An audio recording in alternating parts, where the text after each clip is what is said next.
Hi, welcome back guys. This is your friend, Lettuce Head Fanfics.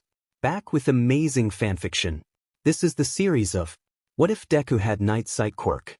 Now before starting, please give this video a like and subscribe to the channel if you want more videos like this. Now let's get into the fanfic. Izuku watched in awe as Kaken showed off his new quirk, little pops of heat and smoke bursting off of his open palms. Izuku was sure that with age and practice, those bursts would eventually turn into full explosions. A perfect quirk for an aspiring hero. That's amazing. He praised, already itching to write about it in his new notebook his mom gave him. Kaken grinned, wild and feral. Now I can beat up all the villains while you tell me their weaknesses. Izuku smiled so wide his cheeks hurt. Kaken saw his worth in his analysis of quirks and how to beat them, not in his lesser quirk. Of course, teachers tried to tell them that all quirks were equal and special in their own ways, but even at 4 years old they knew better. Some quirks were more equal and those that possessed them were raised up higher than others. Izuku's own quirk, night vision, was on the weaker spectrum. Present since the day he was born, he had the uncanny ability to see clearly in complete darkness. It was quite useful. If only it didn't come with the unfortunate side effect of making his eyes look buggy. They were green, like his mom's, but with no clear distinction between the pupil, iris, or sclera. If one looked close enough, they'd see hundreds of small hexagonal lenses, which as they caught the light, appeared iridescent. Mom always said they were beautiful. Classmates said they were creepy and ugly. Kaken, the blunt friend he was, agreed. But even if they are, why does what they think matter? He demanded one day while Izuku cried. Or attempted to cry. The unique structure of his eyes didn't allow for tears. Izuku paused his tearless sobbing for a moment and sniffled. What do you mean? You're already 10 times smarter than the rest of the dumbasses in our class, so use your brain. I'll be the cool hero that catches the villains during the day and you can be the ninja that gets information at night. A night ninja? Yeah, exactly. You can beat up the villains in the dark where they can't see. Just like an underground hero. Izuku's breath evened out and he smiled. Thanks, Kaken. The other boy rolled his eyes. Yeah, whatever. But you can't be so sensitive about things in the future. He acted annoyed, but Izuku could see the satisfied look on his face. A rock hitting a tree with a loud thwack pulled him out of his thoughts. Kaken stood proudly, already learning how to launch things with his explosions. Izuku clapped, a good audience. Oi, help me find more rocks, Kaken said. I want to see how far I can blast them. Izuku nodded and wandered off a few steps. They were out in the playing field where it was flat. No rocks to be seen. He ran closer to the playground and managed to find a few more. They were small. Barely the size of his palm, but they'd have to do. With an armful of rocks, he began heading back. Kaken was faster than him, so he had already started throwing again. Izuku tried to lengthen his strides. He wanted to watch some more before recess ended. Suddenly, like a switch being flipped, he felt very tired. He blinked and as he took the next step, his arms went limp, dropping the rocks he had gathered onto the ground. Luckily, they missed falling on his foot, but while trying to dodge them, he tripped. Even face planted on the grass, he couldn't bring himself to care much. He felt like he was just on the edge of sleep, when his body was heavy and it was hard to open his eyes. He probably should have been more concerned. Instead he thought, maybe I'll just let this happen. He thought he heard someone yelling, just before he drifted off. He must have only been out for a few moments because when he woke up he had been rolled onto his back and was surrounded. Izuku, are you okay? Asked one of the recess aide, worriedly hovering over him. The other one was trying to get his classmates to move back a little and give him space. Kaken kneeled next to him. You fainted, you dumbadash, he cut himself off. Even in an emergency, he didn't want to risk the wrath of an adult for swearing. You dummy, he finished, his red eyes filled with worry. Garv otvie. I'm fine. I just got really sleepy. Well, next time sit down instead of nosediving. Kaken snapped, but Izuku could see his relieved sigh. The recess aide wouldn't let him stay outside and play. Instead he was taken inside and was placed in the care of the nurse until his mom could come pick him up. He put his face in his hands and pouted. He was fine. Yeah, he tripped, but he already did that a lot, so it shouldn't be a big deal. But all the adults insisted that he sit still and rest. Something about how fainting isn't good for the body. Izuku thought that was dumb. He didn't faint, he just got tired for a moment. And he wasn't even tired now. Whatever had happened had passed as quickly as it had come. Mom agreed with the teachers when she arrived. She even pulled him out of school early for the day, saying something about having a day off. On the way out, they passed his classmates in the hall. He exchanged glances with Kaken. He seemed just as annoyed as Izuku that he had to go home early. Izuku didn't have another incident until a day or so later when they were practicing kanji. 1 second he was doing his best to perfectly copy each character, and the next Kaken was shaking him awake, yelling at him to pay attention because they were supposed to be having a writing contest. Izuku had apologized and continued on as he was. From there his sleepiness only escalated through the next few weeks. He was constantly nodding off during lessons. When he got home, he'd beeline for the couch and curl up for a nap. Even though he was usually pretty restless at night, he found himself soundly sleeping through the night. Mom had to keep an eye on him in the mornings, otherwise he'd crawl back in bed while she wasn't looking. Kaken got annoyed that he wouldn't go out for recess anymore, but Izuku was much more interested in a few extra moments of sleep than running around. He was pretty sure it wasn't normal for him to be sleeping so much. He could see the worry in his mom's eyes, his teachers, Kaken's, though Kaken showed it in a more angry, frustrated way. Izuku couldn't quite bring himself to be worried about it. Instead he curled up on the couch and drifted off. Izuku woke slowly. The constant heaviness of limbs was far too familiar at this point. He lay on his stomach, a pillow underneath him to give him a little bit of comfort. A few days ago his back had begun to ache and pain pressed into the area between his shoulder blades anytime he put pressure on it. When Mom had pulled up his shirt to take a look, she'd gasped and had whispered about it with Dad, both sharing identical worried looks. Izuku tried to see for himself, twisting in front of the mirror just to catch a glimpse. The skin of that area looked stretched and tented, 2 dark nubs growing up from underneath the skin. Not long after that, similar nubs appeared on his forehead, right against his hairline. He stretched, feeling like a lazy cat who'd fallen asleep in its favorite sunny spot. He slid off the couch and padded into the kitchen. Mom was whisking something in a bowl, but looked up when he turned the corner. "Izuku, how are you feeling?" He hummed neutrally.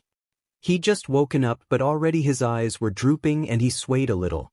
Mom knelt down and ran her hand through his hair, then pressed her hand against his forehead. "You still don't have a fever. Let me check your back again." He tried hard not to flinch when she brushed her fingers against the pained area. When he turned back around, her lips were pressed together. "It doesn't seem to be getting worse. Hopefully the doctor can give us some answers on Saturday."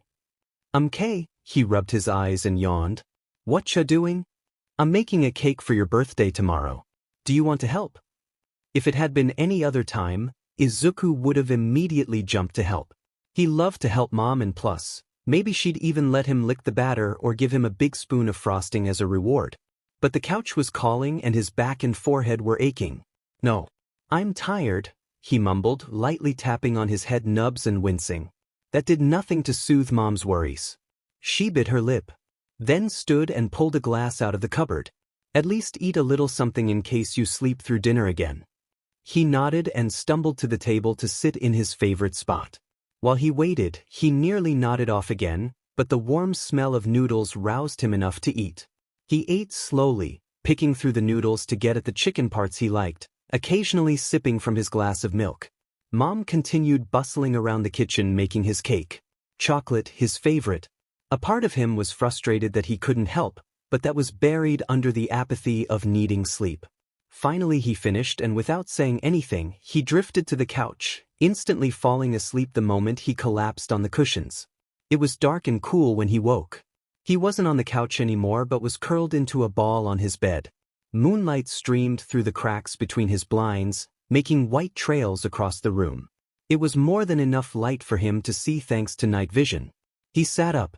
Despite the coolness, it wasn't quite summer. His skin felt itchy and hot, beads of sweat clung to his face and slid down his back.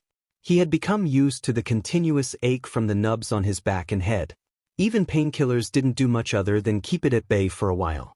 But suddenly it began to feel more insistent. Sharper. He curled his fists into his sheets. It felt like the skin on his back was being pulled taut. Was it the nubs, the strange something lurking beneath his skin? The pressure at the front of his head increased. He should get Mom. Limbs shaking, he managed to claw off his covers and stumble a few steps to his bedroom door. He felt too hot and everything hurt. A pulse of pain on his back drove him to his knees. He panted, everything so off balance he couldn't even think to scream as the skin on his back split, something foreign pushing its way out of his skin. It was brushing against his shirt. He could feel his shirt through the thing. Like he was growing another appendage. It didn't feel right. It didn't feel right. It didn't feel right. Didn't feel right. Possessed suddenly by need to make room for whatever was coming out, he tore at his shirt, pulling it over his head and off. The thing needed space. Another blinding pulse of pain made him grunt. The things in his back pushed out a few more inches and he could feel the cool night air against them like a sweet balm. During this he hadn't noticed the same kind of treatment happening on his forehead. Something soft and feathery brushed against his hair. No, not a something. Two somethings. Little by little, foreign appendages pushed their way out of his skin. The pushes happened more and more frequently and with less and less pain until Izuku sat hunched over and gasping. His whole body quivered from the intensity of what he had experienced. First he explored the feel of the things on his forehead. They were long and feathery, so if he concentrated he could even move them, twitching them back and forth. Applying the same principle to his back, he found that they slid apart and spread wide. He made them flap. His eyes went wide with realization. Needing to confirm it for himself, he staggered to the mirror. Two wings extended from the area between his shoulder blades. Izuku stared in awe. The base color was dark, but not black. As he squinted at them in the dim light, he decided they were probably a dark green, almost the same shade as his hair. A dark spot the size of a dinner plate decorated the tip of each wing, other smaller dots creating a swirling pattern down the edge, to another pair of dark spots at the bottom. Izuku remembered learning about butterflies in school. His teacher had told them that butterflies sometimes had dark-colored spots called eyes that were used to scare away animals that might eat them. He twisted so he could see his wings better. They didn't look like typical butterfly wings. They were thick and dark, not like the colorful pictures the class was shown. The ones with bright blues and yellows or whites. He also remembered his teachers saying that butterfly wings were very delicate, and if they tore, that was the end for the butterfly. Stricken with fear, he concentrated, trying to fold them in closer to his body so they wouldn't catch on anything. The movements were jerky, as if they didn't like listening to Izuku's commands. But after a couple tries, he figured out how to make them fold into an upside-down V across his back. Pleased with the results, he glanced once more into the mirror. A butterfly didn't seem to fit what he was exactly. His wings and antennae, for what else could it be on his head, were stockier than a butterfly's. Also, his original quirk was night vision. A moth. He was a moth. He gasped with the realization, nearly tripping as he ran out of the room with excitement. Mom. Dad. He called, feet pattering as he ran down the hall, then threw open his parents' bedroom door. There was some fumbling as they both woke. Dad sat up and turned on the lamp on the nightstand, squinting and blinking as his eyes adjusted. As if by instinct, Mom had already thrown her legs over the side of the bed, poised to get up if needed. She, too, had to pause for a moment to blink and rub at her eyes. Izuku stood proud in the doorway, new wings vibrating with excitement. My quirk isn't night vision. I'm a moth. Mom gasped. Dad said a bad word. None of the Midoriyas got any sleep for the rest of the night. Inko tried to get Izuku back to bed, but he was practically buzzing with so much energy he couldn't even lay down. He wanted to do research on moths. He was constantly spouting questions. Did he have other cool abilities? Weren't moths nocturnal? Was he nocturnal? He had wings now, so he could fly? How high could he go? It was like he was given a highly caffeinated drink. And thanks to Hisashi, Inko knew exactly what that was like. Finally, Inko gave up on getting any more sleep. Sometimes you just had to bow to the wishes of a 4-year-old. So she pulled her hair back into a ponytail, started some coffee, and prayed she'd get the chance to take a nap sometime during the day. The two of them sat at the kitchen table with the family laptop and looked up article after article about moths. Hisashi didn't join them, but not for lack of trying. Inko pulled his coffee cup away from his outstretched fingers and gave him a pointed look. Defeated, he slunk off back to bed much to his wife's satisfaction. Inko and Izuku spent the hours until dawn picking at every bit of information they could find. Izuku wanted to write everything down for his notebooks. Inko helped him copy down all of the new words and sound out unknown kanji. At her elbow she kept her own set of notes. Inko had started her third cup of coffee when Hisashi was getting ready to leave for work. "I should have stayed up with you and Izu. You work a 9 to 5 job 6 days a week. You need sleep." He chuckled nervously at that. "Sleep is for the weak? Then you must be weak," she shot back, making him groan. "When did you get so sassy?" He mumbled into his own cup of coffee. Thankfully this time it wasn't cruelly ripped from his hands.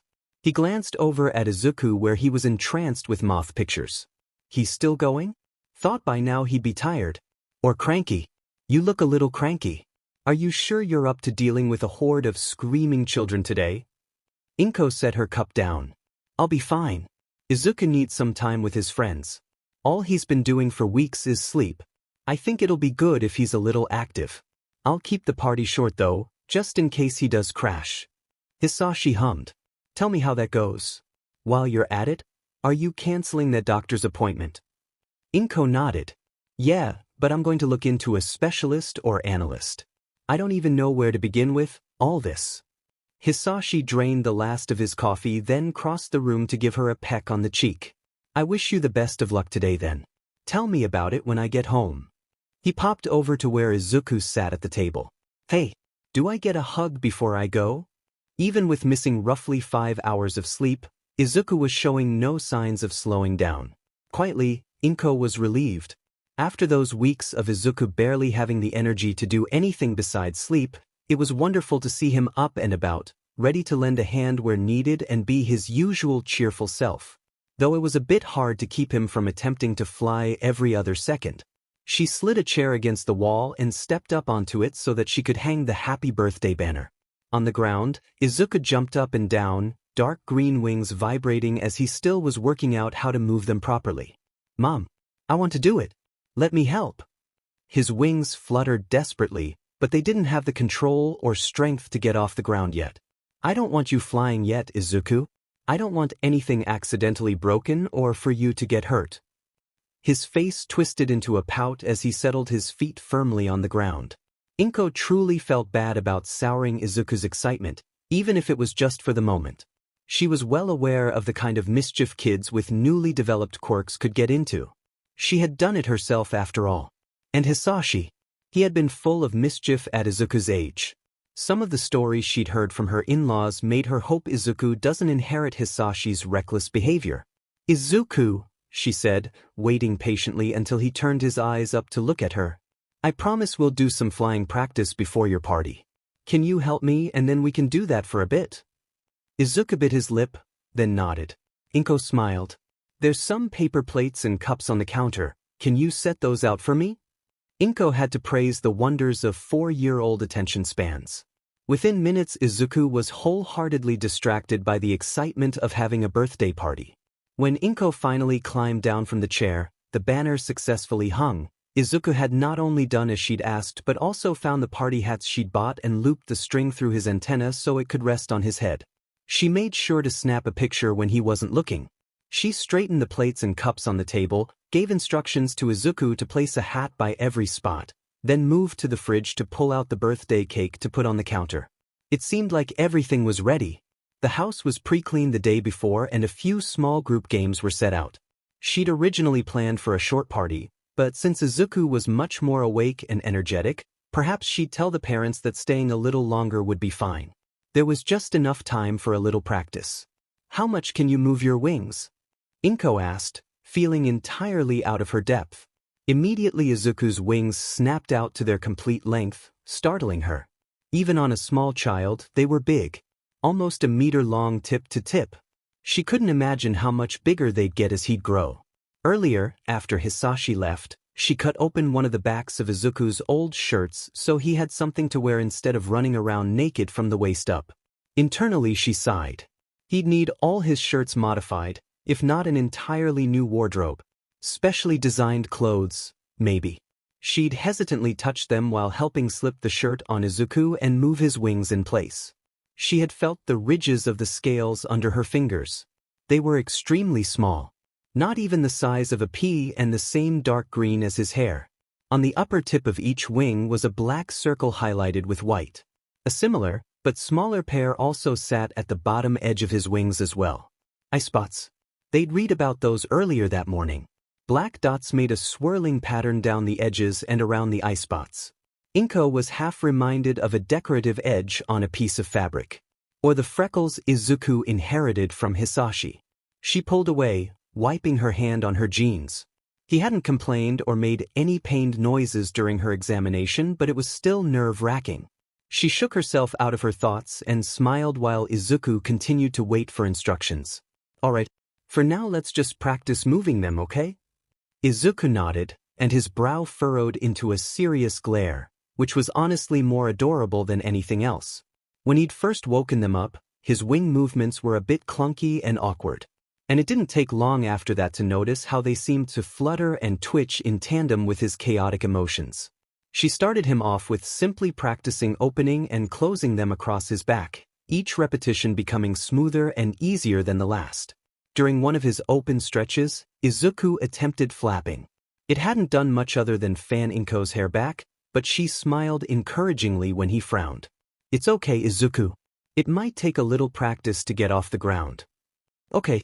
I'm going to work really hard so I can impress Kaken when he gets here. 4-year-olds only had so much patience to stand in the middle of a room before getting bored, so Inko gave Izuku permission to practice his flutterings while jumping off the couch and onto a pile of cushions. She checked her watch. Just a few more minutes until the first guests would be arriving. This was turning out to be the best birthday ever. Izuku giggled as he leaped off the couch for the nth time. For a moment, his wings caught the air and he hung suspended before he dropped again. He was getting closer to flying. Being able to fly was the first biggest excitement of the day, and he hoped to master it before Kaken arrived, which brought him to his second biggest excitement. Showing Kaken his quirk. Everyone had been wrong about it being night vision, now he could do other cool Moth things too. Flying was first, and obvious, but he could do other things too. He could smell his mom in the other room, but not with his nose. The fluffy ridges of his antennae could pick scents out of the air as easily as Izuku could choose his favorite hero. All Might, of course. He had been really excited to write that down in his notebook. Also, he had those big eye spots. Maybe he could use them to scare villains away like how moths use them against predators. The doorbell rang, interrupting his thoughts. He grinned and jumped off the couch to run to the door. His wings caught the air a little again on the way down. He was getting closer. I hope Izuku is feeling better dash, he heard Aunt Mitsuki saying just before he slid into the entryway and bolted for Kaken. What the F dash? Kaken managed to blurt out, eyes wide, right before Izuku plowed into him, a mess of wings and limbs. Kaken, look at my quirk. I'm a moth, isn't that so cool? Above him, Auntie seemed to be staring in shock as well. Inko, when did this happen? What, last night? This entire day has been a little surreal to be honest, Mom murmured. Izuku didn't really care for the grown-ups' conversation. He grabbed Kaken's wrist and dragged him in the living room, intent on telling him about his quirk. I grew my wings last night, he said, not giving Kaken time to interrupt. It really hurt, but they look so cool. Me and Mom did research, and she says that I was probably sleeping so much because my body needed energy to grow them. And I can smell really well now. Mom smells nice. Hey, you do too. Smelling with his antennae didn't work how it did with his nose. Instead of inhaling, scent seemed to just waft over them, and the ridges picked them up automatically. Izuku had smelled Kaken the moment he had stepped inside the house, and he immediately committed it to memory, etching it into his brain as Kaken's identifying mark. Kaken was frozen, red eyes sweeping across Izuku's wings, then antennae, then back to his face and his familiar multifaceted eyes. Izuku's wings paused their quickly familiar becoming vibrating motion, drooping to the floor. Is something wrong? A knife of anxiety twisted in Izuku's gut. Maybe Kaken didn't like him as a moth. You evolved like a Pokemon. Izuku hadn't thought of it like that. The anxiety melted away and was replaced with excitement. Do you know what happens when Pokemon evolve? Kaken continued. They get stronger? Izuku guessed. Kaken leaned in closer. Exactly. They level up so they can fight even bigger and tougher enemies. Izuku swallowed a relieved sob. Kaken had always placed worth in Izuku's quick brain and rough, but impressive quirk analysis. They had both been highly aware that Izuku would have been practically fighting quirkless if he ever became a hero. That's why Kaken always pushed with him more than their other friends, demanding Izuku to run faster, to be smarter, stop crying and put on a brave face. But, thanks to his overnight transformation, the playing field had become that much more even. Izuku grinned. It was good to know that Kaken had unwavering faith in his abilities. He was going to be a hero. Show me what you can do, Kaken demanded, and Izuku happily complied. It was definitely worth seeing Kaken's proud look when he managed to hover in the air for a long euphoric moment. Izuku took far too much delight in seeing his friends' shocked faces at his transformation. Every time the doorbell rang, Izuku would dash to the front door so that he could be the first thing they saw before they even entered the house. He drank in their surprised gasps and excited questions. Everyone's combined enthusiasm bouncing off each other's and multiplying like light and mirrors. Tsubasa had the most reason to be excited. He was the only one in their friend group with a winged quirk, and the prospect of Izuku being able to do flying races or hang out with him in the tops of treetops nearly made him spontaneously combust. Can I touch them? Someone asked, wonder shining in their eyes. Izuku stretched out his wings. Sure. Be careful though. Mom's worried they're delicate. Immediately, hands shot out to pet various parts of his wings. Izuku did his best to hold still. It felt like he was being tickled. There were a lot of O's and th. It's rough. Tsubasa commented. Of course he noticed. His own wings were smooth and leathery like a bat's. I want to touch your feathers, another said, already reaching for Izuku's head. Instinctively, Izuku flinched, his wings folding tight against his body as he stepped back. His actions surprised a few of the other kids, and they turned to the one who'd spoken accusingly. Kaken wasn't having it. You're supposed to wait for permission, idiot. He yelled, heat crackling off his palms as he stepped in front of Izuku. We learned about that in school. Before Kaken could escalate, Mom stepped into the living room and quickly announced the beginning of the party and directed them to a pile of games. The party itself ran fairly smoothly after that. Kaken stuck close to Izuku's side and shot glares at the one kid every chance he got. Izuku had already forgiven them. He hadn't meant to get scared, he just didn't like how they'd been reaching for his antennae like that. It didn't matter to Kaken, he would still unfairly target them during games so they'd lose. Izuku couldn't do much to stop him either. Once Kaken had his sights set on something, nothing could deter him from it. The poor kid only caught a break during cake and ice cream, when Kaken seemingly forgot about it. He hadn't, but nothing was getting in between him and chocolate cake. It was probably good the kid ended up being the first to leave. They said a heartfelt, if a bit hasty goodbye, glancing over Izuku's shoulder where Kaken lurked in the entryway behind him. After that Kaken relaxed. As much as Kaken could relax. One by one the others left. I'll teach you to fly next time, Tsubasa promised, and Izuku agreed, already impatient to fly as well as him. Then it was just him and Kaken. They sat together on the couch, Izuku messing with the new all-might figure Kaken had given him. Beyond. It had been a long day, and now that the peak of the day had passed, he was starting to get tired. I think I'd like to learn about other heroes with quirks like mine, he murmured, making All Might do a victory pose. Like other moths. Or insects. Insects are pretty cool actually. Kaken grunted. All Might's still the best. Duh, he's the #1 hero. Izuku rolled his eyes. I want to see how other heroes fight. Maybe it can give me ideas. It was silent for a moment. Izuku twisted his figurine into wacky poses and smiled. He would be a hero like All Might. The doorbell rang, signaling Aunt Mitsuki's arrival. Just before Kaken left, he turned back to Izuku. You have All Might's, you know. When Izuku looked confused, he made a peace sign and held it to his forehead. Your antennae. It's like his hair. That was an even better present than the All Might figurine, in Izuku's opinion. So you came in today because you want to learn more about your quirk, is that correct? Even though the woman was looking at Izuku when she said this, she was clearly addressing Inko. Inko had to jump through some hoops to see this particular quirk analyst since she was specialized in insect mutations. Though, upon seeing the gossamer dragon wings on her back, it wasn't hard to imagine why. Izuku had immediately become entranced with them, asking a million questions per minute that the analyst, she introduced herself as Ms. Fujiwara, happily answered. It helped Izuku feel more comfortable when it was time to examine him. Fujiwara instructed Izuku to stretch his wings out and he complied. While she measured, she continued to speak to Inko. During your call you said the wings and antennae developed recently. How long ago? 3 days. On the morning of his birthday. She answered easily. Fujiwara hummed. There was no chrysalis? Correct. Inko shuddered. Thankfully not. One of the first things they had learned about during that early morning was moth life stages. Since Izuku had grown his wings, he'd officially exited the pupa stage. Inko could only thank the heavens that Izuku didn't have the ability to spin a cocoon. She didn't think she could handle walking into his bedroom one morning only to find him hanging from the ceiling. He was rather tired in the weeks leading up to it though.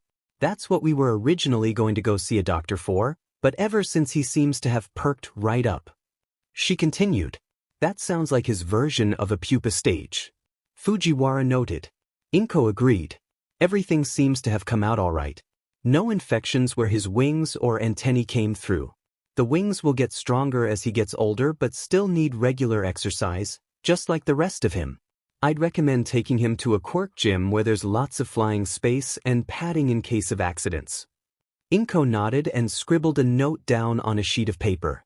She was a little hesitant to ask, but then again, the whole point of this appointment was to ask questions, but she swallowed and plunged forward anyway.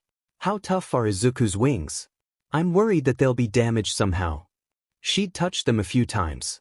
Only small light brushes of fingertips when she'd helped Izuku into his new modified shirts or when she'd given him quick washcloth baths, too anxious to let him soak fully in the tub.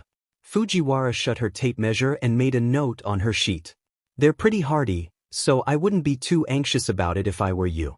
Those overlapping scales on his wings already act like natural armor, but they're even tougher than a regular moth's wings to be able to keep up with a human being.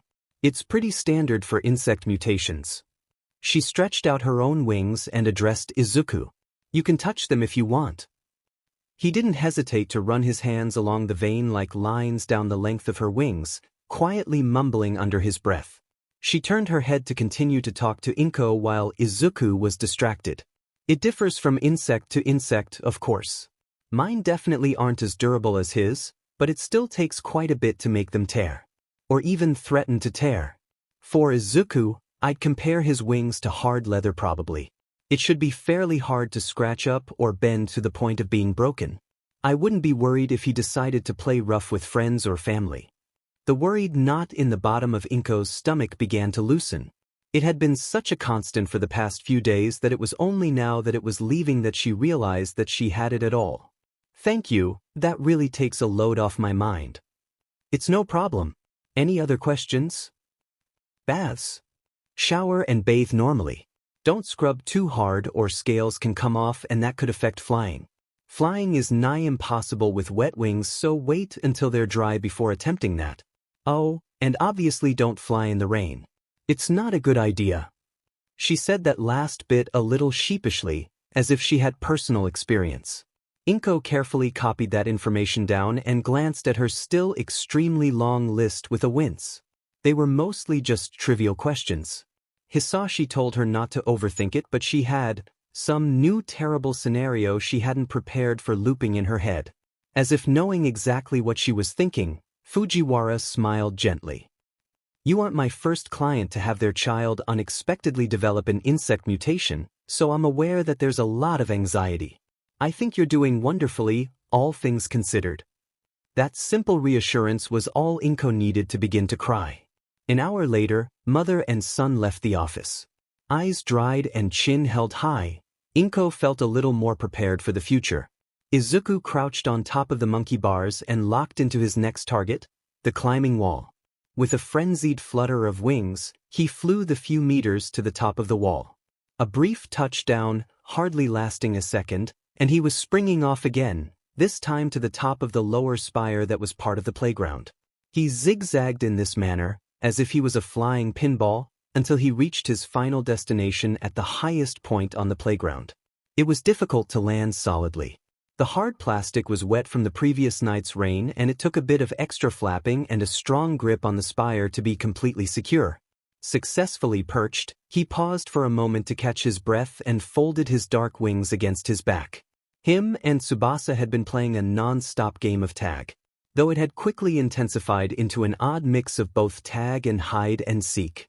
Right now Izuku was the seeker. Izuku scanned the area from his vantage point. Other than Mom reading on a bench down below, and Izuku and Tsubasa of course, the park was empty. There weren't many other kids that would want to play at the park so late into the fall. Not to mention when everything is so cold and damp. Mom glanced up from her book. One of her habitual checks. It wouldn't be a good idea to let two 7-year-olds have free reign of the park without some supervision after all. Izuku waved until he caught her attention and she returned the gesture. She looked over the rest of the playground. "Where's Tsubasa?" she called curiously. Her anxieties over Izuku being so high had almost dramatically faded over the past 3 years. "I'm looking for him," Izuku yelled back. If Tsubasa hadn't noticed him yet, he'd definitely given his position away now. "Have you seen him?" "Nope. Be careful up there," Mom called back. She kept an eye on him for a few more moments, then turned back to her book. That wasn't especially helpful. Well, if he couldn't see Tsubasa, he'd just use his other senses. His antennae twitched. The air was heavy with the scent of damp earth and leaves. He could smell Mom, of course, and even a few birds in the trees nearby. Nope. Tsubasa had a distinct leathery smell because of his bat-like wigs. The smell of rain was so thick it nearly covered everything else. Izuku frowned. This was making things a bit difficult. He strained his antennae further. Just a small whiff. Anything to give him a small clue. Filter out the smell of the rain. He had been focusing so hard on organizing all the scents, he'd become slightly blind to his surroundings. That was a mistake. Several things happened in quick succession. First, Tsubasa poked his head over the roof in front of Izuku. "Boo!" The second thing was Izuku startling. He cried out in alarm, not expecting Tsubasa's appearance, and in the process, let go of the spire he had been holding onto to keep his balance. And finally he slipped. His knees hit the hard plastic and he began to slide off backwards. The dampness from the rain only aided in his loss of footing. His eyes widened and instinctively his wings moved to stop his fall.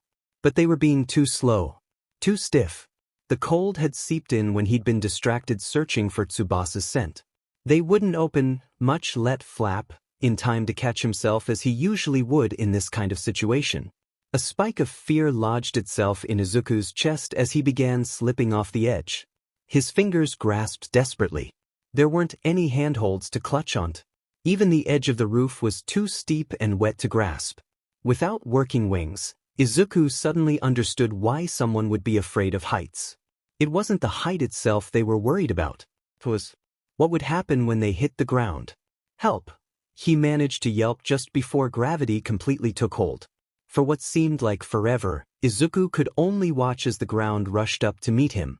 He'd be lucky if he got out of this without breaking his legs. He squeezed his eyes shut and braced himself the best he could. He suddenly wished he knew how to fall properly in case of this exact situation. Flying had made him lazy. Right before he crashed into the ground, with all the dignity of a sack of potatoes, someone slammed into him, knocking the air out of his lungs with a sharp whoosh. His eyes flew open. Tsubasa clung to his shirt and was attempting to slow both their descents. His own leathery wings strained and beat at the air, causing the playground with chips to blow in every direction. "You," he hissed between clenched teeth. It worked partially. Tsubasa had to drop Izuku just a foot above the ground. If there had been any air left in his lungs, it would have squished out then. Tsubasa grunted as he landed but turned right around to hover over Izuku, eyes wide with worry. "Are you all right?" Izuku didn't respond right away.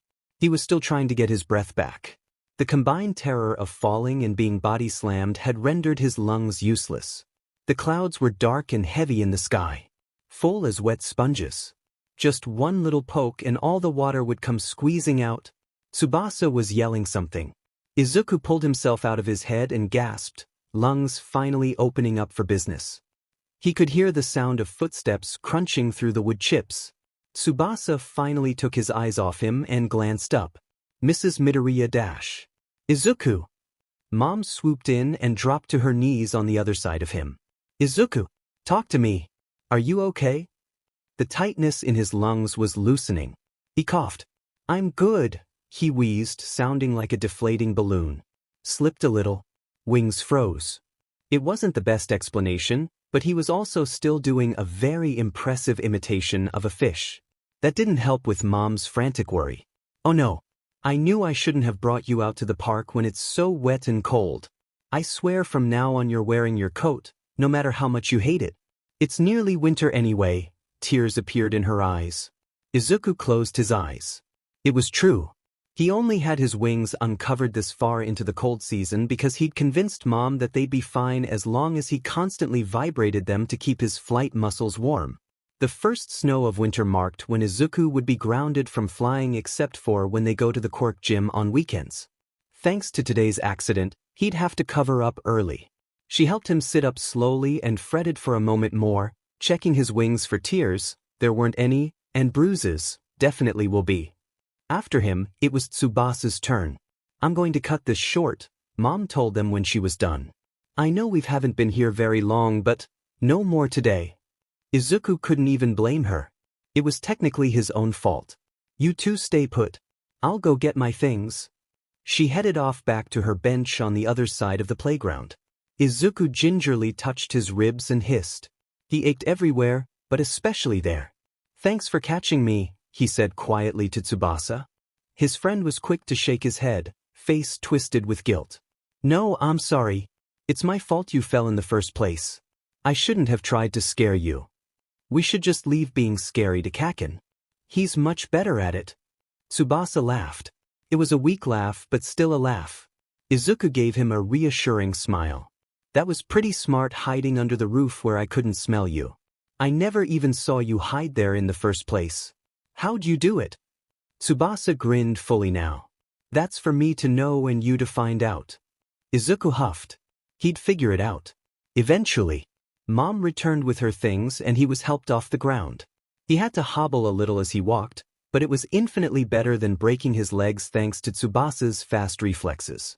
It was guaranteed that Mom wouldn't forget the park incident anytime soon, even if Izuku wished she would. As she promised, he was forced into a specially made coat that had extra insulation for his wings. It was restrictive and annoying, and while his wings were comfortably warm, the rest of him was practically sweating buckets. Dad took one look at his grumpy face and snorted. I thought I was stubborn, but your mother is one of a kind. I wish you luck trying to talk her out of wearing that. Izuku glared at him a little harder. Dad supported his hatred of the coat but not enough to step in and convince Mom himself. Dad, already having experienced this exact downturn in mood for the past 2 winters, sipped his coffee and checked the news on his phone. The glaring wasn't working, so Izuku simply slunk down lower into his chair. Idly, he wondered if it was possible to ditch the coat as soon as he left the house without Mom finding out. Speaking of her, either she was unaware of how much he hated this, or blatantly chose to ignore it. She still bustled around the house, preparing bento boxes for him and Dad, commenting on whatever gossip Aunt Mitsuki had told her recently, and unashamedly telling Izuku he looked cute in his bright blue coat. He was saved by the doorbell ringing. I'll see you after school, he said, rushing past and throwing his all-might backpack on. Okay, sweetie. Have fun at school, Mom called after him. You better be wearing that coat when I come pick you up this afternoon. And don't ditch it during recess. He groaned, slipped out the door, and shut it behind him. Auntie getting after you today? Kaken asked, his hair and uniform strategically messed up to create the impression he didn't care. Izuku knew Aunt Mitsuki would never let him leave the house like that, but somewhere between the 2 blocks to Izuku's house Kaken always managed to undo her hard work. He wondered how many years it would take before she decided to give up on making him look decent for anything. "It's just this dumb coat," he grouched, stepping off of the porch. "I hate it. And I hate winter." "Well, if it winds up going missing then don't whine to me about it." Izuku eyed him. Was he implying what he thought? "Stop staring, nerd. If you don't walk faster we're going to be late." Kaken snapped. Izuku burrowed his mouth and nose into the top of his coat to hide his smile. "Oh, Kaken. You could just say you care." Tsubasa apologized for the playground incident again during recess, and that meant they had to tell Kaken the whole story. That also meant Izuku received a lecture. "Why the F? Do you always do shitty balancing acts where you can fall and break your neck? Do you think you're effing funny?" His questions were said more rhetorically, but having the ability to fly also apparently emboldened Izuku to walk fine lines he rather shouldn't, so he answered them. "Not especially. Though if I'm going to be a hero I should have a couple of witty one-liners." Kaken looked like he was going to boil over. He jabbed a finger at Izuku's face.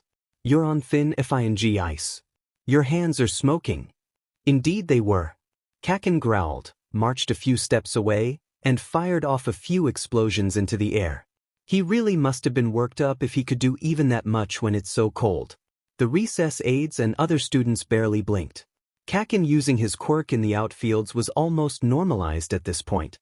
As long as he was using it away from other people, it was fine. When he returned from de-stressing, Izuku poked the bear again. "Tsubasa, what's your rating of the Kaken show?" His fellow winged friend pretended to think, dramatically screwing up his eyes and placing a hand on his chin. "It was a good show, Izu. I could feel the heat from here and I'm all nice and toasty. However, he lost points because he yelled at me and it hurt my feelings." 6 out of 10 inch. Kaken sat on the grass across from them. "I swear I have to keep an eye on you two all the time or you'll end up killing yourselves." "We place ourselves in your explosive hands?" Izuku nodded solemnly. Kaken growled. Tsubasa hid his laughter behind a hand. But even that wasn't enough of an escape from earning his own glare. Anyway, Tsubasa changed the subject before Kaken could find something else to yell at them for. "If you apply for that support device then you don't have to wear that coat anymore, right?" Izuku hummed in agreement. It was something that he'd learned about a couple years ago while researching heroes with insect-type quirks. To prevent their wings from freezing in winter, a small device was installed into their costume, usually just below the wings. It would blow hot air and create a warm air pocket to keep them comfortable. It would make winter flying possible. Or at least, free him from having to wrap his wings in layer upon layers and most importantly, the dreaded coat. This would be the 3rd year they'd apply for it and like always it would be a long shot. Civilian support items were only granted to those who absolutely needed it, such as if they couldn't live life normally without it. For example, a girl in the grade below them was granted a support device because she had a quirk that quite literally made her weightless, and she had to wear special, heavy boots to keep herself from floating into space 24/7. Even the rigorous background checks weren't the problem. Izuku's problem was he technically didn't need it to live normally. He'd just be grounded during the winter season. He sighed and shook his head. "I could apply. But I'm pretty sure it'd just be rejected again. Why bother getting my hopes up, you know? When I become a hero I'll have to get it then. Or I can't save people like All Might." "I'll probably need one too," Tsubasa said. "At least when I'm flying. I'm just glad I can retract my wings, otherwise I'd be in the same boat as you. I think it's stupid that you can't even get a dumb support item." Kaken folded his arms. "How am I supposed to prove that I'm better than you if you can't even bring 100%? It's for a good reason, Kaken. The Hero Commission doesn't want villains getting their hands on stuff like that super easy," Izuku said. He scoffed. "What's a 7-year-old going to do with a hand warmer?" Izuku didn't have a reply for that. He could imagine what Kaken would try to do with it, attempt to make even bigger explosions, but he himself would just do exactly what it says on the tin. "They have their reasons," he insisted. "Probably lots of logical reasons." He made a mental note to research that more later. Tsubasa was looking like someone trapped between a rock and a hard place. Every topic he'd brought up so far had made Kaken angry. You want to play heroes?" He ventured a bit hesitantly. "FNG finally. I thought we were going to sit around and gossip like the hag and her friends all day. His palms crackled and he grinned, eager to start a fight. Whose turn is it to be the villain? This is FING ridiculous, Kaken griped. Your head doesn't hurt at all? Tsubasa shrugged. I always wondered what people meant when they said blood rushes to their head. Currently he was flipped upside down on the couch, feet up against the wall and head on the cushions. They were at Kaken's house for the afternoon. Today marked the first snow of winter. A full week after the playground incident and the return of Izuku's dreaded coat.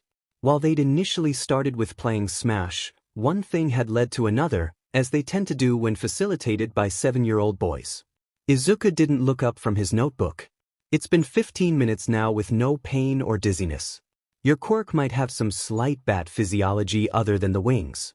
He said physiology syllable by syllable. It was a new word and easy to get tripped up on it. Like hanging upside down for extended periods of time or echolocation. Can you do any high-pitched sounds? Don't think so. Hanging upside down is pretty cool though. Maybe I can even sleep like that. Maybe you can drink blood, Kaken mocked, wiggling his fingers menacingly. You're an evil vampire. Tsubasa frowned. Bats don't drink blood. Well, at least not human blood. Some types drink animal blood from cows and sheep. The rest eat fruit or bugs. They're certainly not evil. Kaken huffed, his fun being ruined by facts and science. You're such a nerd. Where'd you even learn that anyway? Tsubasa righted himself on the couch and twiddled his thumbs a little sheepishly. After my quirk appeared, my family compared it to a bat's a lot and I got interested. So I began checking books out of the school library to learn more. Anyway, I don't have tons in common with them besides wings, and hanging upside down now, but they're totally cool. Izuku understood that.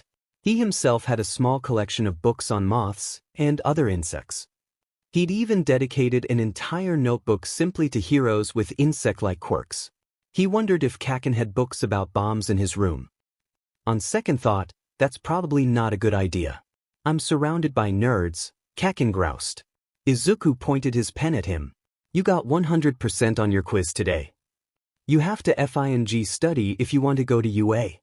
He argued, stealing Izuku's pen and stabbing him in the side. Too slow. You need better reflexes if you're going to be a hero. Language, Katsuki. Aunt Mitsuki called from the other room. Kaken pulled a mocking face and mouthed a few more swear words all while rolling his eyes. Izuku closed his notebook and swiped his pen back. And you need to stop stealing my stuff if you want to be a hero. Tsubasa snorted. Kaken had the dignity to look surprised. Dad was acting unusually happy today. Not that he wasn't happy normally, but this was an extensive amount. Izuku watched him across the dinner table almost suspiciously. Ever since he'd returned home from work, he'd been all smiles and twitchy energy as if he drank a big cup of his super strong coffee. Usually he'd change out of his work clothes and sit next to Izuku on the couch while he played video games, but tonight he'd rolled up his sleeves and helped prepare dinner. At least until he dropped chicken on the floor and Mom had to kick him out. Mom seemed to be having the same kind of thoughts. Izuku didn't hear her directly ask, but she had shot Dad plenty of questioning looks that never seemed to quite register for him. They said their thanks for the meal and dished. I have exciting news, Dad announced, his face barely able to contain his grin. I was promoted today. Mom paused, rice halfway to her mouth. A beat, then her chopsticks were abandoned in favor of throwing her arms around him.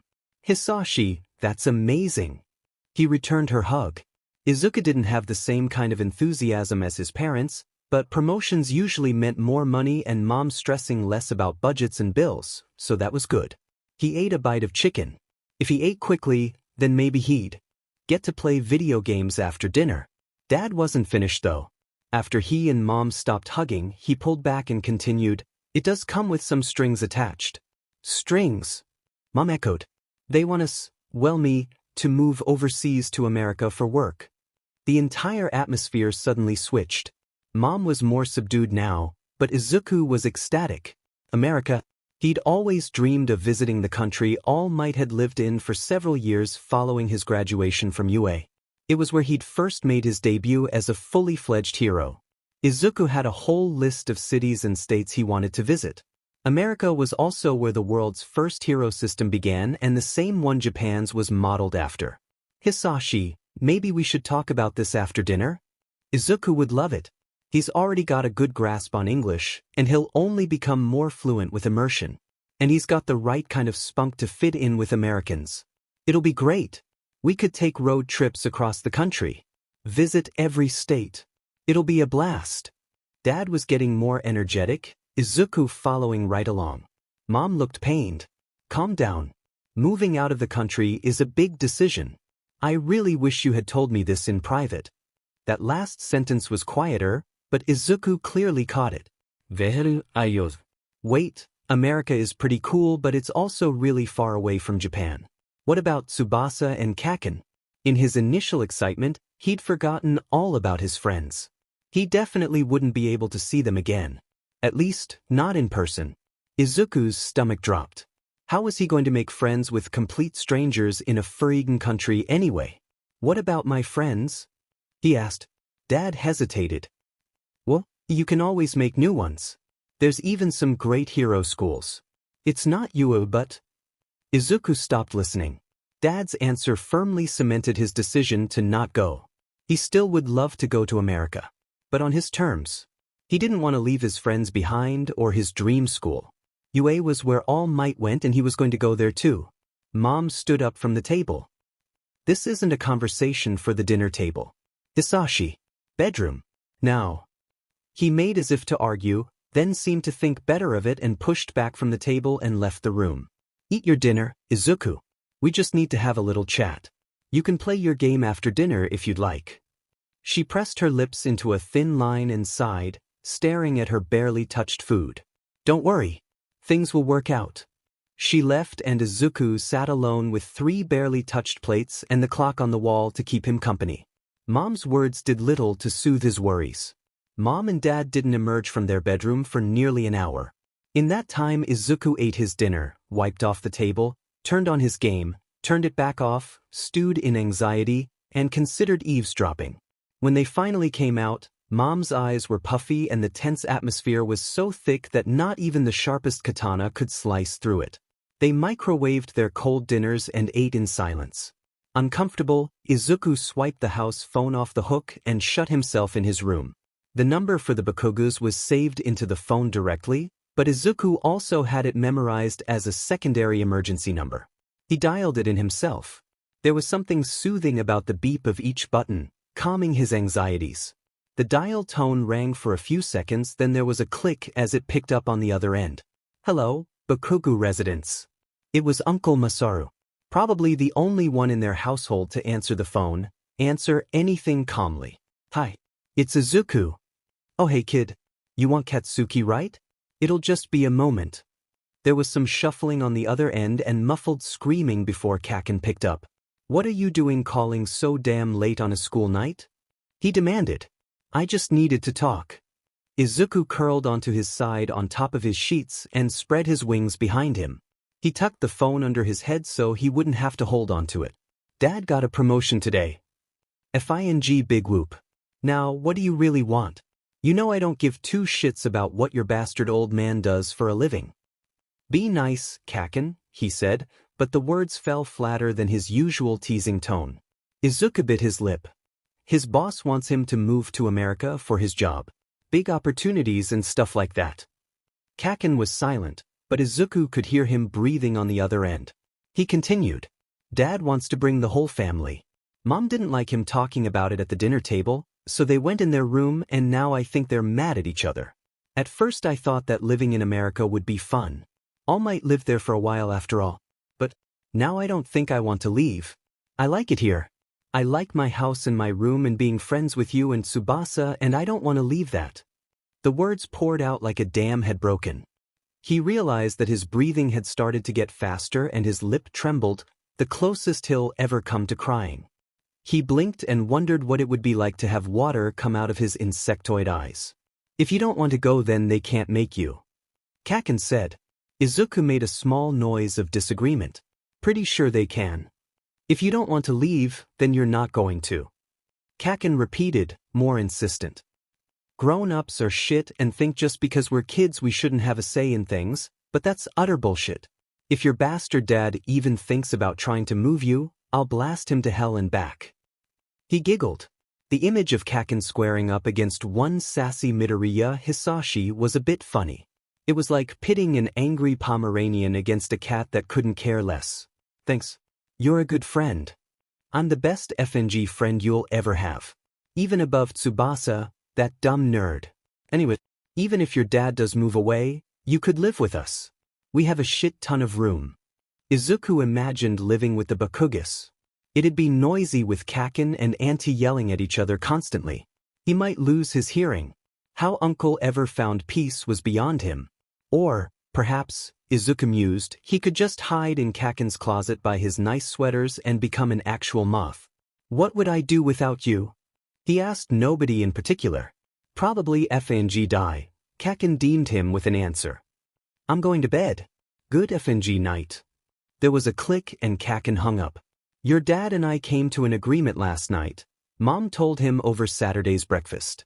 It had been a tense couple of days and everyone had been tiptoeing around each other to avoid any outbursts. Izuku looked up from his stack of pancakes. Are we moving? Dread churned in his gut at the idea. Mom paused. Well, yes, but not to America. He didn't hide his sigh of relief. We've been looking into some apartments nearby and we found one that's still close enough to Aldera so you can continue to attend. Why an apartment? She fidgeted. Dad will have his own place in America, and there won't be enough money for him to pay for an apartment there and a house here. It'll be a downsize, but it'll be just the two of us. She smiled. We can make it work. It'll only be for a year. Izuku nodded. That was reasonable. Only a year. Soon after, the packing started in earnest. Mom became a frenzied cleaning machine and day by day, Izuku would return home from school to find more bare walls and packed boxes. It had become common to smell fresh paint and plaster in different areas as Mom prepared the house for the next owners. Summer break marked moving day. They dropped Dad off at the airport, then drive to their new apartment. Standing in a completely empty house, the reality of moving finally set in. There was the kitchen wall where Mom tracked the growth of his height and wingspan, now freshly painted over. There was no evidence of the crack in Izuku's bedroom having ever existed. He had liked to trace it when he couldn't fall asleep. The burnt spot in the carpet where Kaken, age 6, used his quirk out of frustration after losing a game of Go Fish was repaired. All the little things that had made the house theirs, gone, erased, only existed in memory. A new family would move in and scuff the paint on the walls or track mud in from the backyard. Jump hard enough on the beds that the floors would shake and find their own cracks in the walls. Izuku felt very, very hollow. Mom rested a hand on his shoulder. Are you ready to go? Breathe in, breathe out. Yeah. For the last time, he put his shoes on in the entryway and walked out their green-painted front door. Their new home was located in the second of 4 identical apartment buildings. Some apartment complexes boasted a large grassy area that the collective inhabitants of all the buildings could claim as their backyard. Izuku had been hoping for that so he could have lots of space for flying. He did not get his wish. The owners seemed to be stingy as far as extra perks. The buildings were made of concrete, unlavish, and the only thing that differentiated between them were the large numbers on their sides. Each apartment had a small balcony facing outwards. Mom had brought a few potted flowers she'd been trying to tend to. She'd probably put them on the balcony. Despite green quite literally being part of their family name, none of them had any green thumbs, and Izuku had a feeling that not even a change in scenery will help those poor flowers grow any better. Izuku grabbed one of their last-minute boxes from the back of the car. Well, as long as they'd have a roof over their head and an okay rent. The two of them juggled an armful of things each up the 3 flights to their apartment. Mom almost dropped everything while inserting the key, but luckily they made it safely inside with no mishaps. Izuku set his own boxes on the counter and Mom flicked on the light. Bare white walls. Pre-moved furniture covered in plastic. Boxes upon boxes of things to unpack. There's a few hours until dinner, Mom said, setting down her purse on the counter next to the door. You should probably start unpacking. Your room is the first one on the left. He nodded and shuffled into the hallway and found his room. All his boxes were nearly stacked in the corner. His bed and desk were already in place. Time to get to work. By the time Mom called him in for dinner, the two of them had made some serious headway in their separate areas. It's just instant ramen tonight, but tomorrow I'll make katsudon to make up for it, Mom promised.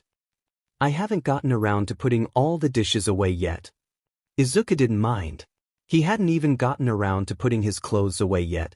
Izuku was slurping up the last of his noodles when there was a knock at the door. Mom frowned. I wasn't expecting anyone, she murmured, already moving to open it. When the door swung open, a tall, blonde woman smiled at the both of them. In her hands she held a plate of what looked like cookies. Behind her, a boy about Izuku's age stood awkwardly. Both of them shared the same kind of tail mutation. Hello, she greeted. We're your next-door neighbors. She pointed to her left to indicate which neighbor. I heard you were moving in today, so I brought over a treat. I hope you're not allergic to anything. She held the plate out for Mom. She accepted it. Oh, thank you. I'd invite you in but... She glanced at their half-unpacked mess. Their neighbor laughed, waving a hand. No problem. I just came over to introduce myself. Oh, I need to do that. I'm Ojiro Keiko and this is my son Mashireo. The boy awkwardly raised his hand in a wave. He had been staring at Izuku since Mom opened the door but quickly looked away when Izuku turned his head to look at him. I'm Midoriya Inko and this is Izuku. It's good to meet you. Perhaps soon you can come over and we can get to know you more. I'll look forward to it, Mrs. Ojiro replied. All right, we'll get out of your hair now. Have a good night. Mom shut the door. What nice people. Izuku, her son seems to be about your age. Maybe you can be friends. Yeah, maybe. He missed Kaken and Tsubasa. Tsubasa's turn to seek. The Midoriyas had finished moving in, so as a reward, Mom let Izuku have Kaken and Tsubasa over. The three boys grew tired of the small apartment space, so they took their playing outside and around the 4 apartment buildings. Tsubasa sighed and leaned against the wall to begin counting. 1, 2, 3. Izuku grinned. With Tsubasa as seeker, he wouldn't limit himself to the ground. He ran and took off, flying past Kaken who growled. There weren't a lot of hiding spaces on the ground, so it was practically guaranteed he'd be found first. Izuku grinned at him and pulled upwards. He was going to hide in his apartment's balcony. He paused. Was it the second or third one on the left? 19. Tsubasa was nearing the end of the count. No time to waste, he dropped into the third one and crouched down only to make direct eye contact with his neighbor Ojiro. Ready or not, here I come. Too late to move now. Ojiro moved from the table where he'd been sitting and padded over to the balcony door and slid it open. Can I help you? Izuku put a finger to his lips and waved him down. Ojiro continued to stand there and stare at him. He was going to give his hiding spot away. Impatient, Izuku reached out, grabbed his arm and pulled him to the ground. We're playing hide and seek, he said by way of explanation. If I'm lucky, Kaken didn't see which balcony I'm on and it'll be a while before I'm found. Who's Kaken? He's one of my best friends. You should meet him. In fact, you should come play with us. Do you like hide and seek? Ojiro hesitated. Hide and seek is funner with more players, Izuku added. And maybe we can even play foursquare. He nodded and Izuku beamed, his antennae twitching. Tsubasa's coming. Duck down. They flattened themselves against the balcony wall and made themselves as small as possible, but it did little to help. Tsubasa still landed next to them, wings stirring the air around them. Found you. Right where Katsuki said you'd be. Izuku didn't groan like he usually did when he was found. He popped right to his feet. Tsubasa, this is Ojiro, he's my neighbor and he's going to come play with us. Tsubasa waved, hi. Then he turned to Izuku, I think we should switch games. Katsuki's getting angry. They leaned over the balcony. Down on the ground Kaken was pacing furiously. When he noticed all 3 of them staring at him, a couple of small explosions popped off his palms. What are you staring at, F-wits? Hurry up. 1 second, Kaken, I'm going to get my ball for foursquare, Izuku called back. Then hurry the F up. Is he always like that? Ojiro asked, a bit of a nervous sweat forming. You get used to it. I promise his bark is worse than his bite. Ojiro did not look convinced. Izuku fluttered onto the balcony wall, then did a short hop to his own balcony. I'll get my ball and be right back, he called. Are you still coming, Ojiro? As if suddenly remembering he was supposed to be joining them, Ojiro started. 1 minute, I'll get my shoes, he said, then slipped back into his apartment. Izuku fetched his ball from his room and took it back out to the balcony. Bombs away! He yelled right before dropping it. It hit the cement with a very loud ka-thunk and bounced as high as the second floor. Impressive! Tsubasa caught it while Izuku floated to the ground. A minute later, Ojiro joined them and they all did a round of introductions before starting. Kaken claimed the number 1 square and everyone else filed into the others. Ojiro was actually quite good at the game. He had sharp reflexes and would hit the ball into unexpected areas. It wasn't long before he loosened up as well, laughing just as readily as everyone else when the ball bounced too hard out of bounds or it nearly hit someone in the face. At the end of the day, when Kaken and Tsubasa left, Izuku and Ojiro walked back to their apartments together. See you tomorrow? Ojiro nodded, a little smile on his face. Yeah, tomorrow. Izuku and Ojiro hung out nearly every day of summer break. Sometimes they'd escape the heat by staying inside and playing Smash. When Tsubasa and Kaken came over, Ojiro would join them to play. Other days Ojiro would show Izuku around the neighborhood. It wasn't too far from where Izuku used to live, but the surrounding area was still fairly unknown. Izuku learned that Ojiro's 2 big passions were martial arts and heroics. Izuku nearly vibrated out of his seat to hear the latter. He could already imagine the 4 of them, yes, he included Ojiro in their group, going to UA together and becoming heroes. Ojiro's first interest did catch Izuku's attention as well. It wasn't long before he started thinking about it as well. I need to learn how to fight, Izuku told Ojiro one afternoon during a game of Smash. If I want to be a hero, maybe I should do martial arts like you. He didn't miss the way Ojiro's eyes lit up at the idea. My mom teaches classes. She's the one who's teaching me anyway. I'll talk to her about it. Indeed, Mrs. Ojiro wasted no time in convincing Mom to enroll Izuku in her martial art classes starting the next semester. Additionally, Ojiro was willing to help train and practice on the side. Perhaps I should invite Kaken and Tsubasa too. Ojiro shrugged. The more the merrier. Kaken accepted immediately, if not solely because Ojiro promised he'd teach him how to break people's arms. You aren't allowed to use this unless it's in self-defense, Ojiro said. Yeah. Show me where to stomp to snap someone's tendon already. Bakugo. He rolled his eyes. Fine. I promise. Satisfied, Ojiro proceeded to beat the shit out of him. Izuku and Tsubasa stood on the sidelines and watched. At one point Tsubasa leaned over, remind me not to get on his bad side. Ojiro slammed Kaken hard enough on the ground, they could hear the air rush out of him. They winced. I'm starting to regret my decision. Kaken let off an explosion at Ojiro's face. It wasn't a particularly big one, but it was enough to force him backwards if he didn't want to get burned. It also left Ojiro with an ashy sunburst across his face and half-gone eyebrows. Kaken cackled and Ojiro tripped him with his tail. You can call me Izuku if you want, Izuku offered casually. You don't have to be formal and say Midoriya. Ojiro looked up from his DS. It was another hot day and being bored of Smash, they turned to playing Pokemon. Are you sure? Izuku nodded. We all call each other by our given names, so it's kinda weird that you're being left out, you know? I'm sure Tsubasa and Kaken would be okay with it too if you ask them. Thank you, Mido, Izuku. He shook his head. I'll probably be doing that a lot.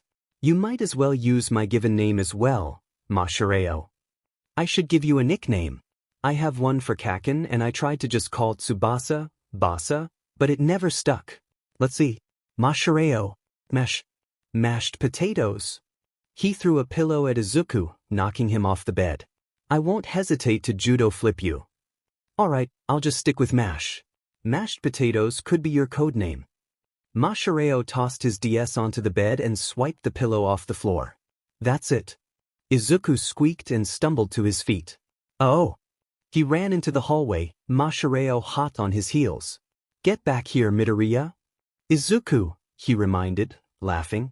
Izuku hitched his backpack up onto his shoulders. Next to him Mashireo was already ready.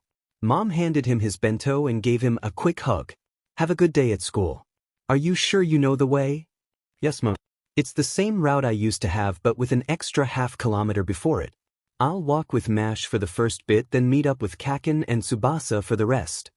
Mom adjusted his uniform. All right then. Be safe and make sure you get there on time. Will do. He nodded at Mashireo and together they left the apartment and descended the 3 flights to the bottom. Too bad you aren't coming to my school, Mashireo sighed. It's smaller but it's closer. And you'd like the history teacher. He's got a beetle quirk. Izuku hummed. That is pretty cool. But it's fine. Walking is good exercise and besides, changing schools is so much work. He grinned, for the grown-ups. They arrived at the end of the block where their paths split. Well, I'll see you later, Mash said awkwardly. Say hi to Katsuki and Tsubasa for me. Izuku nodded. We can work on homework together after school and I still need to beat you at Smash. It's a plan then. They each glanced back once more then walked their separate ways. As third years, it's time to start thinking about your future, their teacher drawled, holding a stack of future career aspirations. However, I know you're all applying for the hero course. He finished exuberantly, throwing the papers in the air to a round of cheering and blatant quirk use. Izuku sat quietly behind Kaken, neither of them moving. Kaken wasn't concerned with the hero prospects of anyone besides his own, and while Izuku would normally be hardly able to contain his excitement, Tsubasa's sudden move before the start of the new school year left him feeling fairly subdued. The teacher yelled at the class to calm down. And once everyone was settled, class officially began. And so, a rather lackluster start to their last year of middle school. The school day passed in a flurry of entrance ceremonies and syllabi. Far too many speeches from teachers about how much they needed to make this year count or high school would be nothing more than an unattainable dream. It was enough to petrify the calmest of souls with anxiety. Thankfully, all things must come to an end, and so did the school day. The bell hadn't stopped ringing when Kaken had risen from his seat and stood next to Izuku's desk. Hurry up. 1 second. I'm checking the chat. He scrolled past their conversation from that morning. I crave lamp. Good morning. Have a good day at school. When in doubt, C4. Don't tell me what to do. Meta Knight. Right back at ya eyes. Katsuki, you sound so happy today. Wake up on the right side of the bed for once? When in doubt, C4. I'll break your FANG kneecaps. Monkey business. Thanks, Izuku. I hope you have a good day too. At Meta Knight, why must you rile Katsuki up? It's barely 8 a.m. At when in doubt, C4. I'm not teaching you how to break bones anymore. My class is starting. Talk to you later. I crave lamp. Kaken. Cancelled. Break your own bones, not others. Bamesh. Meta Knight. I second Izuku. I gotta go too. Time to die. Farewell. After that there were 10 new messages from Tsubasa from various points in the day. This school is too big. I got lost 791395937391 times. It's also far too clean. The walls are white and blinding. Is this what you see before you die? Please. Give me Aldra's trash hallways and garbage teachers, I am begging. At least there are no missing ceiling tiles. Actually I missed that. Does Mr. Tanaka still keep a picture of Endeavor in the ceiling? First time I saw it I nearly had a heart attack. Good times. Izuku couldn't help but snort at that last bit. He'd also had the unique experience of seeing his life flash in front of his eyes when spotting Endeavor in the ceiling. Mr. Tanaka meant no harm with his prank, but he'd also somehow chosen the most ferocious picture of the flame hero you could find online. Well, Kaken snapped. Izuku could see he was impatient to go home. Probably wanted to get a head start on homework and other projects so he could keep his straight A status. I'm coming. He pocketed his phone and scooped his notebooks into his bag. They walked their usual route home. Kaken was quiet. It wasn't the same without Tsubasa here to tease him alongside Izuku, or for the two of them to fly sprints across the rooftops while Kaken yelled at them. His explosions had finally become strong enough that he could propel himself into the air, but he didn't have the same degree of midair control that they did. Izuku's antennae twitched at the memory. The silence was too heavy. He cleared his throat, the noise a bit too loud. Kaken glanced at him. He swallowed. This is our last year before you, huh? Kaken grunted. So much for small talk. How are you preparing? That was the big question, wasn't it? Sure, they'd practiced their quirks and fine-tuned different aspects of them, but they'd never completely thrown themselves into hardcore training. Kaken was more than ready for this, however. I'm going to the Quirk gym more times a week. I'm working on making bigger explosions. Bigger doesn't always mean better. Regulate the size so you can have an equally powerful explosion in a smaller area. Like, compress it to make a beam or a small burst. A smaller explosion would also work great as a stun grenade or make a smoke screen to surprise enemies. Kaken paused. Not bad, nerd. Izuku smiled. I'm still training with MASH, if you want to join. I'll probably even earn my next belt this year too. Yeah, I'll be there. They paused on the corner where their paths split. How about you? Kaken finally asked. Just normal stuff, you know. Flying and sparring with MASH. I do have an idea I'm working on, but I'm going to drop it by Mom before I really start it. Yeah? What kind of training is it? Izuku winked. It involves a really trashy beach. Kaken stared at him for a very long moment as if he couldn't decide whether to scream or hit him on the head. Or maybe both. What are you, some kind of cockroach now? No, but did you know cockroaches can survive for up to a week without their heads? This time Kaken didn't hesitate to give him a good smack upside the head. Dagoba Municipal Park Beach sounded like a nice location. A place parents would take their kids on hot summer days and where surfers and beach joggers would congregate. However, it was more colloquially known as Trash Beach. Not the most clever name, but it got the point across. Izuku had heard about the beach's prime from Mom and Mrs. Ojiro. They spoke fondly of visiting it in their youth and enjoying the warm waves and white sand. Even MASH had half-buried memories of swimming there, and Mrs. Ojiro had the embarrassing pictures to prove it. The current state of it was far removed from the golden memories their parents had.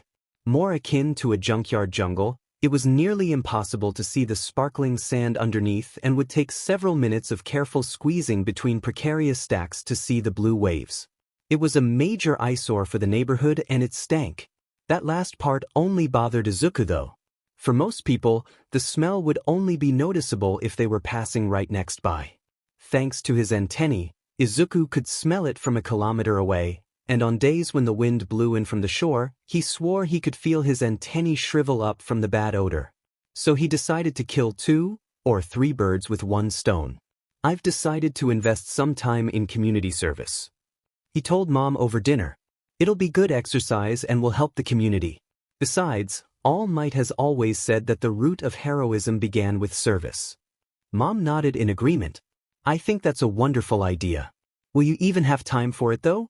Between schoolwork and training with Mashareo, you're already pretty busy. Don't worry, I'll have enough time.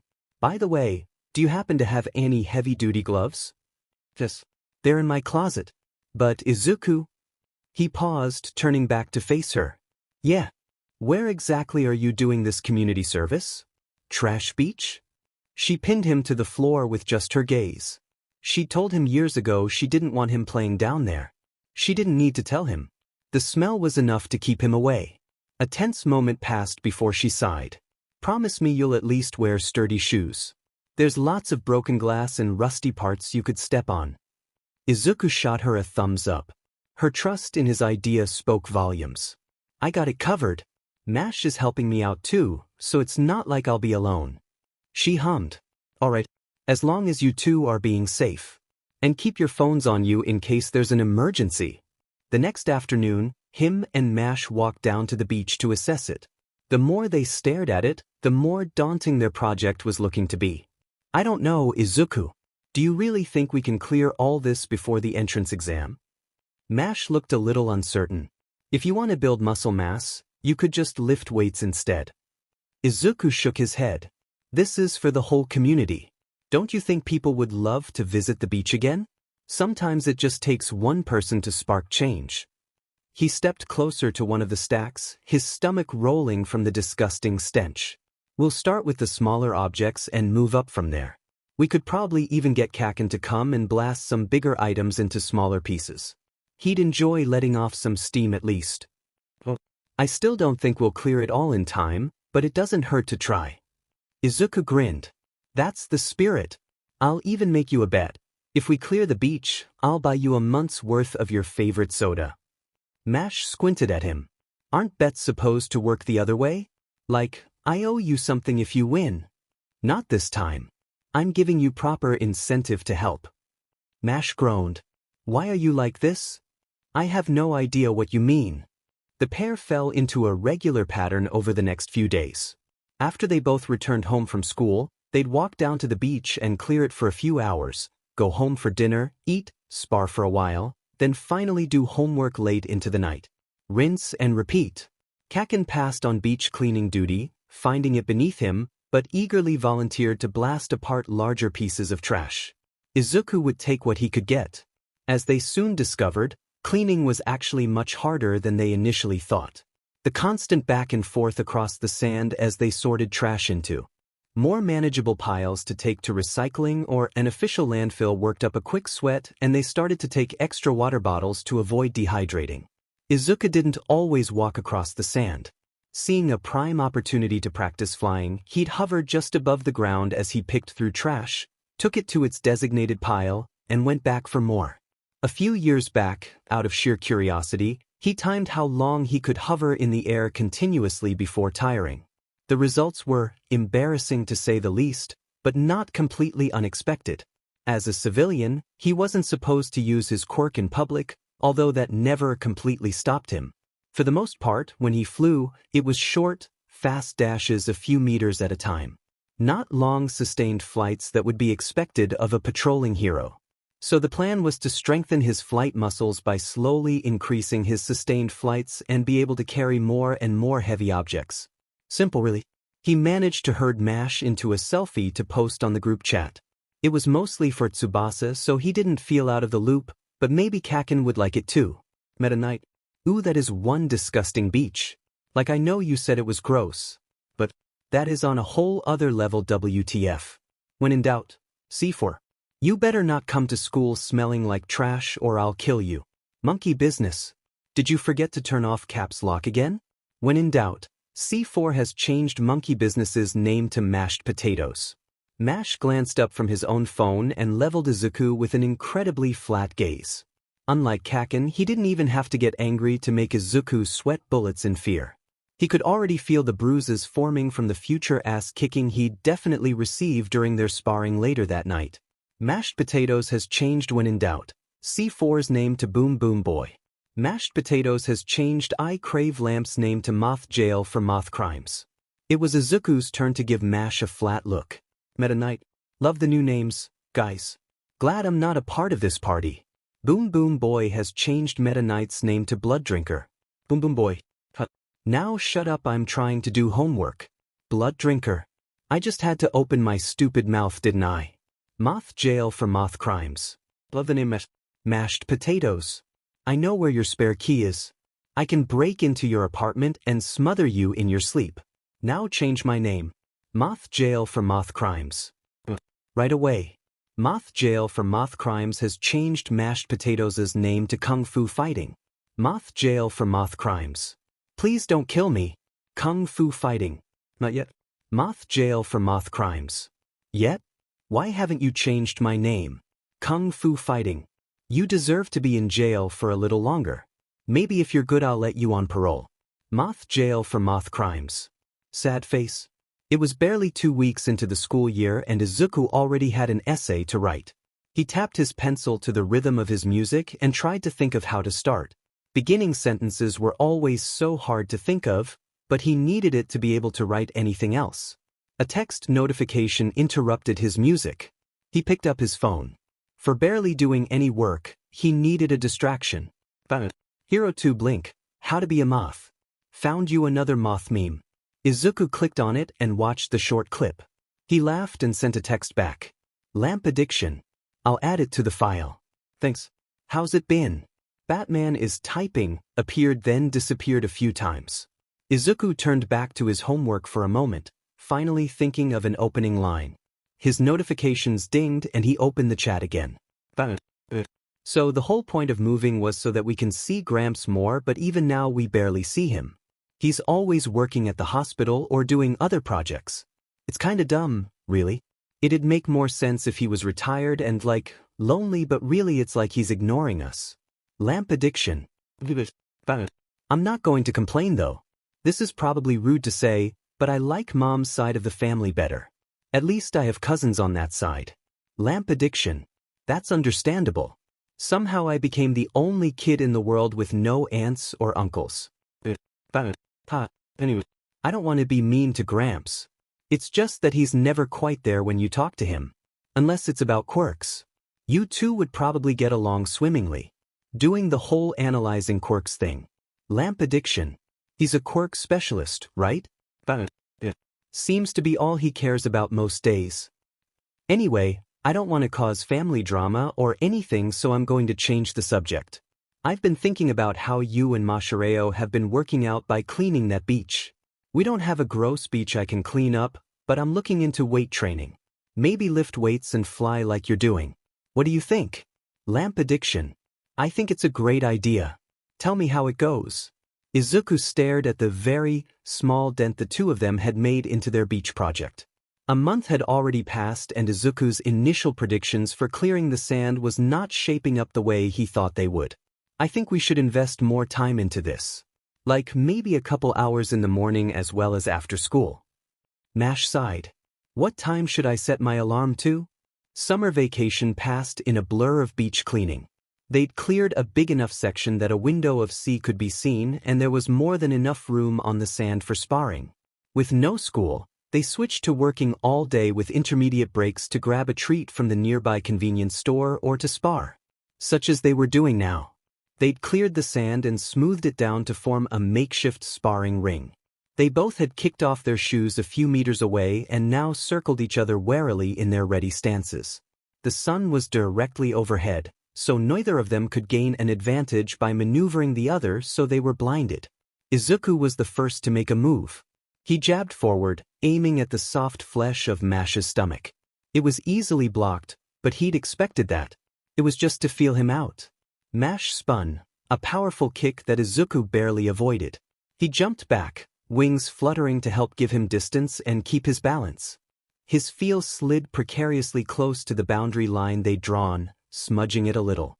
Then he leapt forward, wings thrumming to increase his momentum. Mash curled his tail in front of him to give himself additional protection, but Izuku was fast. His smaller hands struck at any open spots Mash happened to give him, constantly changing where he was hitting to keep him off balance. A particularly sharp punch to Mash's ribs made him grunt. His tail whipped out. Izuku was too slow to avoid it completely and the force of it pushed him backwards. Mash didn't wait for him to recover. The next second he was coming at Izuku with a flying kick. He rolled. Mash landed with a stumble. Izuku took his chance. With Mash off balance, he grabbed one of his legs in a tight hold, then pulled it out from under him. He lifted off from the ground for good measure. He couldn't carry Mash's full weight while flying, but he could at least take part of it to really slam him hard. It was a good plan. It might even have worked, if it weren't for his darn tail. Mash caught himself on it, ruining Izuku's good takedown. Before he could remove himself and back up to rethink his strategy, their positions were reversed and he was the one being slammed onto the sand. I think that's another win for me, Mash told him, just a hint of smugness in his. He took great pride in still coming out on top most of the time. Sweet, Izuku wheezed. I'll get you next time. He shook his fist weakly. Mash laughed and extended a hand to help him back up. Once more, then we'll get back to cleaning? Izuku took it. Sounds good. I'll beat you this time. He in fact did not. In early fall, Izuku called in Kaken to destroy some of the larger pieces of trash. He couldn't believe that someone would just dump entire cars and refrigerators here instead of taking it to a second-hand parts store. At least that way they'd get a little money out of it. Well, he just needed them easier to move. Kaken swept a critical eye over the half they'd managed to clear.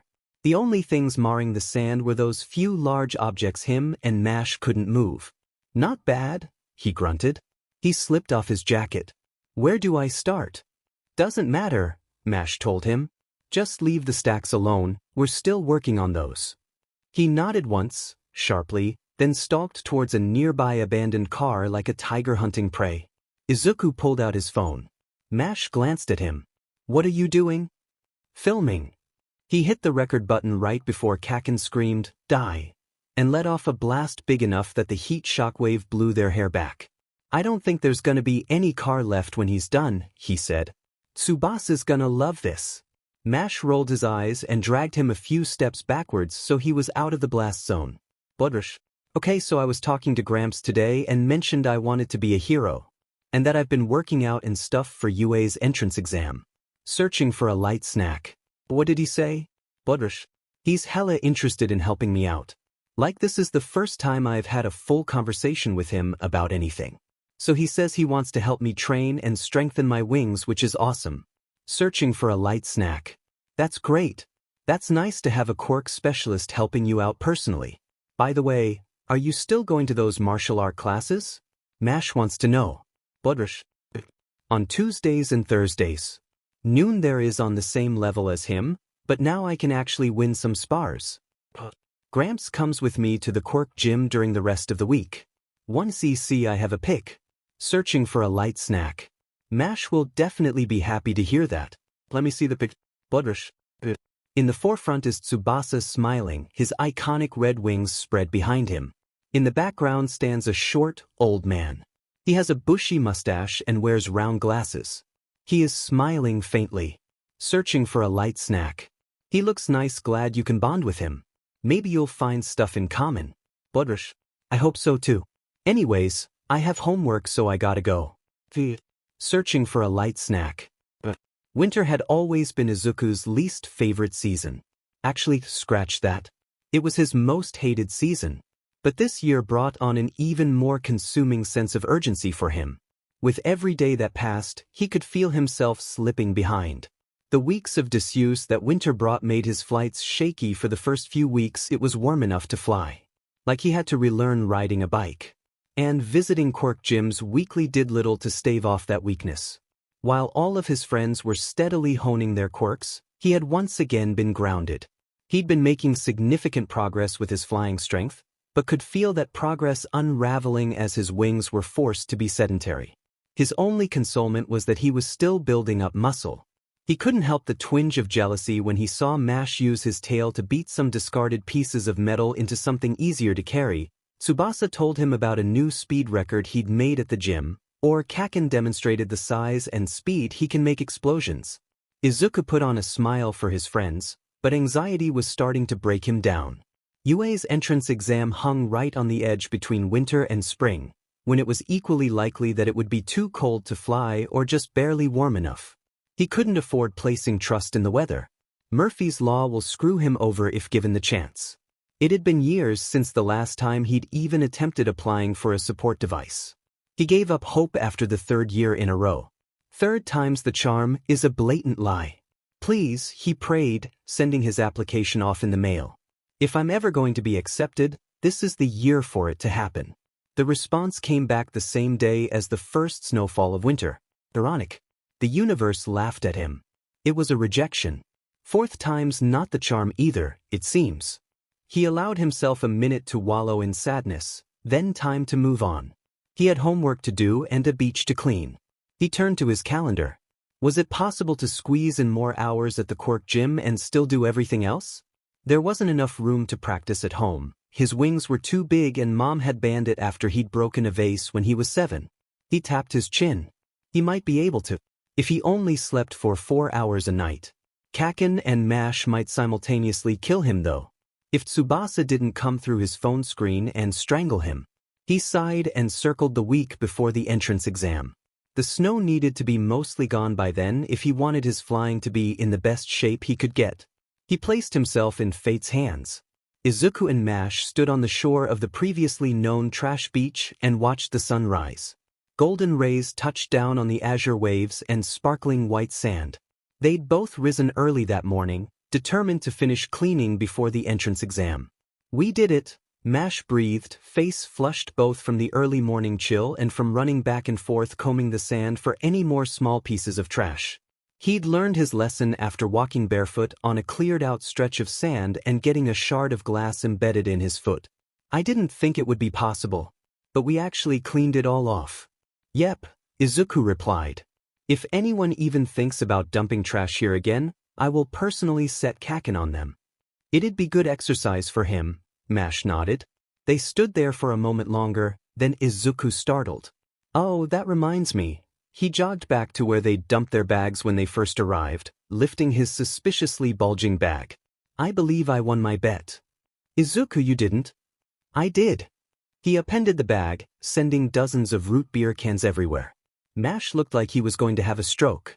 You could have just kept it in the bag. Oh, he looked down at the mess of cans on their just cleaned beach. They were probably horribly shaken up too. In hindsight, not the best idea. Mash facepalmed. Izuku and Mash met up with Kaken outside of UA's gates. Despite the early hours, there was already a flood of hopeful students pouring inside. As they walked up, Kaken's eyes flickered from watching those passing by to look at them. You made it, he grunted, breath steaming in the air.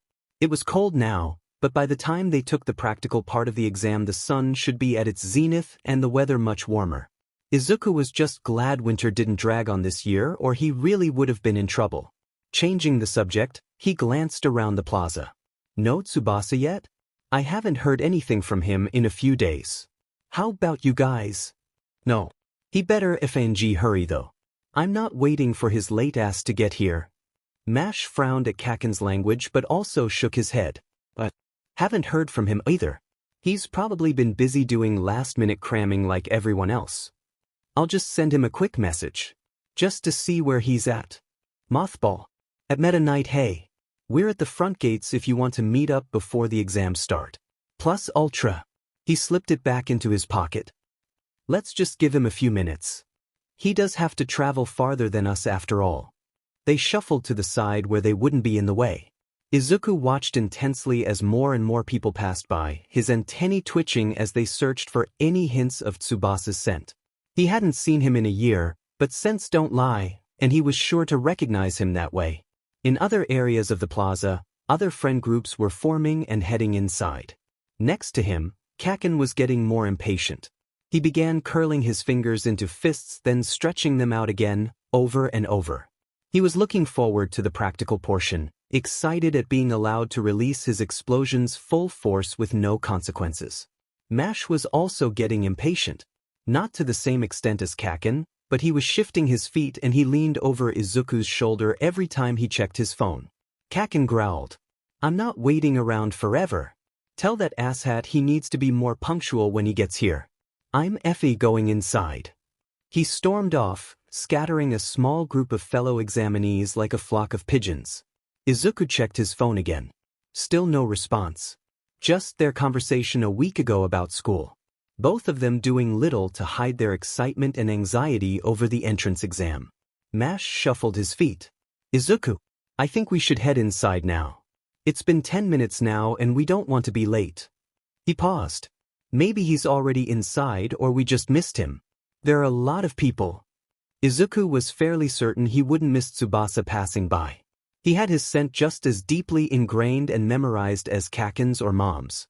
Now wasn't the time to argue though. He was impatient to start his exams as well. Although he'd be willing to stand here as long as it took to greet his friend, his nerves still demanded he get inside quickly so he wouldn't be late. He slumped in defeat. Yeah, we'll catch him after the test. And remind him to charge his phone, he joked, following Mash inside. Regardless of what course students were applying for, everyone had to take a standard test that covered general subjects such as math, reading, writing, and science. They were sorted into a testing room based on their last names after leaving their bags and coats in temporary lockers. Izuku shot Mash a thumbs up when they were lucky enough to be in the same room. Kaken was in a different room. Too bad. He turned in his seat to wave. Mash was placed clear in the back row. He returned it, nervously. The minutes dragged on. Some began whispering quietly, just to pass the time. Right as the clock hit the hour, the test proctor entered, sending the room into a dramatic silence. Exam booklets were passed out and instructions given. You have 2 hours. Begin. The sound of 100 papers being turned in unison filled the room. Izuku didn't look at the clock while he worked. While most other examinees were working through their tests in order, he immediately flipped to the back of the math section. Start with the hardest problems on his worst subject, then the rest of the test will seem like a breeze. First question. For all real numbers, b and c such that the product of c and 3 is b, which of the following expressions represents the sum of c and 3 in terms of b? He could feel his brain trying to turn itself inside out to understand the logic. Nope, no time for diving into rabbit holes. He could spend the entire test on this one question alone if he tried to be too clever. Break it down and think about the parts separately, like puzzle pieces. But he circled E confidently. He could hear Kaken growling in his head. Took you long enough. I've already done 6 more problems by now. Math was Kaken's best subject. Izuku would just have to give him a run for his money. Time blurred.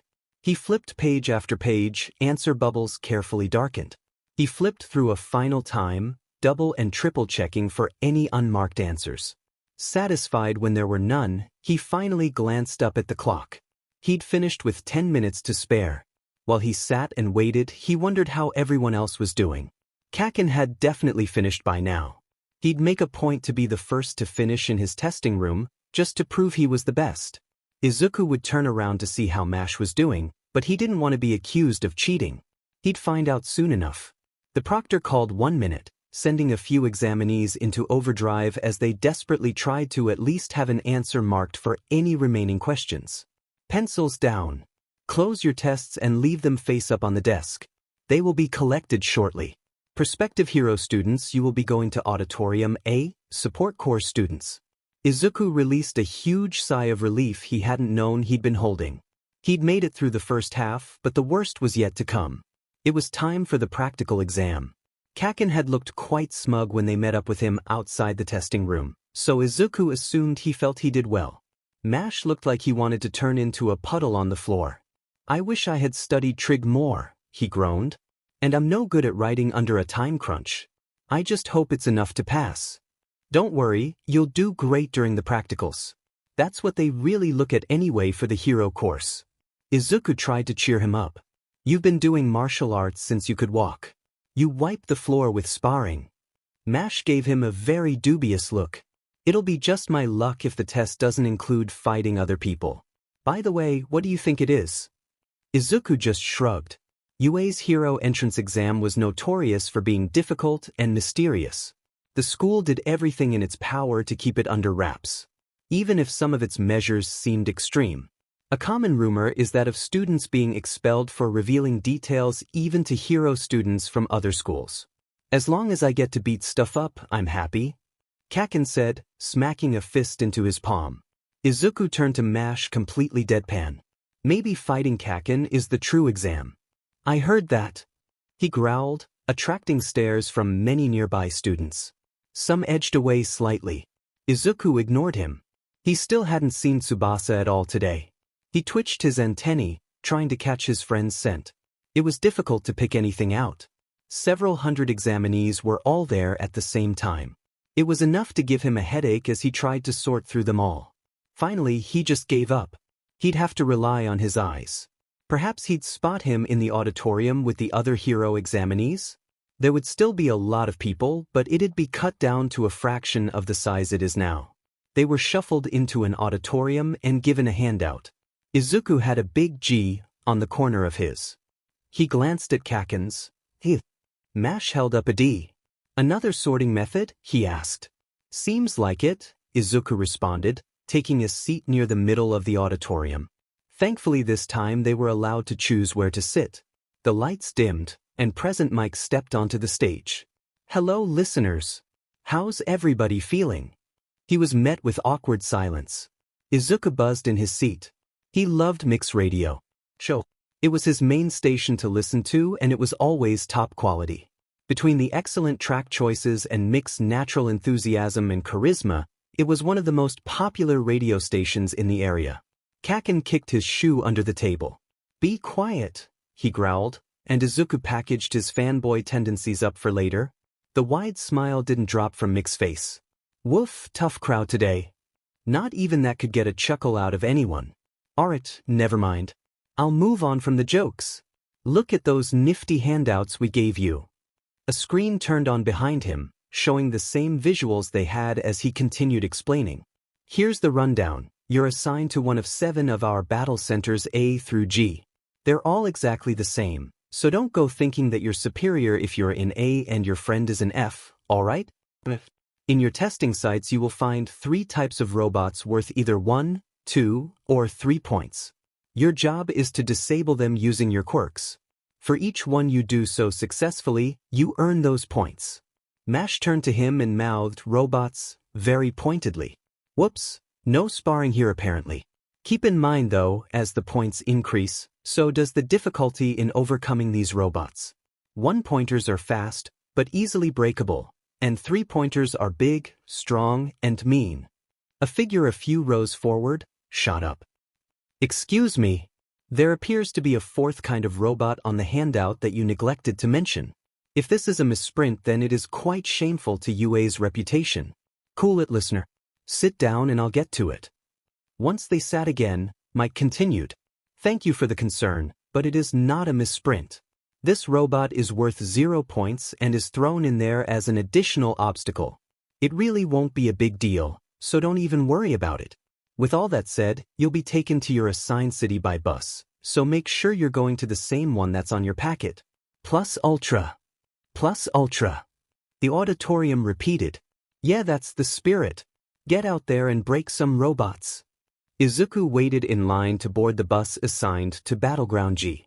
The weather was pretty nice today. It was in that weird phase in between winter and spring when it was freezing cold in the mornings but warm in the afternoon. A chilly breeze pushed his antennae to the side. He vibrated his wings, more akin to a shiver. Not a horrible day for flying. The wind might mess with his range of smell though. He couldn't see Kakin or Mash from where he stood. Too many buses and lines of people blocked his view. He still hadn't seen Tsubasa, but he was sure he was there somewhere. He was pulled out of his thoughts when the line in front of him began to move as people climbed onto the bus. He sat in the first open seat and took some deep breaths to calm down. Someone sat down next to him. Oh, this test has got me feeling all anxious. How about you? Said an upbeat voice. Turned. Even with all the mutations that had become commonplace with the age of quirks, the girl still stuck out like a sore thumb. Bubblegum pink skin and hair, yellow horns on her head, albeit small ones, and golden orange irises burned from the depth of eyes with blackened sclera. She looked like something from an alien world. Immediately she gasped and leaned forward. Wow. I love your eyes. She tilted her head. Oh, they even reflect light. That's so cool. Izuku was rendered quite speechless. Besides Mom, no one had ever complimented him on his insectoid eyes, much less say they were cool. He was well aware of how they tended to make people uncomfortable. Oh sorry, that was a little forward, wasn't it? Here, let me start over. She leaned back into her own space and set her hands on her lap. I'm Ishido Mina, nice to meet you. Midoriya Izuku, he responded automatically. You have nice eyes too? She beamed. Thanks. Thinking the conversation was over, Izuku turned away. Ishido started speaking again. Do you have anyone else in your school here for the test? I came with Kirishima, he's from my school, and I was hoping we would be at the same site.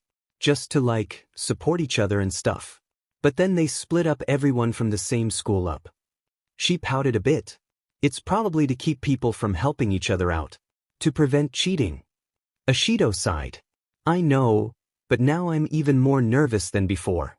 Izuku looked at her strangely. She didn't look nervous. She certainly didn't sound nervous.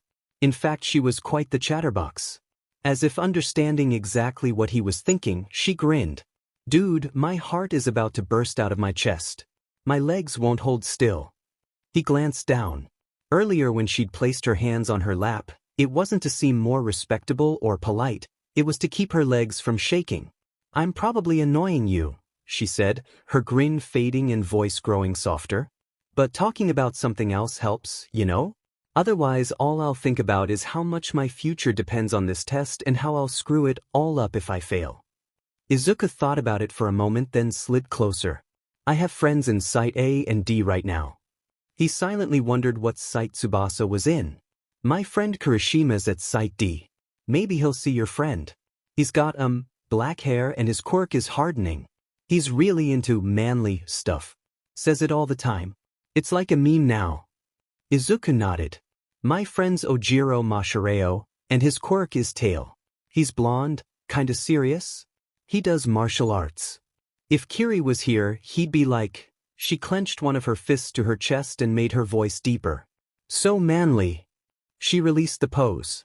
And then he'd want to do an arm wrestle contest or spar.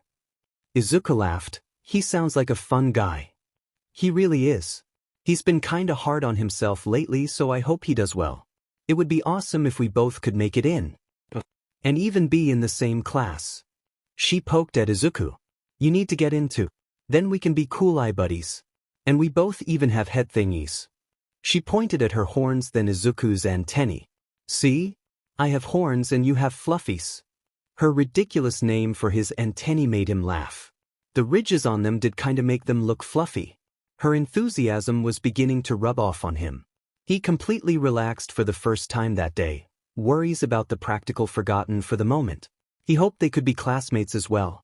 They chatted during the short bus ride to the mock city. Their talking seemed to help dissipate the silent tension of the other examinees, and they began getting to know their neighbors as well. By the time they all stepped off the bus, the worst nerves seemed to be gone, only for it to slam back in place upon seeing the entrance gate for the mock city. It loomed over them like an impenetrable wall, casting a shadow that covered them. It was cold in the shade and Izuku shivered, vibrating his wings in preparation for the start signal. Izuku exchanged glances with Ishido. Good luck. She flashed him a peace sign, hands shaking. Right back at you. A buzzer went off, making him jump. The gates swung open, revealing the wide, empty streets of a very realistic-looking city. Present Mick's voice echoed across the fake cities. What are you waiting for? Don't just stand there. Go. Izuku didn't need any more encouragement. He took off, flying over the rest of the pack to zip into the maze of streets first. He thought back to the instructions they'd been given. Present Mike said the 3 types of robots they'd be fighting would get harder to beat as the points went up. He was no Kakin or Mash. His quirk on surface level didn't seem great for offense. But he'd been training his whole body for the past year in preparation for this. He spotted a one-pointer. It crawled across the ground on its spindly legs, looking like some kind of weird insect. A red scope curved off its body, a single red lens scanning back and forth as it searched for prey. Izuku smiled, folding his wings and falling in a steep dive to smash his feet into its thin metal neck, making it buckle in half under his momentum. The red glow of its lenses faded. Sparks erupted from exposed wires and it gave a shudder as it toppled over.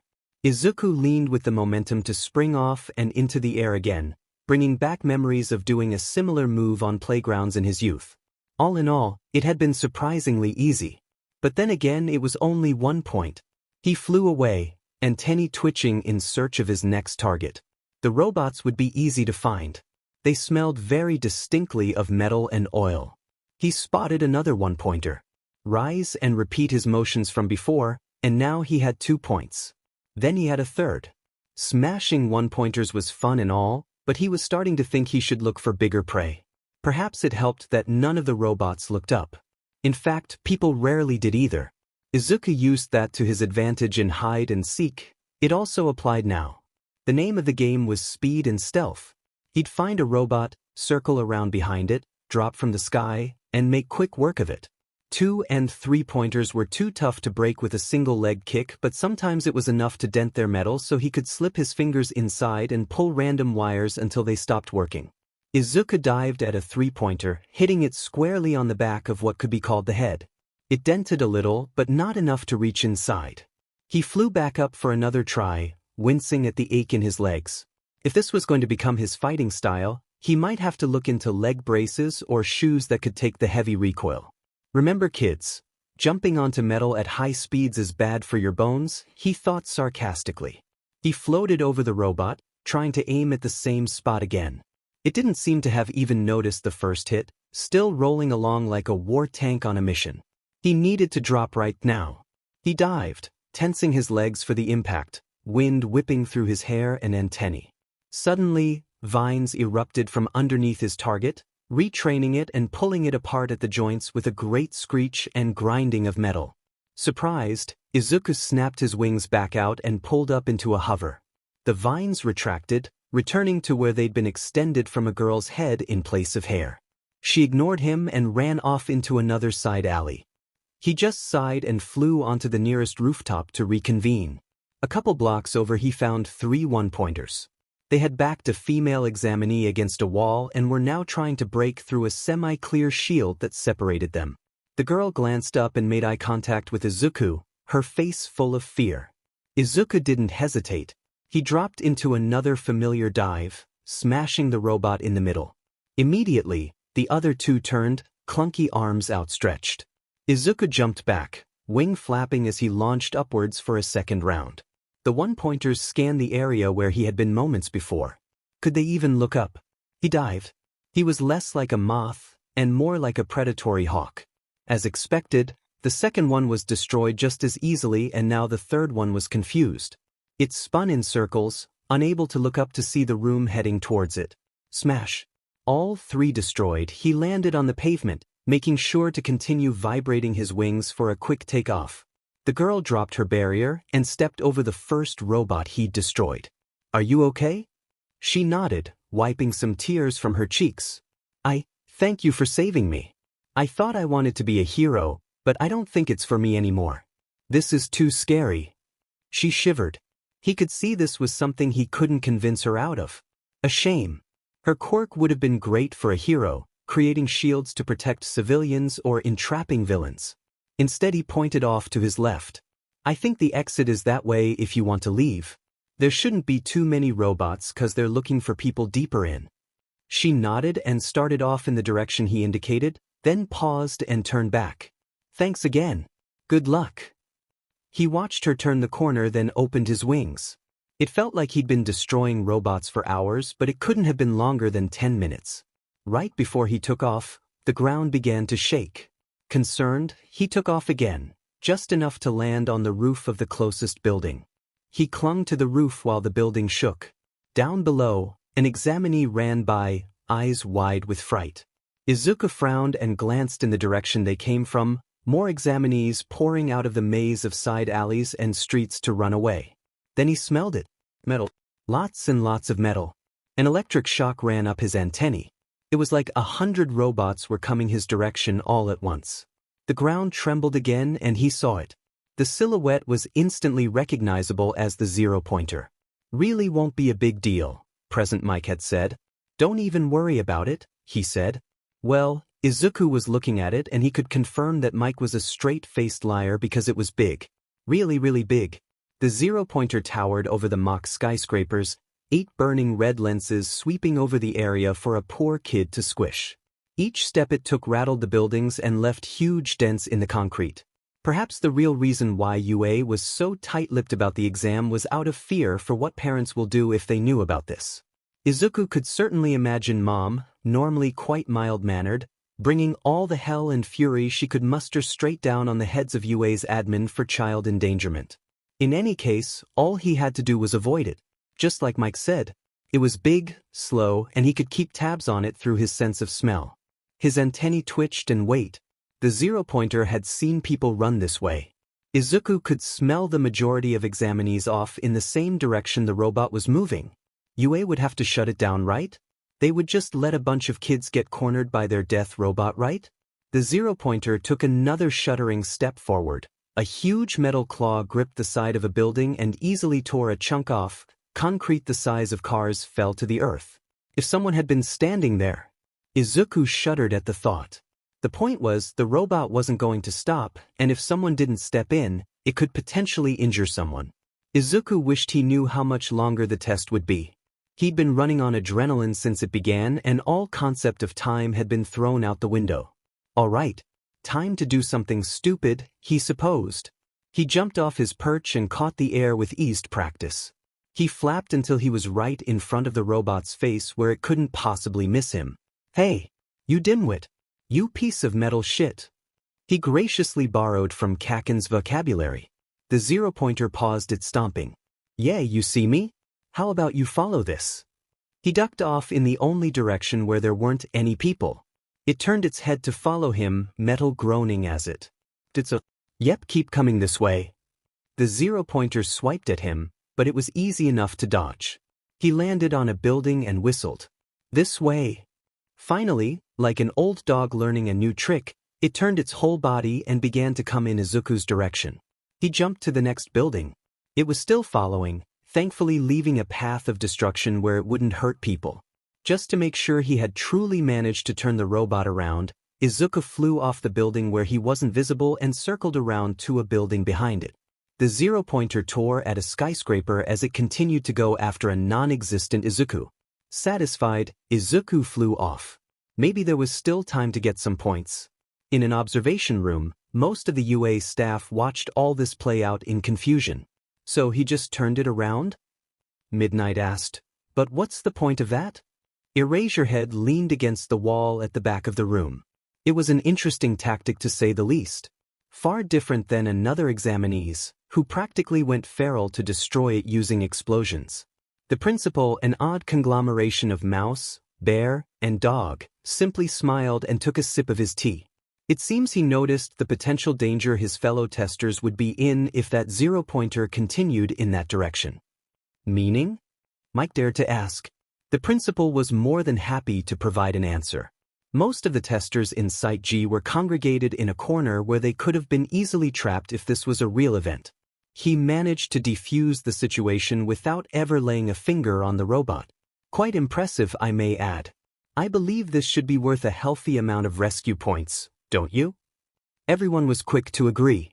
Eraserhead leaned forward, watching as the small figure startled when the buzzer went off, signaling the end of the exam. His antennae twitched and dark green wings folded back across his back. This year was sure to be interesting. Izuku was quickly cleared from receiving medical attention. At most, his legs might be sore from robot smashing, but he was given strict orders to seek medical attention if they continued to bother him for more than a few days. Now he could really go for a nap. He'd been up since early that morning, and the combined weight of 2 tests, each demanding physically or mentally, he felt like stretched out taffy. He'd gotten his stuff and decided to lean against UA's gates while he waited for Kaken and Mash. He checked his phone. There were lots of messages from Mom, just little reminders that she loved him and was proud. A promise to make Katsudon that night as a good job for all his hard work made him smile. He frowned. No messages from Tsubasa. His message from that morning hadn't even been read. Did he forget his phone today or something? Mothball. At Meta Night, hey, I hope your exam went well. I didn't see you at all. There were so many people. Kinda feel like dying now. My legs hurt from kicking robots. Did you do the dive bombing tactic too? Text me ASAP so we can talk. Oh, and tell your parents and grandpa hi from me. He closed the chat right as Kaken and Mashareo walked up. How'd it go? IFING destroyed the competition, nerd. Blasted that shitty zero-pointer to hell and back. Kaken cackled, like honest to God, threw his head back and cackled. If Izuku wasn't used to his antics by now, he would probably be a bit disturbed. Mash eyed Kaken like he was contemplating why they were friends in the first place. Behind him his tail drooped, not even enough energy to move. I think I did all right. I nearly got crushed by some debris while trying to help someone get away from a zero-pointer, but I think I got enough points to get in. We'll make it in. And then I can introduce you to Ashido. Who? Izuku grinned. My cool eyes buddy. Waiting for his exam results became a lesson in patience. He was constantly checking the mailbox for that long-wished-for acceptance letter. He wasn't the only one. He'd occasionally bump into Mash, also on his way to check his mailbox, and Kaken was blowing up the chat in angry caps lock complaining that UA couldn't process their results faster. Amongst all this, Tsubasa had been silent and Izuku was beginning to worry. His childhood friend didn't even respond when Kaken went on a rage and changed his chat handle to his most hated names and let loose a flurry of swearing so bad Izuku could taste soap. Mash, ever the only one manners, banned Kaken until he got his UA results in and subsequently calmed down. So it had been quiet for the past few days. Izuku stared at his private chat with Tsubasa, wondering if he should send another message or leave it be. Tsubasa had to be mad about something. There was no other explanation for his sudden radio silence. Izuku just wished he could figure out what it was so he could fix it. He sighed. He should leave Tsubasa alone for a day or two. Just give him some space. Right before he pressed the power button, a message came in. Kung Fu Fighting. Have you checked the mail yet? Mothball. Mom banned me from checking more than once a day. Kung Fu Fighting. Fair enough. You should go check it for real though. His heart hammered in his chest. Did that mean? A second later he slipped his shoes on and was running down the stairway to get to the community mailroom where their personal box resided. He nearly tripped on his untied laces a few times but he didn't care. His results were here. He paused to just hold his letter, excitement and dread swirling in his gut. This was it. Then he ran back up the 3 flights of stairs and through their apartment to open it in the privacy of his room. He tore the letter open. A small, thin disc slid out onto his desk and lit up, projecting All Might into his room. Wait, All Might? Hello, is this thing on? There was an indistinguishable voice off-screen. Oh, whoops. All Might turned to face the camera, his trademark grin beaming. Hello, young Midoriya Izuku. I am here with your exam results. On the written portion you got a whopping 95% correct. UA commends you on your hard work and diligence in your studies. Now to your practical. Izuku held his breath. During your 15-minute exam, you earned 28 villain points. Now, on its own, that wouldn't be enough to be accepted, but you were also being graded on heroic acts. A clip of him breaking the robots, ganging up on the girl with the shield quirk appeared. Here you helped a fellow examinee out of a tight spot, all while earning yourself points. And that's not all. Another clip replaced the first, this time showing Izuku turning the robot. You noticed the potential danger other testers may be in if the zero-pointer continued its rampage and diffused the situation quickly and calmly. Because of those actions, we will be awarding you a total of 50 rescue points. Congratulations, young Midoriya, your grand total is 78 points. UA is proud to accept you to the hero course. You earned it. He did one last beaming smile and a thumbs up before the video cut out. Izuku sat frozen for a long moment. He did it. He really did it. Mothball. At Meta Knight, did you get your results yet? I just got mine. I was accepted. 11. We should celebrate or SMT. I beat Kaken out by 1 point. He did get higher on the written though. Please dude. Text me back. I'm getting worried. Izuku's UA uniform, like all his clothes, was modified to accommodate his wings. Because they were big and difficult to bend, it wasn't as simple as leaving a hole in the back to slip them through. So, design companies had to get creative. It worked like a button-up shirt, but in the back. First he'd slip his arms into the sleeves, raise his wings, careful that he doesn't bump into his table or bookshelves, and do the buttons above and below the slit for his wing base. Hooks and zippers were also very common.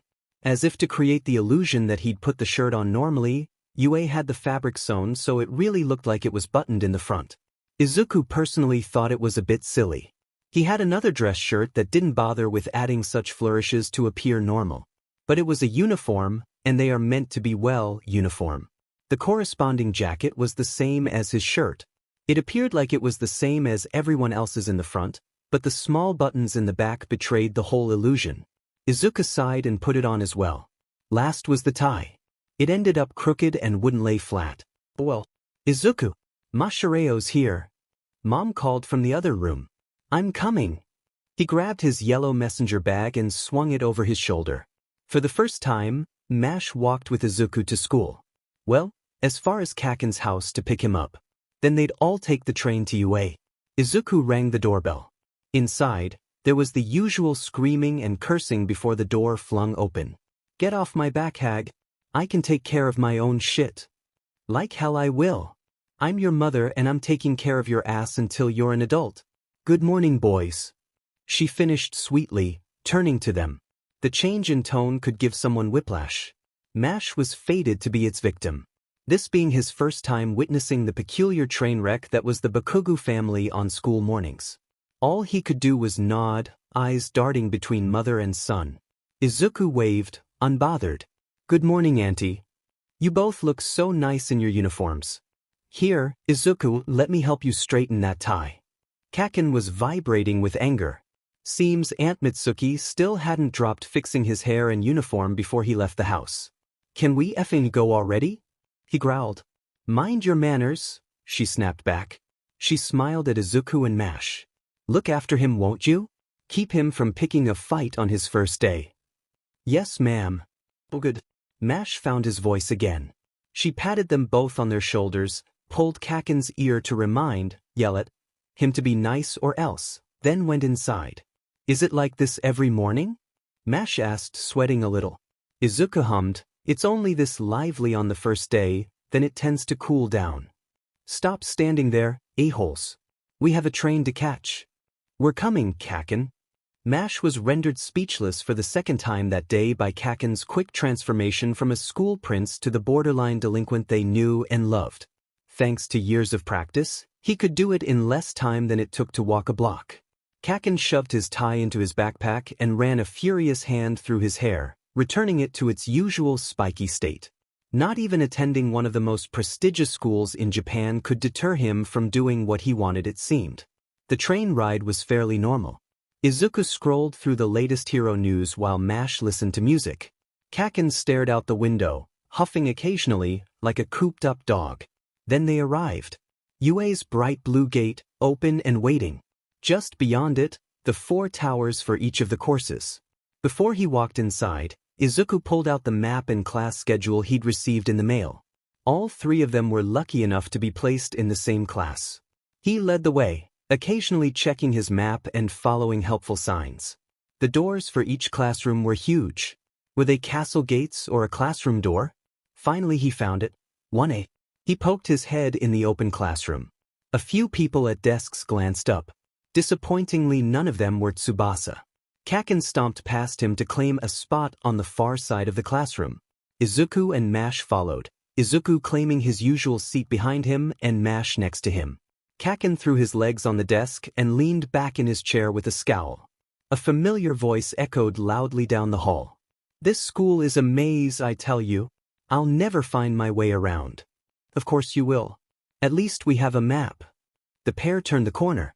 Izuku didn't recognize the guy, but the girl? Oh yeah, he wouldn't be forgetting that bubblegum pink skin anytime soon. He stood and waved, getting her attention. Ashido! She locked onto him faster than he could say, all might. She dragged the guy with her as she bounded across the classroom. Hey, Cool Eyes. You made it in. Before he could greet her properly, she dived in for a hug. I wanted to say thanks for chatting with me before the exam. It really helped calm me down, she murmured seriously. You're the bee's knees, Mido.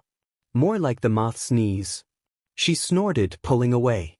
Oh, I need to introduce you to my friend. This is Kirishima, the guy I told you about.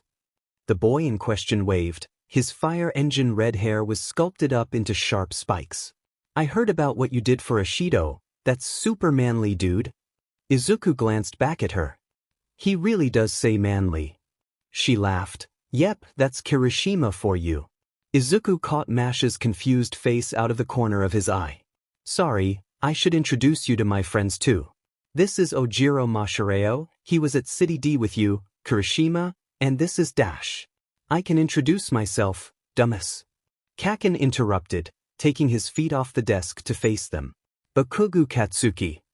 Ashido stuck her hand out. Nice to meet ya. Me and Izuku met on the bus to the exam. Yeah, I heard. He told us all about you. She glanced at Izuku. I hope you said nice things, she teased before turning back to Kaken. Yo, Bakugu, are you gonna shake my hand or are you afraid I'm gonna bite? Mash stood up from his desk as well. So, you're Kirishima? Sorry, I don't think I remember seeing you at the exam. Kirishima waved his apology away. Don't worry about it. I'm not surprised anyway. My quirk isn't that flashy and I've actually changed my hair since then. He rubbed the back of his neck. I'm embarrassed to say I don't remember you either. Everything seemed to happen so fast and I was just worrying about getting enough points. Mash nodded in complete understanding. Izuku smiled. Already he could feel his small group of friends expanding. Though, that only made the hole where Tsubasa would be more obvious. He wasn't in their class, that was for sure. Every seat was taken now. Izuku's antennae twitched. He was starting to get used to the new sense of his classmates, assigning their faces with smells. But there was a new one in the mix. He glanced around Kirishima, towards the door where it was emanating from, only to see a very scruffy-looking man about to climb into a bright yellow sleeping bag. "Hey, Izuku, what are you dash?" Mash cut himself off, also starring. His half-sentence drew the attention of the rest of their group, then spread through the rest of the classroom as everyone else also stared at the figure in the doorway. Conversation hissed away like a bucket of water thrown on a fire. The man glanced up, blinked, and lowered his raised leg. You are aware of your surroundings. One less thing we'll have to work on. Though you all could cut some of the useless chatter." He stood up straight, dark hair framing his face. "Welcome to the hero course. I'm Aizawa Shota, your homeroom teacher." Their homeroom teacher? He had to be a pro hero then. Izuku couldn't place him. The answer hovered just at the tip of his tongue. The dark, simple costume seemed like something he would take note of, especially considering most heroes were brighter and more elaborate. Aizawa reached inside his sleeping bag and revealed a standard P uniform. "You each should have one of these. Put it on and meet me on the grounds in 15 minutes. One girl in the back piped up, "But what about the entrance ceremony? The syllabus? I believe in not wasting time. The changing rooms are down the hall and the training fields are on the north side. Welcome to UA." With the class changed and lined up on the training field, Aizawa started. "Back in middle school, all of you took standard P.E. tests. The softball throw, the standing long jump, 50-meter dash, side-to-side step, and seated toe touch, to name a few. Before, you weren't allowed to use your quirks. That ends today. Our quirks are extensions of our bodies." He continued lecturing. "When you're pros, complete mastery of both body and quirk is essential. As your teacher, it's my job to push your limits. But first, in order to know what you're truly capable of physically, I need a foundation I can work from. Midoriya Izuku." Izuku snapped to attention.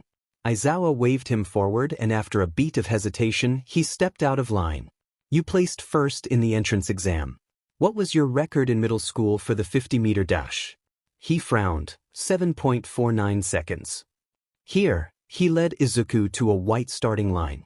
"On the start signal, use your quirk however you see fit." Izuku lowered into a ready stance, his wings rising in preparation.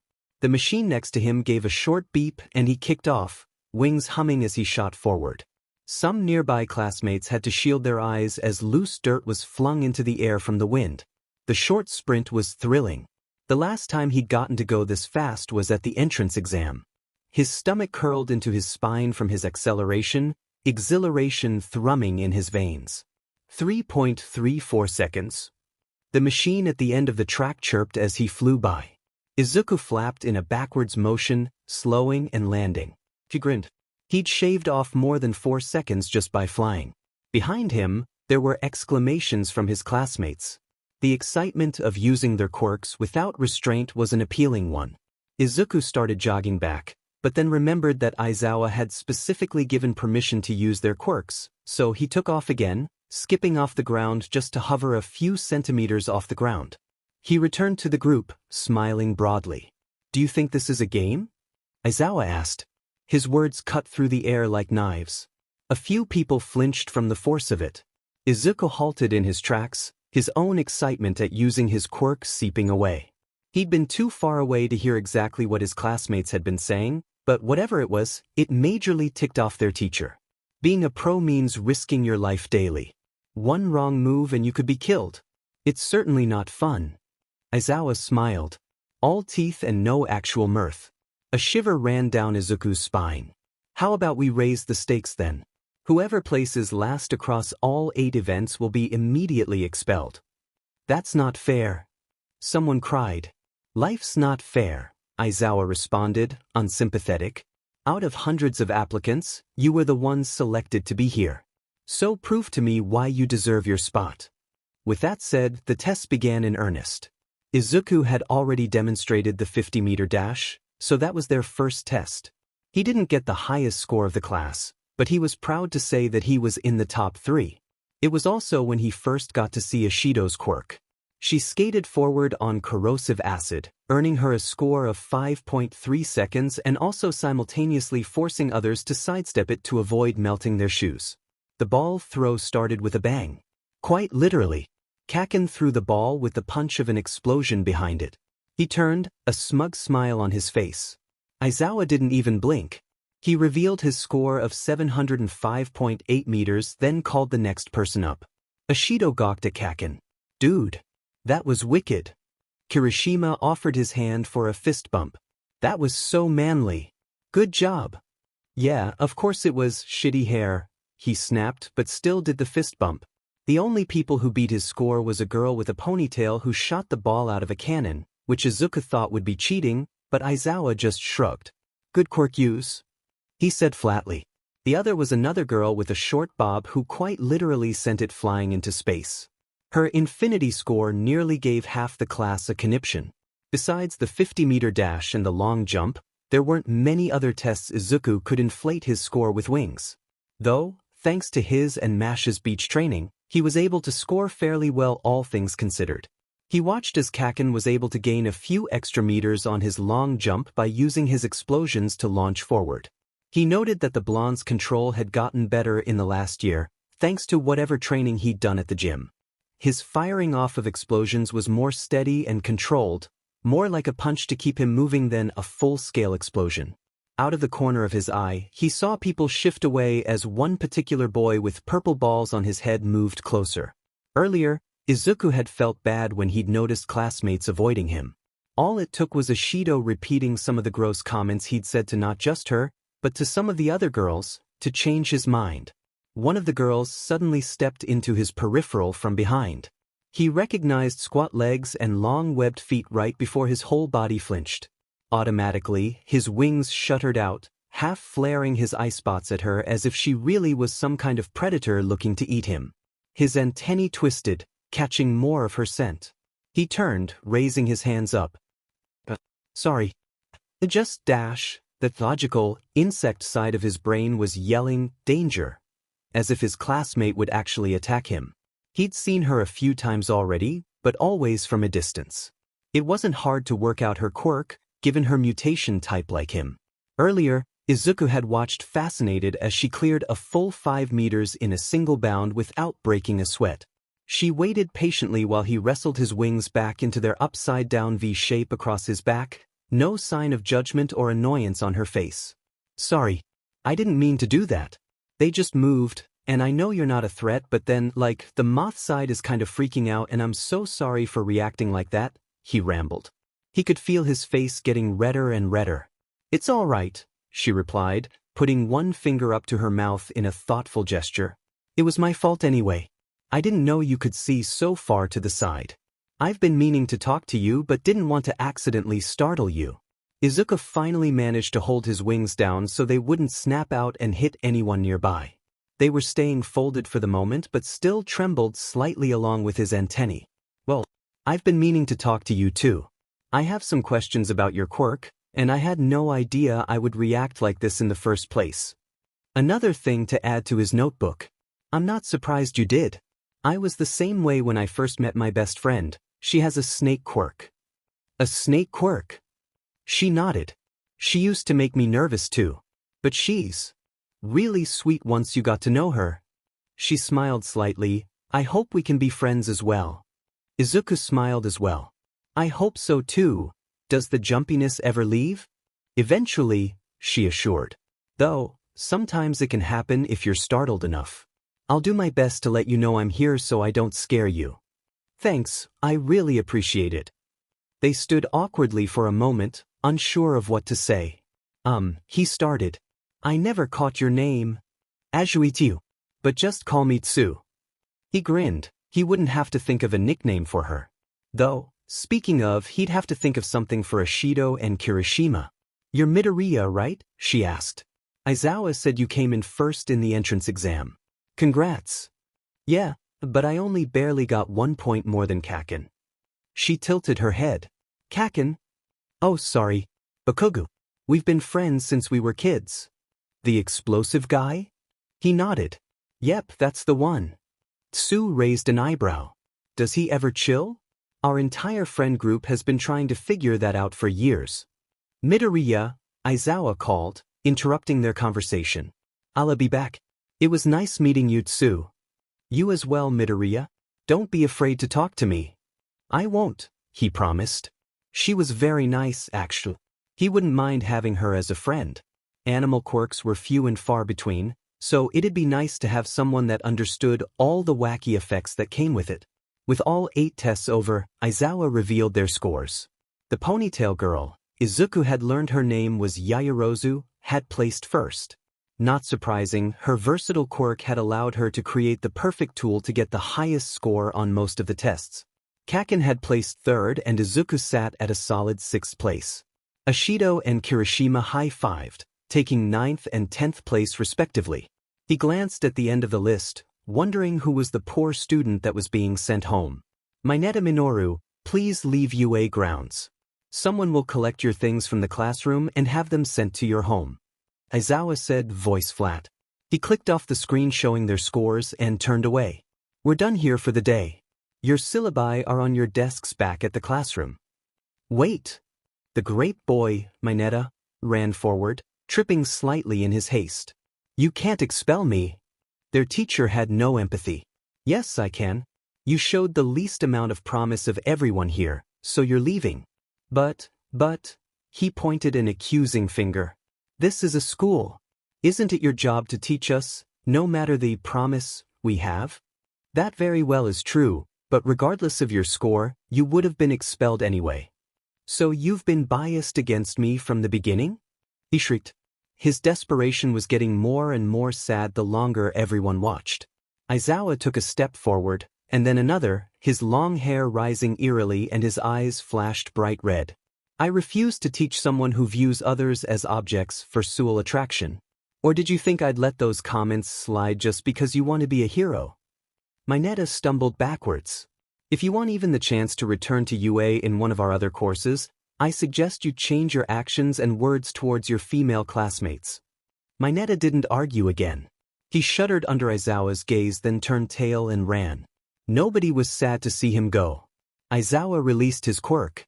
His hair fell back into its disheveled mess and he pulled a small bottle of eye drops from one of the pouches on his belt. Homeroom is over for the day, he announced as if nothing had happened.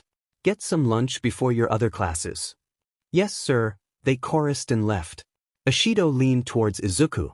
Holy shit. I think he's my new favorite teacher. Izuku agreed. He'd only seen that quirk a few times in shaky videos in the depths of hero forums, but there was no doubt in his mind. Aizawa Shota was the underground hero Eraserhead. The afternoon passed in a way more reminiscent of normal high school. They met the rest of their other teachers, all pro heroes.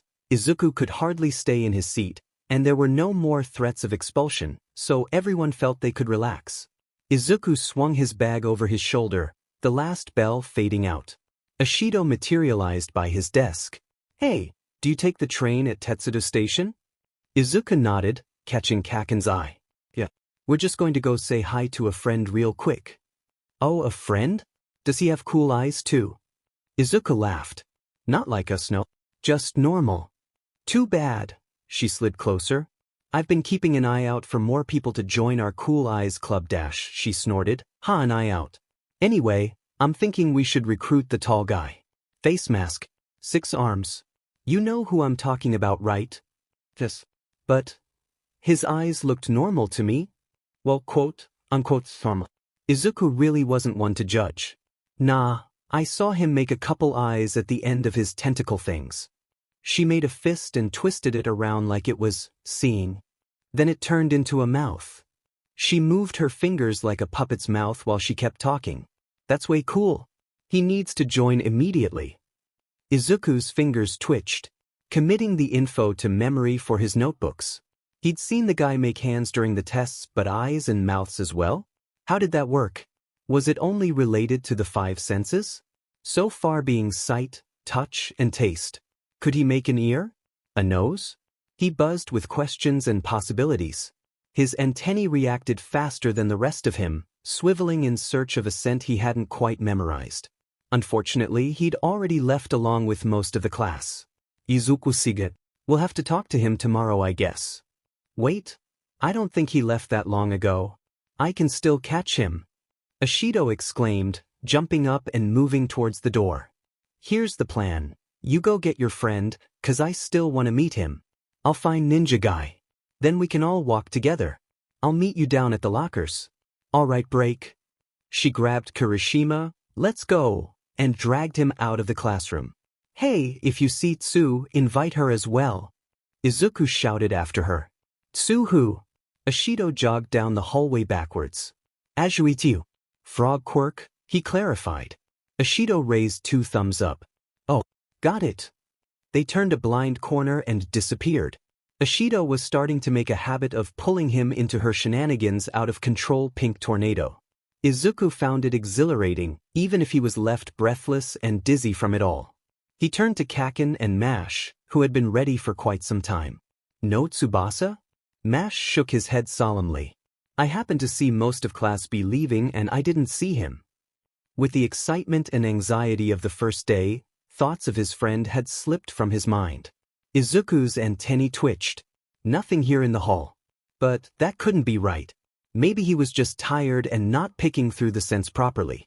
There were traces of dozens of different people in this spot alone. If Tsubasa wasn't in Class 1A, then he must be in 1B. That was the only other hero course class. Izuku led the way down the hall to the other classroom door. It was exactly the same as their own homerooms except it had AB instead of A on it. Izuku slid open the door and stepped inside, antennae twisting in search of Tsubasa's scent. It was much easier to pick through the couple dozen individual scents that drifted through the room. He hadn't been here. He slumped. So Tsubasa hadn't been accepted to the hero course. That must be why he hadn't been answering. Well, Kaken asked from the doorway. Izuku simply shook his head, shutting the door behind him. Nothing. Kaken's face darkened. So he's been avoiding us because he failed. Katsuki, Mash warned. Leave Tsubasa alone. He's probably having a hard enough time with it already. I'm not mad that he failed. I'm mad 'cause we had the right to know. Instead he's sniveling and being dramatic by not responding. I'm going to kick his ass when he finally decides to show his pathetic face. He glared and shoved his fists into his pockets. If he's going to be a whiny ass about this, then I don't want to talk to him. He stormed off without looking back. Izuku could see Kaken's point. To an extent, they were all friends. They should be helping and relying on each other, not pushing away. But he didn't agree with Kaken's method of pulling away as well. All that was going to accomplish was more conflict. Mash sighed, his tail thrashed behind him. Let's catch up so we don't miss the train. If Tsubasa failed the practical, then he was probably placed in one of the general courses. We'll look for him there tomorrow. He gave Izuku a stiff smile. Yeah, we'll find him, Izuku replied hollowly. He glanced back at Class 1B. Tsubasa, this isn't like you. Why haven't you answered? Thanks for inviting me to walk with you, Tsu said, on the other side of Mash, so she and Izuku were separated. It's no problem, Izuku smiled. They'd figured out that he only had a strong fearful reaction when she was close, so it was best to be slightly separated for the time being. And while he'd apologized over and over, frustrated that his instincts had other ideas of how to act, Tsu just waved it off. We'll take it slow. She told him. It'll take some time for your instincts to calm down and recognize that I'm not a threat. On Izuku's other side, Ashido skipped along, seemingly never out of energy. The crushing defeat of failing to catch Mr. Ninja, completely forgotten. We should all study together in the future. Anyone here good at English? That's my worst subject, she pulled a face. I'll help you, Izuku promised. I usually help tutor Mash too, so we can all work together. Mito, you're a lifesaver. Tsu, Bakugu? You want to join too? It'll be a party. Tsu nodded her agreement. Kaken huffed, but Izuku knew he wouldn't pass up a chance to yell at more people about their shitty math. I can bring snacks, Mash offered. I have about 3 dozen cans of root beer I need help drinking. Dang, was it on sale or something? Ashido laughed. What store do you go to? I need to get some too. Mash gave Izuku a flat look. I was bribed. Wasn't a bribe, Izuku insisted. I won my bet, and you won your prize. Sounds like a bribe to me, Tsu cut in. Isn't he supposed to pay you something if you won? Izuku made several noises, none of them words. He squeaked, sounding like a deflating balloon. Well, it's meant to be a bet. And I'm sticking to what I said. They laughed, light-hearted and amicable. They'd survived the first day of school. Now they could face anything. Mothball. At Meta Knight. Hey. I know you didn't get accepted to the hero course. I'm really sorry. There's still a chance though. If you do well in the sports festival, then you could probably change classes. Me and Mash will send you our notes from heroics so you aren't behind. Kaken's really mad at you, so maybe drop a hi in the group chat soon or something. We miss you. Izuku had seen Ishido's ambush coming from a mile away. There were traces of her perfume all the way up the stairs, and he easily spotted the toe of her sneaker that was poking out from around the corner where their classroom was. So he didn't flinch when she jumped out, hands on hips. Mido. Morning, Ishido. You never gave me your number. She fake pouted. I'm trying to form the Cool Eye gang here and I need them digits. Izuku pulled out his phone. Sorry about that. It was kinda crazy yesterday. He rattled off his number and within seconds received invites to 2 chats, Study Group and Cool Eye Squad. You guys as well, she pointed to Mash and Kaken. We're making a study group chat too. Kiri's already got a couple other people in there. Mash gave her his as well and was rewarded with an invite to the study group. You better not blow up my phone at all hours of the night, Kaken growled. I will if I block you. Don't worry, Blasty, notifications are only set to at mentions, she guaranteed. But don't turn the notifications all the way off. I suck at math and need help. No FING promises. You better study as well or I'm out. I promise. Same goes for you, shitty hair. Kirishima gave him a thumbs up from the classroom doorway. You got it, bro. Kaken stomped towards him. Don't call me bro. Mash was quick on his heels. No fighting in the classroom. Always sure to keep Kaken from exploding. Izuku moved to follow, but Ishido grabbed his arm. Come meet the ninja. She dragged him to the back of the classroom. This is Shuji. I managed to catch him outside the front entrance. Izuku wondered if catch actually meant ambush in Ishido's world. Shuji spoke from a mouth on one of his tentacles. Midoriya, right? Ishido told me about you. Did she also tell you about my lamp addiction? Shuji raised an eyebrow. Don't worry. It's pretty light. Ishido jabbed him in the side. Bad joke, Mothman. I'm just trying to brighten your day. Anyway, she said, changing the topic and ignoring Izuku's bad pun. Shuji, you should be part of our Cool Eyes squad. His face was hard to read with the face mask on, but Izuku could tell he was a little bewildered by her sudden statement. Izuku tried to explain, we're making a group of people with cool eyes. Ishido thought you'd be a good fit. I don't think there's anything particularly special about my eyes. Ishido sat on the desk next to him. Of course there is. Dude, you can make up to 3 extra pairs of eyes. That's super cool. Thank you, Shuji said sincerely. But, what does your group even do? We just be cool. Ishido kicked her legs. Actually, I haven't thought that far.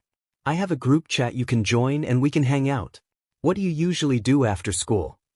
Usually study. She puffed her cheeks out. Izuku. Same.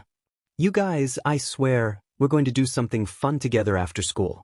There's that new movie coming out on Saturday, or I know a fun cafe we can go to. Should you give me your number and we'll make plans?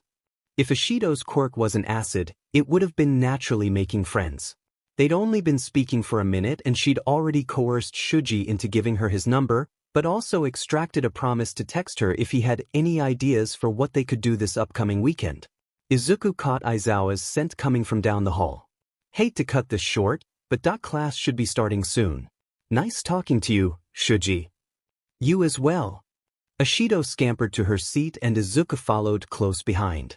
As he passed the door, he could smell another one of his classmates standing outside. It didn't hurt to give them a warning as well, so he stuck his head out. Hey, Aizawa's on the way. The boy jumped, his large rock-like head turning sharply to look at Izuku. Upon seeing him, he stepped back, quickly nodding his head. He held up a finger as if to say 1 second, but wouldn't meet Izuku's eyes. His whole body shook like a leaf. Sorry for startling you. He went back into the classroom and sat in his seat, behind Kaken. A few moments later, the boy ducked into the classroom and hurried to his desk by Shuji. He sat seconds before Aizawa rounded the corner, nodding when he found all of them in their seats. But paying attention wasn't just a first-day thing. Let's get started. The second day of school was much less stressful than the first. Aizawa did roll call without any threats of expulsion. After some normal school announcements, he gave them the freedom to prepare for their other classes as they wished and rolled into his sleeping bag on the floor. While others were chatting, Izuku snuck to the front of the classroom and crouched down. Mr. Aizawa? His teacher opened his eyes with a sigh. Yes, Midoriya? I have a friend that didn't get in the hero course dash. Absolutely not. I didn't finish dash. I don't care if you're my best student. I don't give out favors to friends. His voice dripped with contempt at even the idea. Izuku frowned. That's not what I was going to ask. He raised an eyebrow. Then what do you want? I just want to know what class he was put in after failing. I haven't seen him since before the entrance exam and I'm worried. Not much I can do, kid. All student information is strictly confidential and I can't tell you that, even if I wanted to. And I don't, he added. I don't teach to get wrapped up in teenage drama. Ask around the general course if you're worried about your friend. He closed his eyes again, shuffling back into his sleeping bag. Izuku decided not to push it and returned to his seat. Their classes seemed to drag on. It didn't matter that they were going to a top-tier school for heroes, regular subjects were still just as boring as they always were. Ashido began nodding off in the middle of math and MASH became a case study for lost souls in English. The mood lifted after lunch. Finally, the class they'd all been waiting for, basic hero training. I am here. Coming through the door like a normal person. All Might himself announced, definitely not coming in normally. He marched in, his signature grin beaming as he stood at the podium in front of the classroom. The class was sent into a miniature uproar as everyone began speaking at once. Izuku beamed at his desk, excitement running down his spine and into his wings so they vibrated contentedly on his back. Ever since he'd gotten his acceptance letter, he knew there had to be a reason it was recorded by the #1 hero himself. And now it turned out he was teaching at UA and their class no less. His antennae twitched, in the hopes to catch All Might's scent from among his classmates. He frowned, something was wrong with it? All Might raised a hand for silence and after some shuffling, the noises died down. I appreciate your enthusiasm and I look forward to getting to know each one of you as both heroes and students. Principal Nizu has graciously invited me to join UA's staff this year and I look forward to teaching hero basic training. Which brings me to today's lesson. With a dramatic flourish, he revealed a note card simply printed with the word, battle. Today we'll be simulating hero and villain battles in one of the battle arenas. But before that, you all need your costumes. A sleek white panel emerged from the wall. Within sat rows of metal cases, each painted with a bold black number. Grab the case that corresponds with your class rank, All Might instructed. Get changed quickly. We want as much time as possible for our battle trials. The class surged forward. Izuku saw Ashido grab her case and run out of the room with it held overhead, eyes bright with delight. MASH and Kirishima were more dignified, stepping back and letting others go first. They tried to wave Izuku forward but he shook his head. No, go on. I want to ask All Might something. Looking for an autograph already? MASH teased. At least wait until after class. Izuku flushed. Yeah, he was a fanboy through and through, but he did understand the meaning of time and place. MASH didn't press it, he grabbed his case and jogged out of the room, leaving Izuku alone with his idol. All Might glanced at a sheet of paper. Izuku could see it had names and pictures of everyone in the class. Young Midoriya? Is something the matter? Izuku shook his head. Now that he was closer, he was sure he hadn't imagined it. All Might's scent, it wasn't right. He'd always imagined it being bright. Maybe tangy and light, to match his bright personality. This was heavy and bitter, the metallic scent of blood undercutting it. No, he said, feeling very small next to the literal and figurative giant. I wanted to ask if you're okay. All Might's smile froze. His constant smile always appeared effortless, but now it wobbled as if he now had to concentrate to hold it up. His hand drifted almost imperceptibly towards his left side. I can assure you, I am doing quite fine. No need to worry, young man. He coughed. The scent of blood grew stronger. Now, no more dilly-dallying.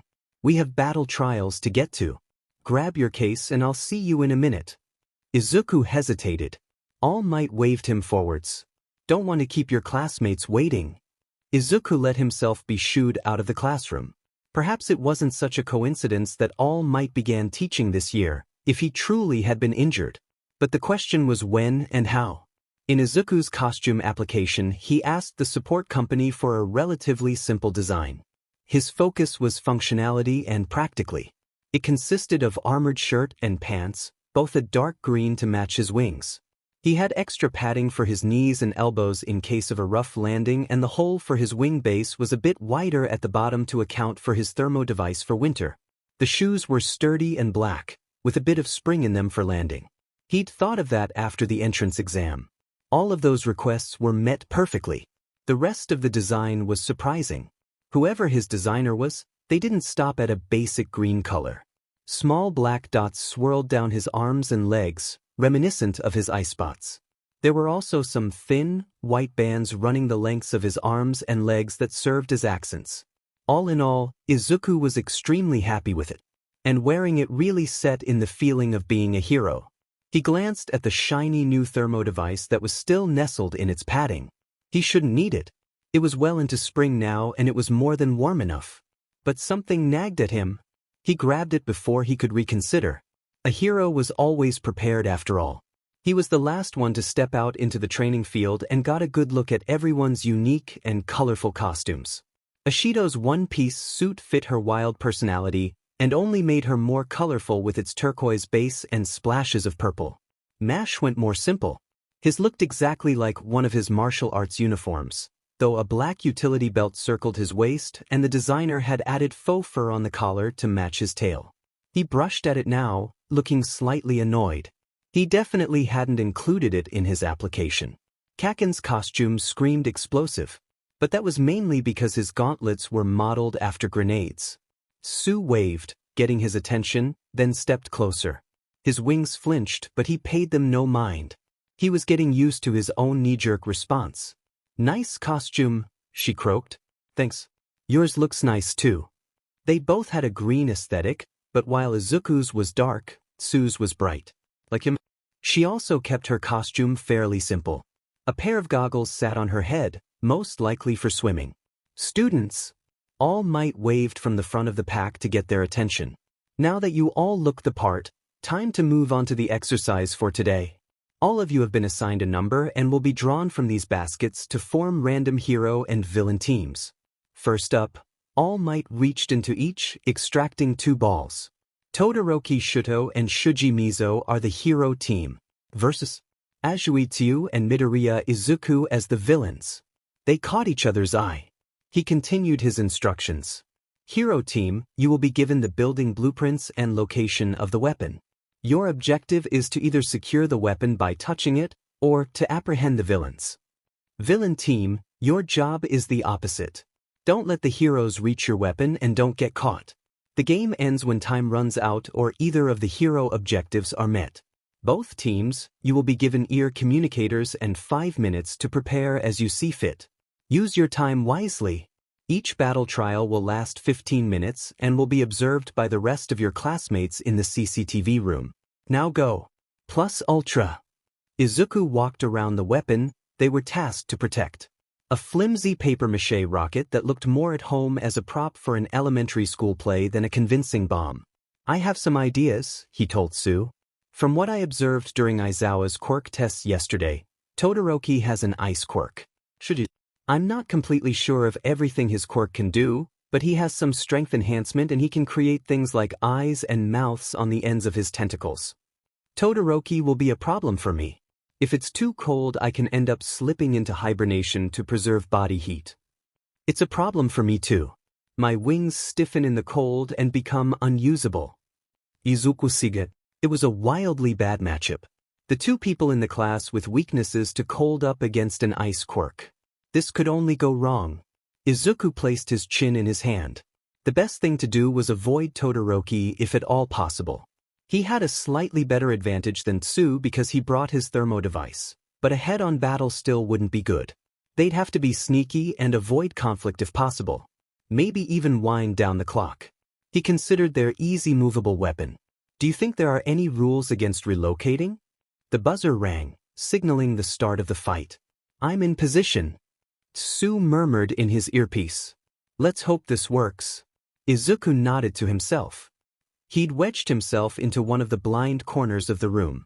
To anyone entering, they wouldn't see him until too late. On his back, his thermo device hummed. The air it was blowing on his folded wings was hot and stifling, but he didn't want to be caught unprepared by Todoroki and lose precious seconds trying to turn it on. They're approaching the building now. So far so good. During their 5-minute prep time, they had relocated the weapon to a random room on the top floor. Izuku would serve as a distraction in the original bomb room, and Tsu would be the last line of defense. But hopefully it wouldn't come to that. Wait. Izuku's heart pounded. Was their plan falling apart already? Shuji's waiting outside? That's a weird tactic. It didn't take long for Izuku to put the pieces together. Ice materialized on the ground, making the temperature plummet, the sharp smell of winter filling the air. If he had been on the floor, his feet would have been frozen solid.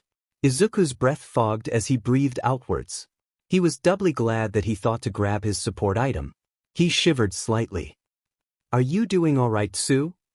Yeah, came her shaky reply. It's a bit chilly. That Quirk is kinda crazy. Izuku agreed. Was Todoroki trying to freeze the whole building? Try to keep moving so you don't get cold. It's not much, but it's the best we can do. I'll do my best. His antennae twitched. Todoroki's sharp scent. The sound of footsteps drew closer. Izuku tensed, staring at the doorway. Wait for it. Todoroki turned the corner, alone. Walking in as if completely certain they had been taken care of. At least Izuku didn't have to deal with Shuji too. His ice-covered left side faced Izuku, so he couldn't see the other boy's face. But he got the sense he was scanning the room. Todoroki paused. A completely empty room was definitely the first hint that something wasn't right. Izuku pushed off from the wall, dark wings unfurling. Really, it was ridiculous how little people tended to look up. Todoroki began to turn, his uncovered eye widening. Izuku slammed his foot into the other boy's left side, making his ice armor crack and knocking him sideways and off balance. Izuku landed on the balls of his feet, instinctively lowering into the ready stance he'd drilled over with MASH for the past 5 years. Todoroki caught himself with a wave of ice. His eye narrowed. Not so blindly confident now. His right hand went to his left side and new ice spread across where Izuku had broken it. Where's the weapon? Izuku shrugged. I seem to have misplaced it. Todoroki didn't seem to like his answer. A wave of ice crashed towards him. Izuku didn't think. He dodged upwards, narrowly missing the ceiling. He scowled. Too cramped. Not enough space to go up. He needed more room. He dodged another wave of ice. Every attack from Todoroki was leaving him with less space to work in. He shivered. It was also lowering the temperature further. His thermo device was holding up well against the cold so far, but the rest of him was freezing. Time to distract. He flew towards the room's entrance. I'll show you where it is. He zipped out of the room. Hopefully he annoyed Todoroki enough that he'd come after Izuku instead of looking for the bomb. He ducked around a corner. Hallway was too cramped for full flying. Hey Tsu, how's it going? Pretty chill. Izuku sucked in a laugh. Sorry about that. I'll work on fixing that for you. I'd love that. Thanks. Todoroki's scent was closing in again. Izuku pressed his hands and feet against the narrow walls and Spider climbed his way up the wall. Time to see if Todoroki learned his lesson the first time. This would be much easier if he had sticky pads like Tsu. Actually, that's not a bad idea. Mental note, find out who to ask about costume upgrades. Todoroki turned the corner, not bothering to look up. His mistake. Izuku dropped on him. This time Izuku had managed to surprise him enough to knock him fully to the ground. Then he had to jump back as ice webbed its way out from Todoroki's right foot. The temperature dropped even more. Izuku backed up, only to hit solid ice. Turned. A solid ice wall at his back. Todoroki in front of him. He swallowed, his throat dry. Trapped in a hallway of ice was not something that made him very comfortable. Todoroki stood up. Izuku wouldn't call his expression that of anger. More akin to annoyance. It was the most emotion he'd seen during their entire fight so far. Ice laced its way up Todoroki's right side. The temperature dropped even more. It had to be bordering on glacial now. Izuku's fingers and toes were practically frozen, his fingernails dark purple. The thermo device on his back sputtered. A chill crept onto the tips of his wings. "I'll freeze the whole building," Todoroki said. "It doesn't bother me, but it clearly bothers you." Izuku tilted his head. His teeth started chattering, making speaking difficult. "Then why are you shivering too?" He burst forward, ignoring the stiffness of his limbs and the cold seeping into his warm pocket of air. "Just keep moving and he'll be fine." His wings blurred, dodging wave after wave of ice. Todoroki took a step back. Izuku was right up on him. He kicked out, striking him right in the solar plexus. Todoroki grunted and stumbled. Izuku followed it up with a punch to the chin. "Sorry, Todoroki." It was a move born from panic. It was getting harder to move. His head spun. Everything was going wrong. It was too cold, too fast. The hallway was too enclosed, his only escape route past his opponent. He stumbled past. There shouldn't be much time left on the clock. He could probably withstand another hit and run. As long as he kept Todoroki away from both the weapon and Tsu. A hand slammed into the small of his back. The weak pocket of air protecting his wings suddenly cut off. The shock was enough to make him fall over. Izuku barely felt anything as his shivering body hit the floor. Everything was so numb. So cold. He was an ice statue. "My apologies," Todoroki said, his boots crunched on the sheen of ice on the floor as he walked past. "I'll come back and free you once I find the weapon. I'll just be a moment."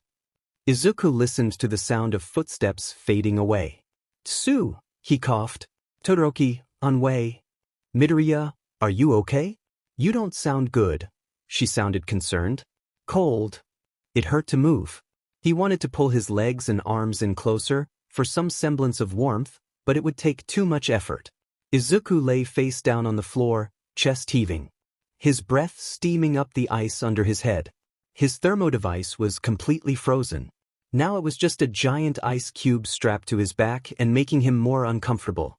It took some tries, but he managed to fumble at the straps with frozen fingers and drag it off. He waited in silence. Every second dragging. His wings were solid. No chance of even being able to move them. He couldn't feel his hands at this point. Maybe he'll lose them to frostbite. What a funny thought. His head spun. The cold pressed in on all sides. His icebox prison.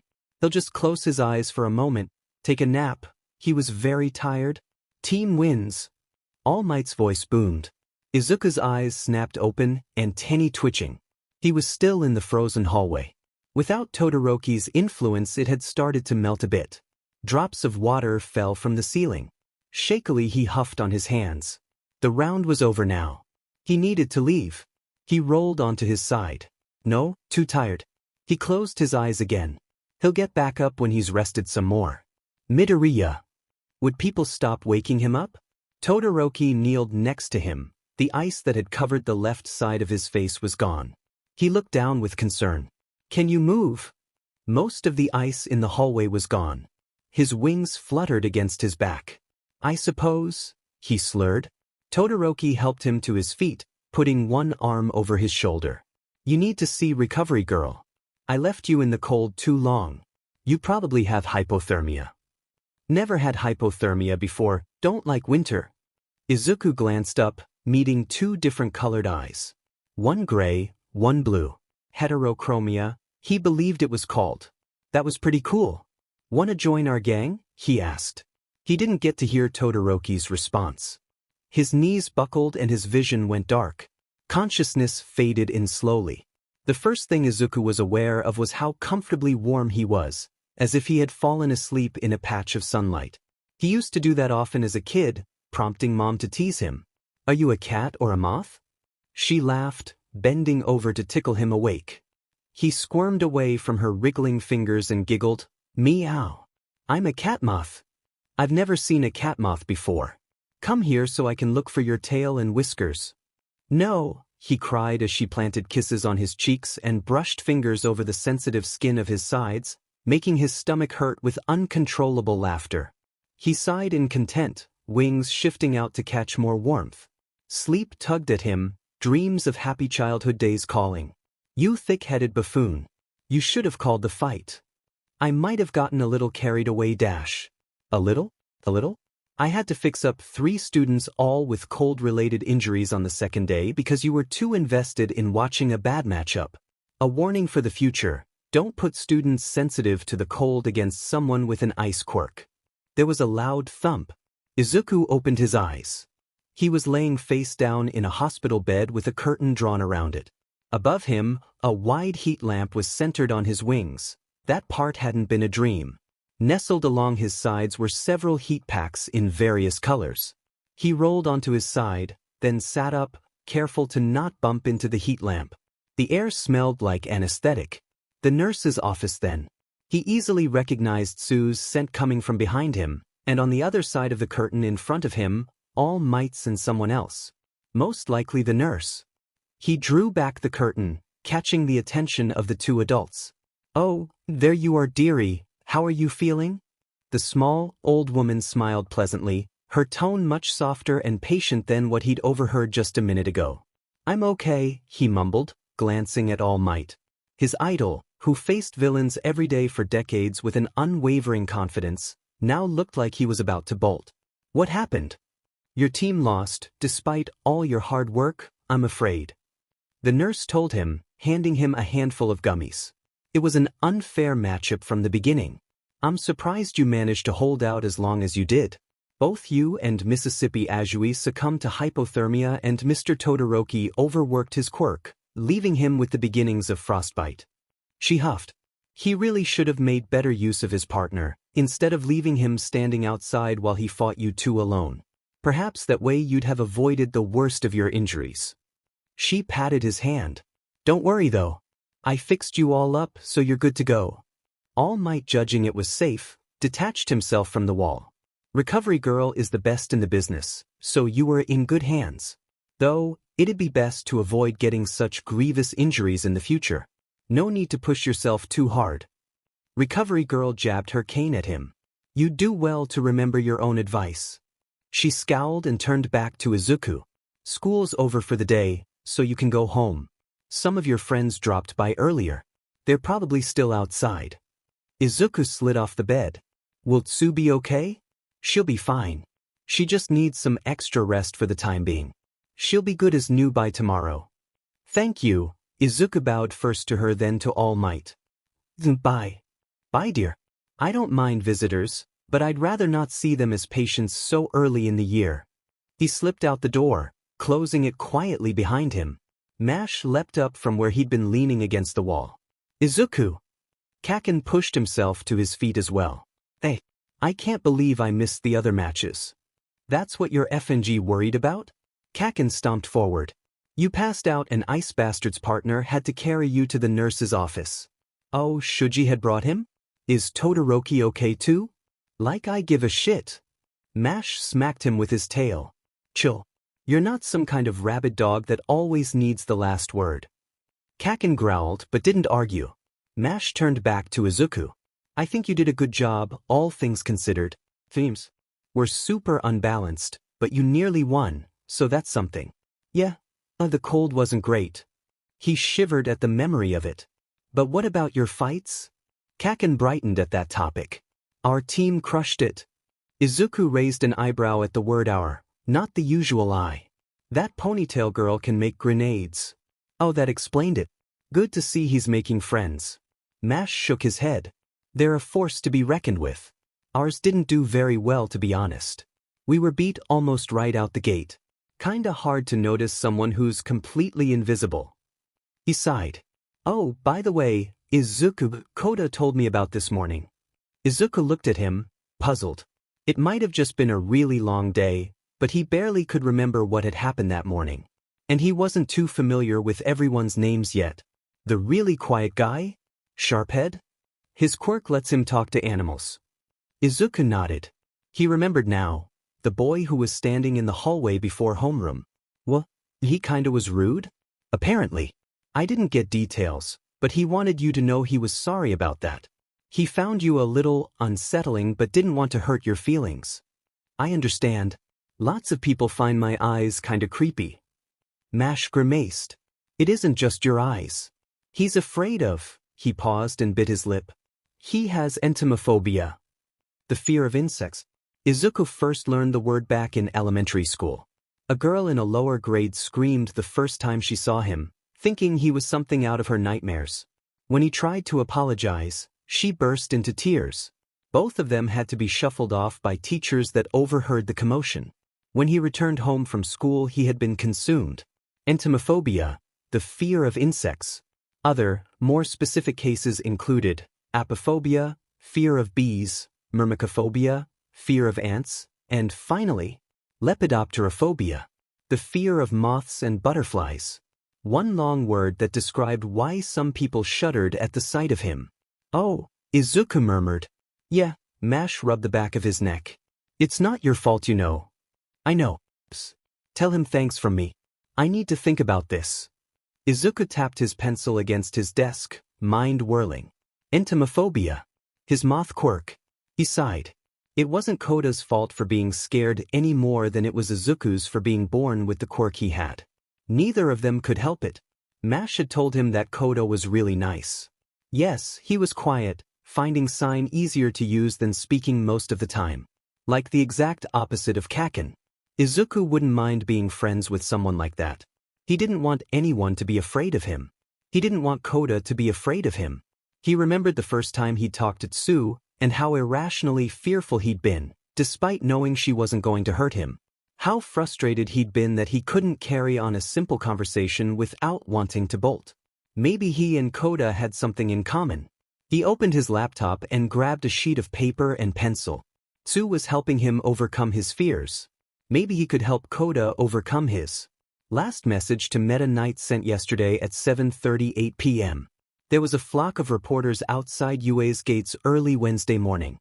Izuku felt it was accurate to describe them as such because much like a flock of pigeons, for example, they descended upon the school as if sensing the tiniest breadcrumb they could eat. That breadcrumb being news that All Might was currently teaching there. What's it like being taught by All Might? A reporter shoved a microphone in Mash's face. Oh, he's nice. I guess. He stammered. Are you saying that All Might is not as benevolent as his public facade may seem? What? Mash's eyes widened. No, that's not what I meant at all. Another reporter nearby pushed their own microphone at his face as well. What did you mean by that statement? He's definitely nice. Like, he's doing his best. He still uses note cards and has to check the rolls still to remember everyone's names.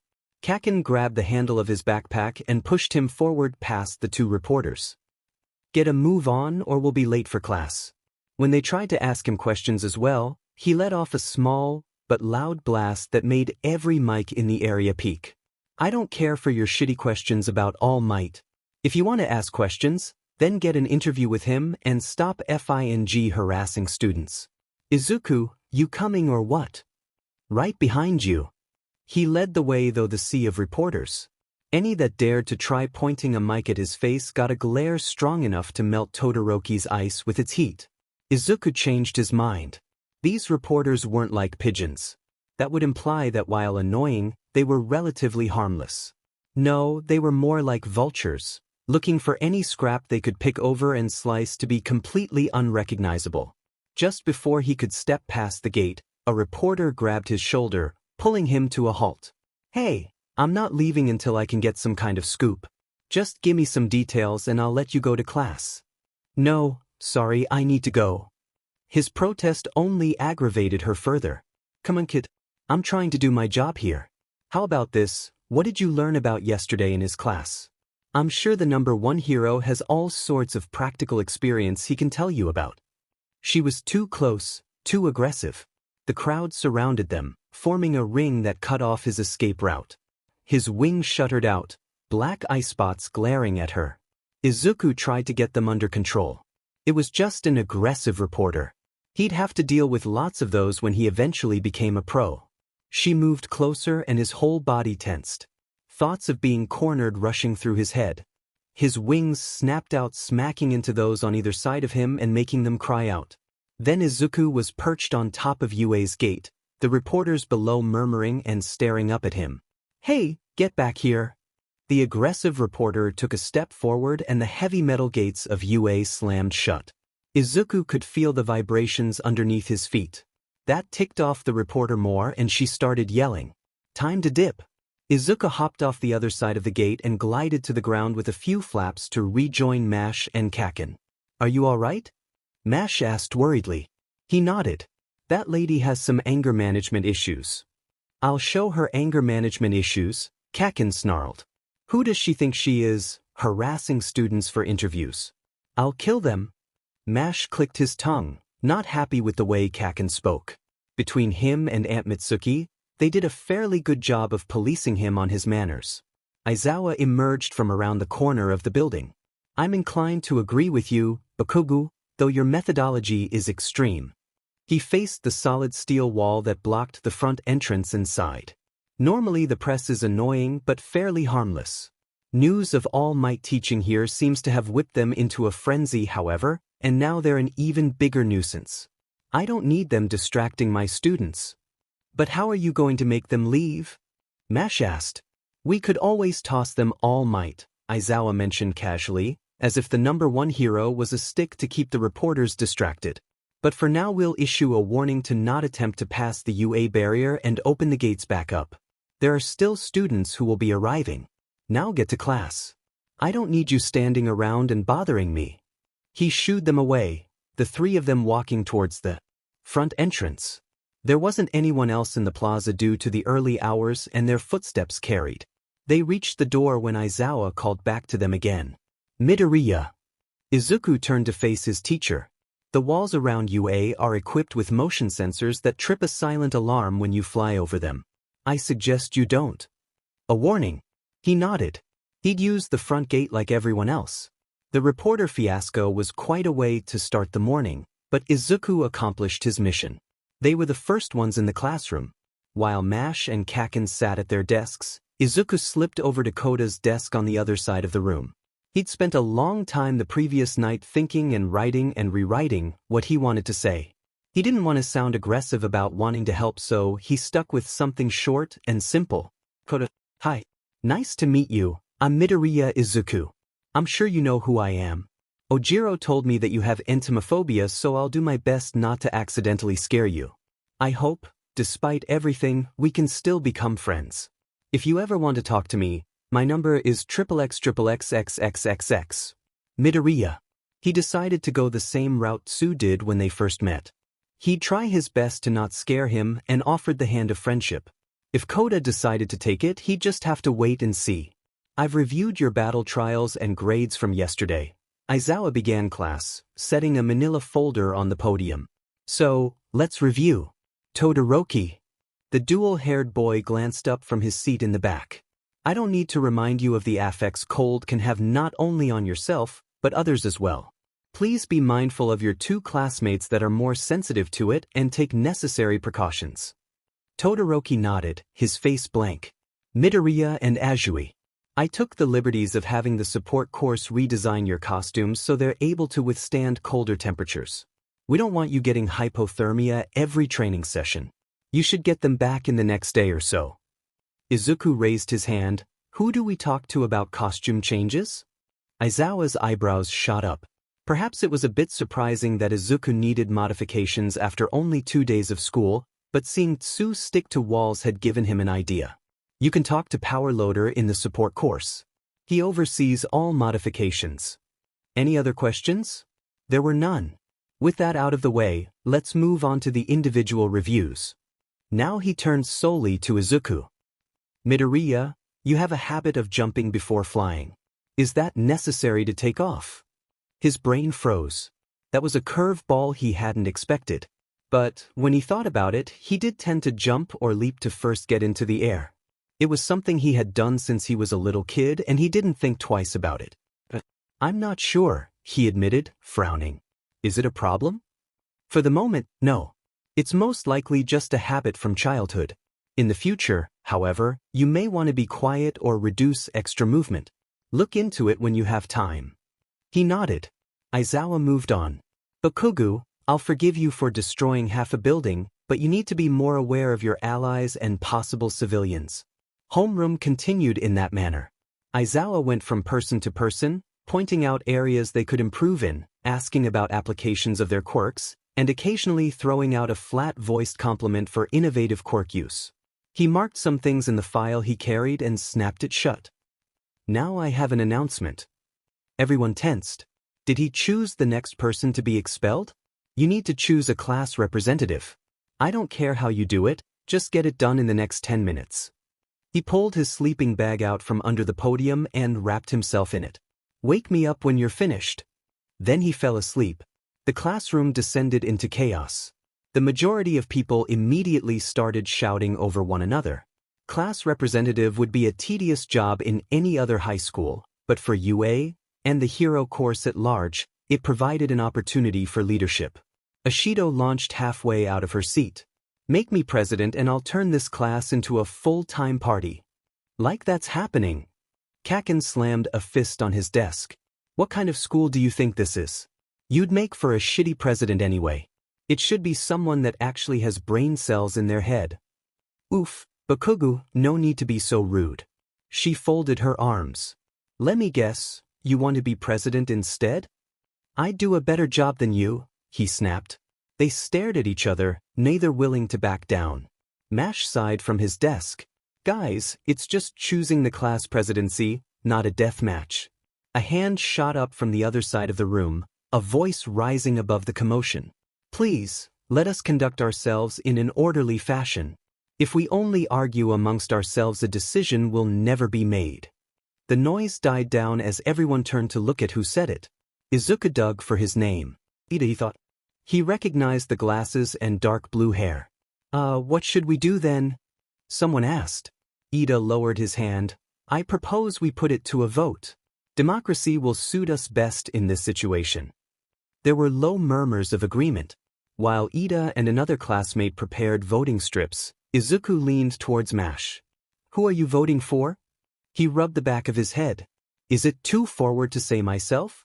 I was the class vice president a few years back and enjoyed it. And I have experience leading others from helping at Mom's studio. I don't think it's too forward at all. If you can manage Kaken, you can manage a class full of heroes in training. I heard that, Kaken huffed from in front of him. Anyway, Izuku continued, I'd vote for you. He barely got the words out of his mouth before Ashido whipped around, a fierce gleam in her eye. Mito, you're supposed to have my back on this. Vote for me. Ashido, you're already the founder and president of the Cool Eyes gang. She froze. Oh shit. You're right, Midoriya. She tapped her foot. But class president would be cool too. Ojiro, what did you do as vice president? We worked with teachers and students to resolve different problems, and it was our responsibility to raise awareness for different events.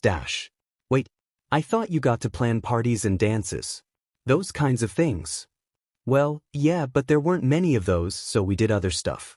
I don't think UA has parties anyway. Izuku couldn't imagine Aizawa as a chaperone to 100 wild teenagers getting high on punch and dancing to whatever songs were currently trending. Though Mike would definitely love the idea. He'd probably even volunteer to be their DJ. Ashido frowned. Next thing on my to-do list. Find out who to talk to about having parties. Alright, Ojiro, I'm convinced. I'm now your campaign manager. Mash blinked. We don't have campaigns. She pointed an accusing finger at him. Don't doubt my abilities. I know what the people want. I'll make you the most popular guy in class. I don't really want to be popular. Mash murmured. You're gonna be whether you like it or not. She whipped out her phone. Hold on. I'm kicking off your campaign and solidifying votes. You owe me big time, mister. I'll take food or you can do some of my homework. No, seriously Ishido, you don't need to ask anyone for votes dash. It's done. Mash let his head fall on the desk. I take it back, he groaned. I changed my mind. Izuku Felp. Izuku just hummed. Your bed, Mash. You're going to be a great class president. He groaned again. Ishido and the universe cackled. Mash tied with Yaoyorozu, 4 votes each. They stood awkwardly together at the front of the class. No time to cast another vote just between them. Tion Flip. Someone suggested. A blond boy with a dark lightning bolt streak in his hair pulled a coin out of his pocket. Heads or tails? Tails, Mash said immediately. Ching. The coin flew in the air. The blonde caught it and smacked it on the back of his wrist. Any guesses? Just tell us already. Kaken banged on his desk impatiently. Someone's grumpy today. Heads. It's decided then. Ida adjusted his glasses. Yaoyorozu will be our class president and Ojiro vice president. Ishido gave Mash a big thumbs up from her seat. Both of you have bad bribing habits, he hissed when he sat back down. It works though, Izuku shot back. I'll give you more root beer if you turn a blind eye to it, Mr. Vice President. He only avoided getting smacked by Mash's tail because their next class was starting. Imiko was having a bad day. No, terrible day. The news company she worked for had sent her to UA to get info on All Might starting a career in teaching, and so far she'd got nothing. Nada. First, some high and mighty teens thought they could get by without speaking to any of them. She couldn't even listen in while they gave a statement to another channel. So she took matters into her own hands. If everyone else was scared of the one with explosions in his hands, she'd target one of the others. That boy didn't answer her questions either. Just insist he needed to get to class and fly over the gate. Oh, the hated gate. After it slammed closed in her face, rude, a scruffy man informed them that the gate would stay open as long as no one besides a student attempted to cross it. Imiko demanded to know where All Might was. She was going to get her interview even if it was the last thing she did. The man blinked. He's busy. I suggest you don't hold up any more students, or we'll have the police involved about disturbing the peace. She raged. Every student that passed by and bothered to give a statement didn't have any more clues about All Might's sudden interest in education than the press did. All they could talk about was the fumbled attempts at teaching. The dad jokes. The loud voice that didn't know the meaning of inside. Lesser journalists ate it up. Others, like her, grew more frustrated. Imiko didn't care about the bare minimum. No, All Might's teaching now, I guess. Good for him. Where was the core of this story? She had high standards and they weren't being met with the tittering of schoolgirls in one case. She paced just before the sensors that would lock the gate again. She didn't know what was worse, the gate closed so her path was blocked or the open mockery of it being open. One thing was for sure. Students wouldn't be any help. Only another member of the staff, or All Might himself, could answer her questions. The problem was how to nail him in place long enough to ask them. You want to get past the gate, right? A voice asked. It sounded hoarse and rough, as if the person didn't speak often. She turned. The man wore all dark clothing. His hands were shoved into the front pocket of a hoodie and the hood pulled low over his face so she couldn't see his eyes. His lips were cracked and chapped. She hadn't answered, so he held up a hand. My quirk, he explained. I can disintegrate anything. Even that gate there. She regarded him suspiciously. You know public quirk use is illegal. Well, I believe in bending the rules. You want to talk to All Might and I have a way for you to do just that. Oh, he was definitely suspicious, but Imiko didn't really care. She was going to get her scoop and be the first one to publish it too. If they got in trouble for trespassing? Well, she knew how to keep her mouth shut. A favor for a favor. She held her hand out. Why not? Lunchtime rolled around. Izuku ate quickly, shoveling his food as fast as he could. Slow down, idiot, you're going to choke, Kaken growled over his rice. What's the rush anyway? Izuku swallowed, wiping his mouth off with the back of his hand. Sorry, I'm just going to check the general classes for Tsubasa. Do you? He let the question trail off. Kaken had been explicitly clear. He didn't want to talk to Tsubasa as long as he was silent. Kaken stabbed at some of his vegetables. I'll pass. I'll come with you, Mash offered. I'm worried about him too. They dumped their trays off and began their search of the cafeteria. They had to squeeze between crowded tables and dodge out of the way of upperclassmen, Mash apologizing when his tail bumped into a table.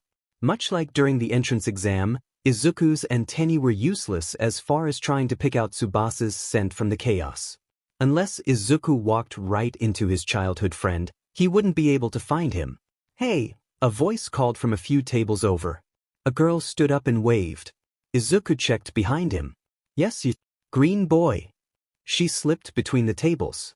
Hi, you probably don't remember me, you helped me during the entrance exam, and I just wanted to thank you. Izuku remembered her now. The girl with a shield quirk who changed her mind on being a hero. I was rejected from the hero course the moment I left the practical exam, she continued, but I did well on the written portion and was accepted in the general course. I like it a lot better. No robots trying to kill me. She laughed awkwardly. It seems you got in though. Congrats. I'm sure you'll be a great hero. Thanks. I'm glad you're happy in the general course. A thought struck. Actually, could you do me a favor? Sure. I kinda owe you one anyway. Do you know anyone in the general course named Ujiko Tsubasa? He's a friend of mine and we haven't spoken for a while, so I'm worried about him. She bit her lip. The name doesn't ring a bell. I'll ask around for you. What's his quirk? He has retractable bat wings. They're bright red too, so you can't miss them. He keeps his hair buzzed too. She typed it into her phone. Ujiko Tsubasa, red bat wings, buzzed hair. No problem. Wait, what's your number? I'll text you if I happen to find him. Izuku had barely rattled off his number when an alarm began to blare. Level 3 security breach. All students please evacuate in a calm and orderly fashion, a robotic recording announced over the din. They glanced around in confusion. Level 3? Mash asked. What's that mean? Some business students at a nearby table stumbled out of their seats in a panic. A thunderous wave spread through the cafeteria as hundreds of students jumped to their feet and ran for the exit, ignoring the instructions they'd just been given. Like a riptide, the crowd dragged the three of them out with its current, then refused to release them from its grip. Izuku gasped with the surge of people. Every jostle was a harsh wave trying to drown him. He could swear up and down that he wasn't claustrophobic, but between the incident with the press this morning and now, he was beginning to think he might be. He couldn't open his wings and fly away like before. He tried. All it did was smack into those around him and make things more uncomfortable for everyone. So he drew them tight against his body. He was shoved against the window. If only he had Sue's sticky pads. Then he'd just climb up and out of the crowd. Movement outside attracted his attention. Colorful shirts with news logos, microphones, cameras. He recognized all of those. It's just the press. He shouted at the people nearby, hoping they'd listen and calm down. Really? There were huge floor-to-ceiling windows and no one here bothered to look outside before panicking. The press? A guy next to him repeated, eyes wide. Yes, the press. Pass on the message and stop shoving into me. He did as Izuku told him to, turning to those around them. It's just the press. A few more nearby slackened their rush forward. Did someone say it was the press? It wasn't much, but at least in their area the blind panic was being replaced with confusion. It was enough for Izuku. Everyone stand back a little, I'm going to tell everyone. When just enough room was cleared, not helped by the pushing that was still going on around them, Izuku jumped up and cleared everyone's heads with a few flaps. Thank you for having high ceilings. He hovered in place and stuck his fingers in his mouth, letting off one long whistle. Heads turned. Izuku pointed out the window. Look, it's just the press. Everyone stop pushing. He swore every head turned in tandem to do as he said. This isn't a life-threatening situation, but it's still important to follow directions. Evacuate calmly. As quickly as panic had risen, it disappeared. Some of the more intense ones now looked a bit sheepish of their actions under Izuku's watchful gaze. The evacuation happened much smoother with no shoving or running to be first. Aizawa later explained that the reporters had gotten into campus, Despite preventative measures, and UA would be looking into it. Good work on being calm during the situation, Aizawa told Izuku after class. Izuku smiled. The hero's way of giving praise wasn't very direct, but he glowed in it nevertheless. Izuku got a notification from the girl from the entrance exam later that afternoon. No one in the entire general course had heard of Ejiko Tsubasa. She'd even asked around other courses. Nothing. No one had heard his name or recognized his description. So he hadn't even made it in UA. That was a blow that Izuku didn't expect. It was one thing to not be accepted to the hero course, but not even to UA? That was something he never even imagined. They all trained hard and studied even harder to get here. And Tsubasa couldn't share it with them. Izuku could emphasize with Tsubasa. The blow of not getting into the course nor school of his choice had to be crushing. But his silence was getting ridiculous. Izuku, Mash, and Kaken were his friends. They were supposed to support him. Did Tsubasa not trust them? He was going to answer Izuku, even if he had to travel the hour and a half to his house to do it. But for tonight he settled for a phone call. The ringing grated on his nerves. Every second, making him more anxious.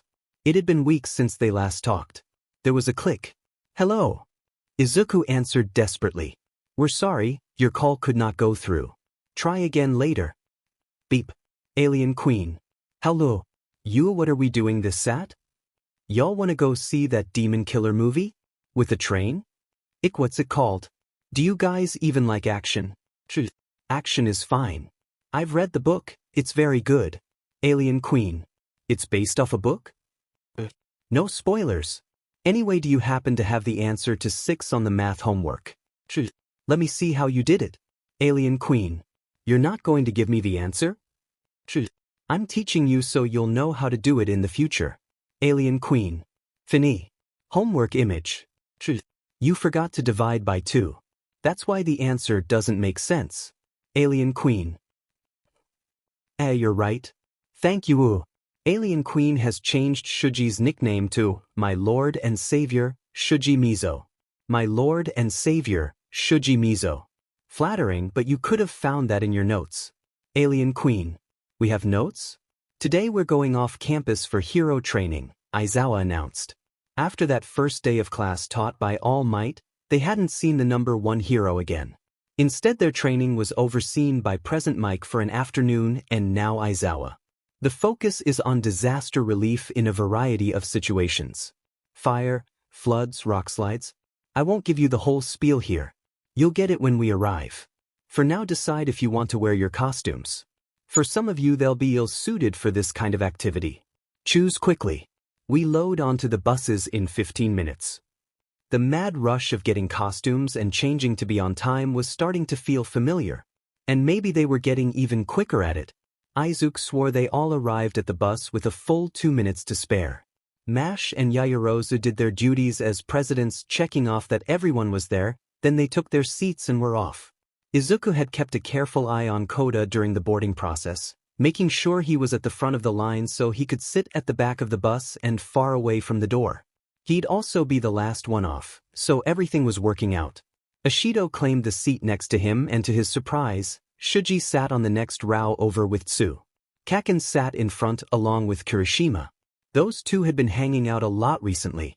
Midoriya, I've been meaning to ask you, Tsu began, the bus starting to move. If you're a moth, wouldn't you be attracted to light? I sure am, Izuku said. Ashido's eyes widened. Are you serious? Mido? Mido?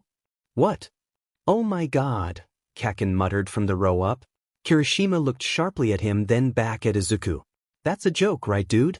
No offense, that's a little weird. Ashido grabbed his shoulders, searching for some kind of hint he was joking. Why are you walking around in broad daylight then? Izuku kept his perfect poker face. The sun. It's so beautiful. Midoriya, no. Ashido was going to have a meltdown. Tsu looked like she wanted to take her question back. Izuku was having the time of his life. I'm getting you sunglasses or something. What the F, Mido? Ashido, my only wish is to fly directly into the sun. No. He laughed as she desperately went into another round of asking if it was safe for him to be looking at lights. Out the window, A round glass dome came into view, light reflecting off its curve in the afternoon light. They'd arrived at the USJ. The class followed Izawa inside the building. Its size was impressive from the outside, but inside, the full scope of what it truly contained was quite overwhelming. From the raised platform they stood on, there was a wide staircase leading down into a central plaza where the rest of the space was split fairly evenly into 6 different zones. Straight across from where they stood was a large lake, complete with a full-sized boat for capsizing and a waterfall. Izuku could smell the traces of smoke from another area. Another section was similar to the mock battle cities, but completely demolished.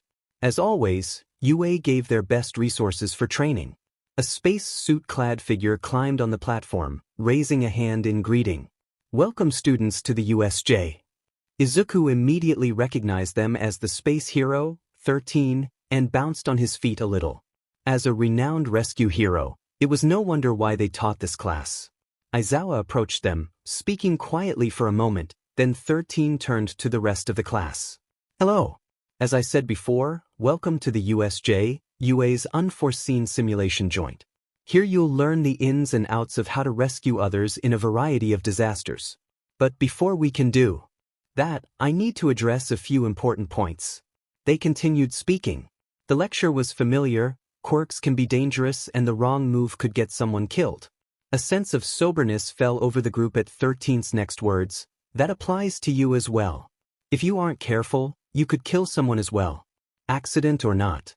That's why we have this class, to help you learn when and how to best use your quirks to help. Your other teachers are best suited for combat, but here the focus is on civilians, not villains. That's all I have for speeches. Thank you, hero students." Everyone clapped while 13 bowed. Izawa leaned against the railing, arms folded. An unfamiliar scent caught Izuku's attention, pulling his gaze away from 13 and down to the center of the building. His clapping slowed as his antennae twitched back and forth, trying to catch a better whiff of it. A dark swirling vortex appeared by the central fountain. Izuku frowned, pointing towards it. "Izawa, is that part of the lesson?" His comment drew the attention of his classmates and soon they were staring at it as well. Izawa turned sharply, his posture fluidly moving from his normal hunched position to battle ready. A figure emerged. Then another. And another. "Get back," Izawa ordered, slipping on his yellow goggles and clutching his scarf. 13 watched the students. "What's going on?" Ashido asked. "Who are they?" "Some members of the staff." Izawa barely paused, shouting over his shoulder, "This is real, and those are villains. Evacuate immediately." And with that, Eraserhead leapt over the railing and into the fray. "Everyone, head towards the doors." 13 shouted, then took a defensive position at the top of the stairs to guard against any villains that dared to come up to the entrance. Izuku hesitated. Eraserhead and 13 were both formidable opponents and top-level pros, but they still had their weaknesses. Eraserhead was more suited for back-alley ambushing, dropping in and erasing quirks before villains knew what hit them. 13 was a great rescue hero, but didn't do a lot of combat. Their quirk was more likely to kill than contain a villain. But what about the villains themselves? He could see 3, 4 dozen, and even more. Too many for only 2 heroes to take on at once. It was easy to differentiate them from his classmates and teachers. One in particular rose above the rest, dark and wrong. Izuku's stomach rolled at the stench of it. It spread through the USJ like a thick miasma. Izuku wanted to get away from it. Mash pulled on his arm, startling him out of his thoughts. "Izuku, this isn't the time to get wrapped up in analysis. We need to go." Izuku shook himself, turning away from the scents. The rest of the class were already heading towards the doors. He followed behind Mash as they caught up to the group. They were almost there. So close.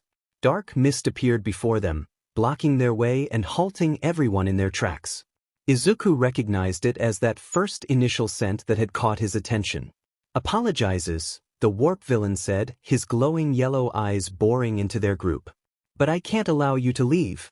We were under the impression that All Might would be here today. But it seems our information was wrong." "Yeah? And who the hell are you?" Kaken snapped, explosions popping as he got ready to fight. Next to him, Kirishima hardened his skin. I forgot to introduce ourselves. We are the League of Villains and we're here to destroy the symbol of peace, All Might. Kill All Might? No, that had to be impossible. Kakin didn't hesitate to leap forward, hands out as the beginning of an explosion butted on his palms. The darkness burst outwards, consuming him completely, then encircled their group. Behind them, 13 yelled something. Farewell, students. Others in the group began disappearing into the dark mist. Izuku! Mash yelled, pointing behind him. He followed his instincts, kicking off to fly up and away. He avoided the attack but Mash hadn't. He disappeared in the blink of an eye. You're a troublesome one, the mist said, making eye contact with Izuku. Unfortunately, I can't allow you to get away. Izuku flew. He dodged and weaved around dark portals on every side, sometimes only barely stopping himself from flying straight into one. His breaths came in sharp gasps. He had to think. The portals were trying to keep him boxed in over the platform. If he could get out, then he could fly to the main campus and get help. But first he'd have to get past the villain. He switched tactics. Instead of blindly charging for the exit, he went the opposite way, towards the main fight in the plaza. The portals stopped following him beyond the platform. He slowed near the top of the dome to catch his breath and reconvene. He could smell his classmates scattered throughout the rest of the USJ, their scents intermingled with villains in every direction. Where could he help? How does he get past the portal guy? Did he have a range? How many portals could he make at a time? His mistake was pausing. Before he could move, dark mist overshadowed him and he was sent away. Izuku plunged into water. He had been teleported under the surface. How far, he wasn't sure, but it was getting deeper by the second. His wings heavy with the sudden moisture dragged him downwards. Izuku clawed at the water, kicking his legs to try and propel himself upwards. All his efforts did was churn it around him and create little bubbles that floated their way past mockingly towards the surface. His lungs burned. He hadn't been able to get a full breath before the portal had swallowed then spit him back up here. Desperation clung to him, wailing and screaming in his ears. The shimmering light of the water's surface drifted farther away. Izuku's lungs squeezed. He needed a breath right now. A shape appeared out of the water. Predatory and shark-like, the villain swam towards him, wide mouth filled with sharp teeth ready to tear into him. Izuku tried to swim away. His movements were too slow. He wasn't getting anywhere. He'd heard people compare swimming with flying before. They were wrong. So incredibly wrong. Swimming was nothing like flying. He couldn't hold his breath any longer. He opened his mouth to breathe in. Water flooded into his lungs and his vision began to go black. The last thing he saw was the villain turning and something wrapping around and tugging on his waist. A century later, Izuku bolted upright. His lungs heaved as they worked to dispel gallons of water out of his body. He sputtered, getting a breath full of air, then immediately heaved again as chlorinated water ran out of his mouth like a faucet. A hand rested on his shoulder. Midoriya, are you okay? He nodded and coughed. His whole body trembled. He'd recognized Sue's voice immediately, and for once he wasn't shaking because of her. She patted his back a few times while he coughed the rest of the water out, the back of his throat burning. He rubbed at his neck uncomfortably, only now looking up. They sat on the deck of a ship. Across from him crouched Aoyama, taking a hesitant peek over the railing. The Frenchman was just as soaked as the rest of them, but was missing his shiny cape that was part of his costume. We are completely surrounded, he said. They are all so incredibly ugly. Disgusting. Please stay focused, Sue said. How many are there? I believe I counted 10 or so. I could always show them the magnifique of my naval laser and be done with them instantly. Let's not. No, wait, Izuku whispered, his voice hoarse from the burning in his throat. That's not a bad idea. I think we should use our quirks to our advantage. Sue glanced at him in surprise. What makes you say that? Think about it. If they knew what our quirks were, they'd have sent us to areas that would be disadvantageous. She nodded.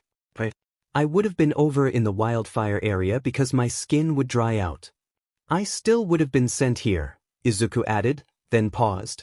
I might be the only person that was sent to a specific zone, since I don't do well in water. But what about you, Aoyama? My naval laser can shine just as brilliantly no matter where I am, he smiled. Izuku and Tsu gave him deadpan looks. Yes, but I can only use it for a certain amount of time before my stomach hurts. Well, the first thing we need to figure out is how to get past the villains and escape, Tsu said. Exactly, Izuku agreed. That warp villain said they were here to kill All Might. They wouldn't claim that unless they really had a way to do it. Tsu's and Aoyama's faces turned grim. Our first priority is to get rid of the villains here and escape. The rest of the class is spread out across the USJ. I could smell them right before I got all wet. He indicated his antennae. They drooped from their proud upright V to bounce in front of his face.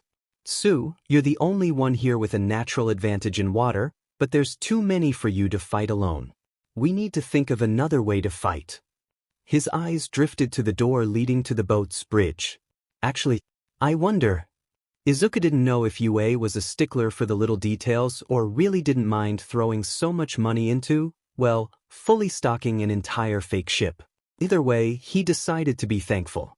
They rummaged through some cupboards and found some towels which Izuku gladly used to dry off. The water that soaked into his wings made them heavy and difficult to move. Never mind flying. It wouldn't get them completely dry, but it would get most of the moisture out. He instructed Tsu and Aoyama on how to help him dry off. Just dab with the towel, not rub, or my scales can come off and that'll be worse. They did the hard-to-reach places on his wings while he carefully rubbed along his antennae and its small spines. His sense of smell was coming back and they were standing up fairly straight again, so hopefully flying wouldn't be too difficult. While they did this, they planned. The first thing they agreed on was they wouldn't be directly fighting. It would be 3 of them against nearly a dozen villains. Tsu was the only one with a water-advantageous quirk and Izuku couldn't really do much while flying against someone in the water. So they got creative. Aoyama had explained his quirk in more detail while drying Izuku's wings. I must confess I don't just get stomach aches, he told them. Since my quirk manifested, I've always had to wear a support item to keep it from bursting out at inopportune times. I burned several holes in walls and furniture before I received my support belt actually. My belt helps me not just suppress the worst of the damage, but also regulate it.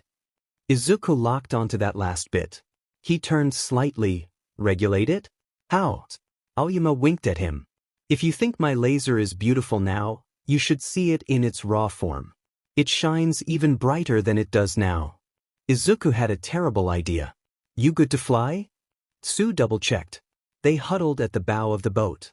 The boat rocked beneath their feet. It wasn't the most well-thought-out plan, but they were on a time limit and the villains below were getting impatient. Izuku nodded. It'll be a bit shaky, but I should be able to get as far as the meeting point. Aoyama removed his belt. I know my laser is magnifique, but please refrain from looking directly at it or it may blind you. That means you, Tsu said pointedly at Izuku. I don't know if you were pulling Ishido's leg earlier, but I swear, you better not do it. He held up his hands in surrender. Don't look at the pretty light, got it? You think you can hide, brats? A villain called. We're getting real tired of waiting.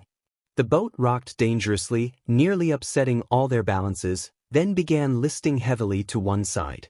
Was the boat sinking? I believe that's our cue, Izuku said. I'll see you on the other side. He did a half salute, then jumped off the bow, wings flapping to gain some altitude. There were shouts from the villains below and a jet of water flew close to his head. He didn't look back though. He was going first, partially because he can cross the expanse of water by himself and partially so he could draw the villains to that side of the boat. He heard a piercing whistle. Aoyama's voice. Bonjour. Bonne journée, messieurs. And there was a great flash of light as if a giant camera went off. There was an uproar of howling. My eyes. A villain screamed. Tsu flew past, Aoyama under one arm, her powerful jumping legs carrying both of them quickly across the water to their meeting point in the shallows. It was as close as they dared to go to the central plaza. Izuku landed next to them, keeping his wings high in the air so they wouldn't get wet again as he sloshed in the shallows. When he glanced back, the villains were in disarray, swimming in circles, screaming about their eyesight, and generally not being a threat. Aoyama snapped his support belt back on with a vain grin and a sigh. It seems my laser's beauty is too much for mortal eyes. Never mind the Frenchman's narcissism, the sudden burst of light had done a remarkable job at distracting the villains. Izuku almost wished he had the chance to witness it, though the chance of permanent blindness was not quite as appealing. The three of them hid behind a rocky outcropping near the flood zone. Izuku vibrated his wings to continue to dry them. "Aizawa's doing pretty well," Sue commented. Their teacher was still going strong. He'd incapacitated the majority of villains in the area with a speed and confidence worthy of a pro. Izuku shook his head. There's still too many of them. Eventually he's going to tire out and be overrun. We need to help out where we can. There'll be no problem for me, Aoyama said. Don't get cocky, Sue warned him. You didn't even directly hit the villains back at the boat. We'll have to be careful with how we help, cause we could just end up getting in the way. Exactly, Izuku agreed.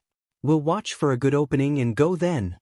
The man who'd exited the portal first stood slightly off to the side, scratching his neck and talking to himself. From their hiding spot they couldn't clearly hear what he was saying, but Izuku thought he caught snippets of numbers. Then, as if launched from a cannon, he dashed forward. Izuku barely saw it happen. The hand-covered villain gripped Aizawa's elbow, then his elbow cracked and flaked away into a flurry of gray ash. Aizawa grunted, attempting to strike back but barely missed. The villain jumped away, chuckling in a raspy voice. You're getting tired, Eraserhead. This isn't your usual fighting style, is it? His voice lifted. You've been pretty cool taking down all my low-level players. But I'm tired of playing with you. I'm not the final boss anyway. There was a black blur. Aizawa started to turn. His head was slammed into the concrete with a sickening crunch. The figure could only be described as a monster. It towered at a colossal size, perhaps even taller than All Might, who was more than 2 meters. The skin was unnaturally black and bulged with muscles. The face was the worst part of it, though. A sharp, bird-like beak, dead, staring eyes, and above that, an exposed brain. It sent a shiver down Izuku's spine just looking at it. The scent of it made him shrink back, however. That thing was the source of the terrible scent he'd noticed earlier. He'd never had a human scent make him feel sick before. And yes, it was human. Undeniably so. Unfortunately, it was difficult to notice at first because of the other prevailing scents coming off of it all at once. Izuku didn't know if it was because of its quirk, and normally he didn't like to put labels such as villainous or heroic on quirks, but now he'd utterly believed that it was evil. The man covered in hands crouched next to Aizawa. This is the League's pet project. The Anti-All Might. We call it a Nomu. It was created specifically to kill your so-called symbol of peace, he said with malicious, childlike glee. The Nomu twisted Aizawa's arm backwards to an impossible angle, snapping it as easily as a twig. The 3 students flinched from behind the rock outcropping. Shigaraki didn't even speak as if it was human. Or at least not anymore. Aoyama pressed a hand against his mouth, face pale. A tremble made its way up Izuku's spine. Just what had this League been doing? The warp villain appeared by the handman's side. Kurogiri, he said. Is 13 dead? Kurogiri inclined his head slightly. No. They're simply incapacitated. However, one of the students slipped by me. Handman had been scratching at his neck languidly but now dug his fingernails deeper into his skin with increased intensity.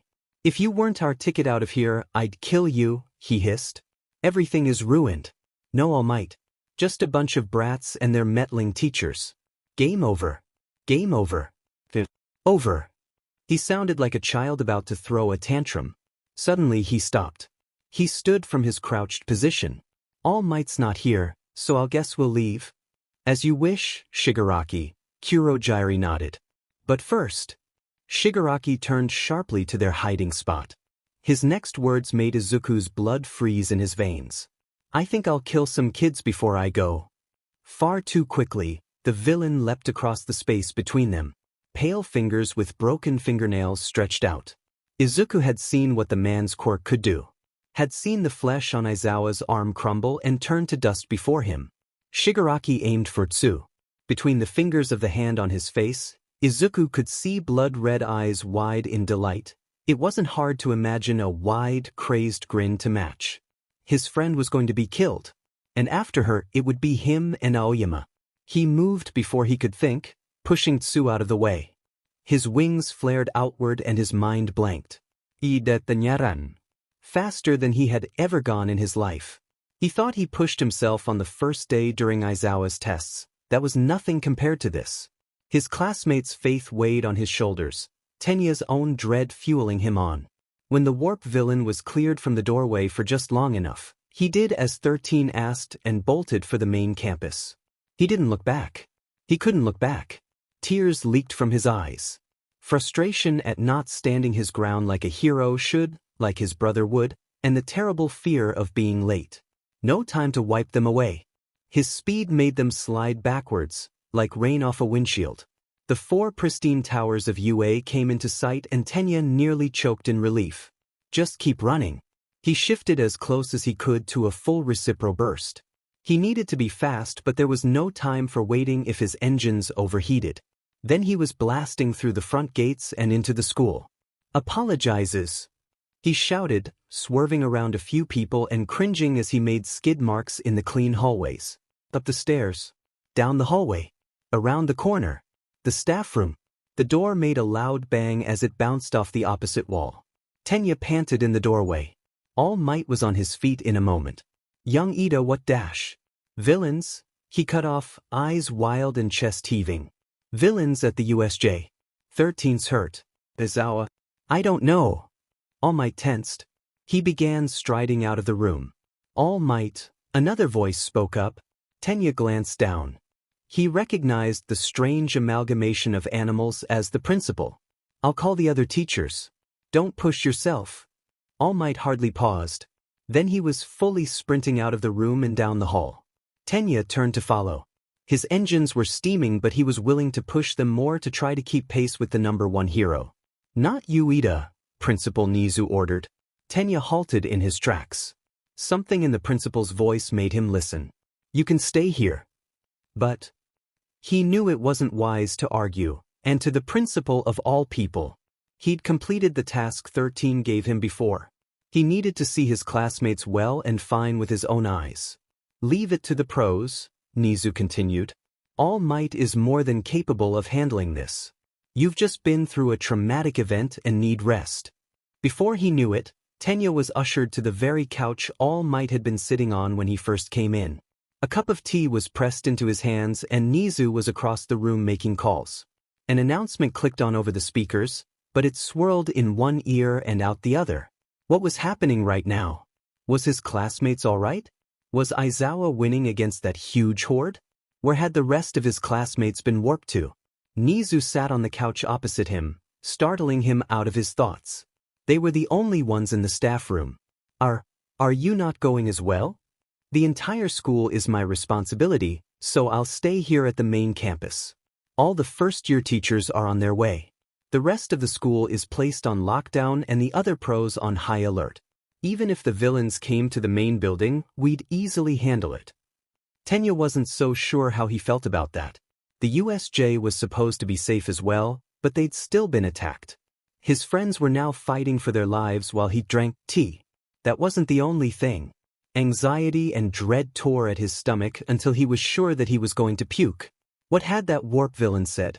We're here to kill All Might. I should have warned All Might before he left. Nizu glanced at him curiously. About what?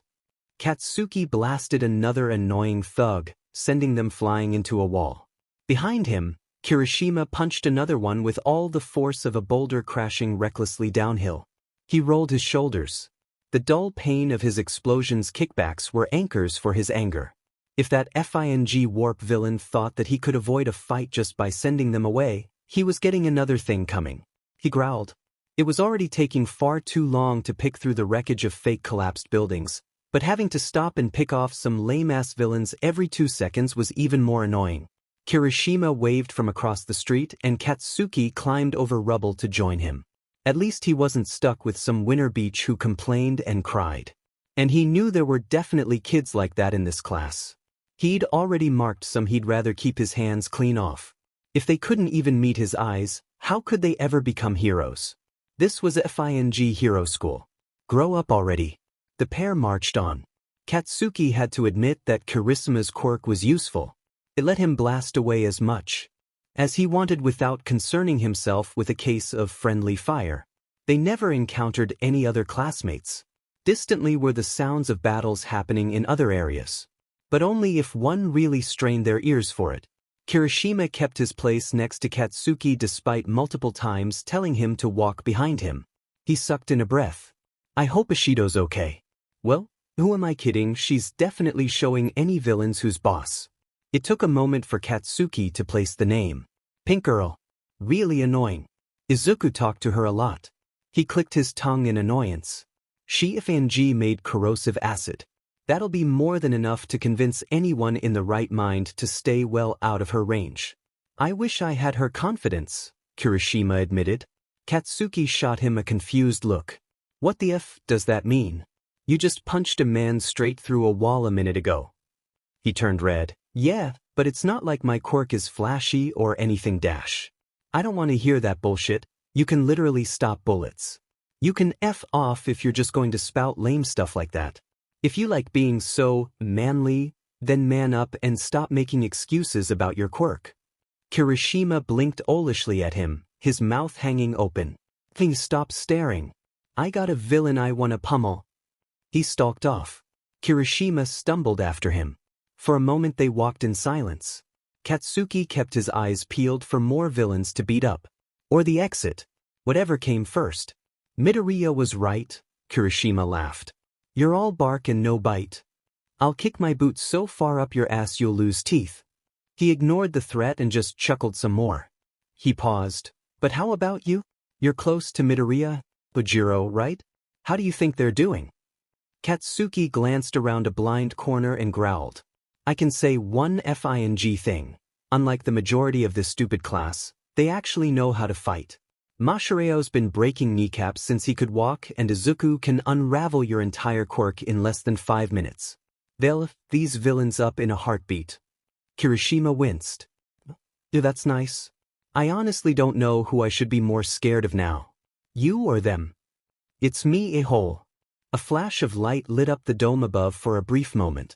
Now harden up. I'm going to knock this wall over. One should never play with fire. In the case of Shigaraki Tamura, he should never play with moths. One moment he was rushing at one of those annoying brats. Bloodlust tasting deliciously sweet as he fully intended to kill that girl in the middle. He couldn't wait to see the look on Eraserhead's face as he killed his students one by one. Let their limbs slowly turn to dust one by one.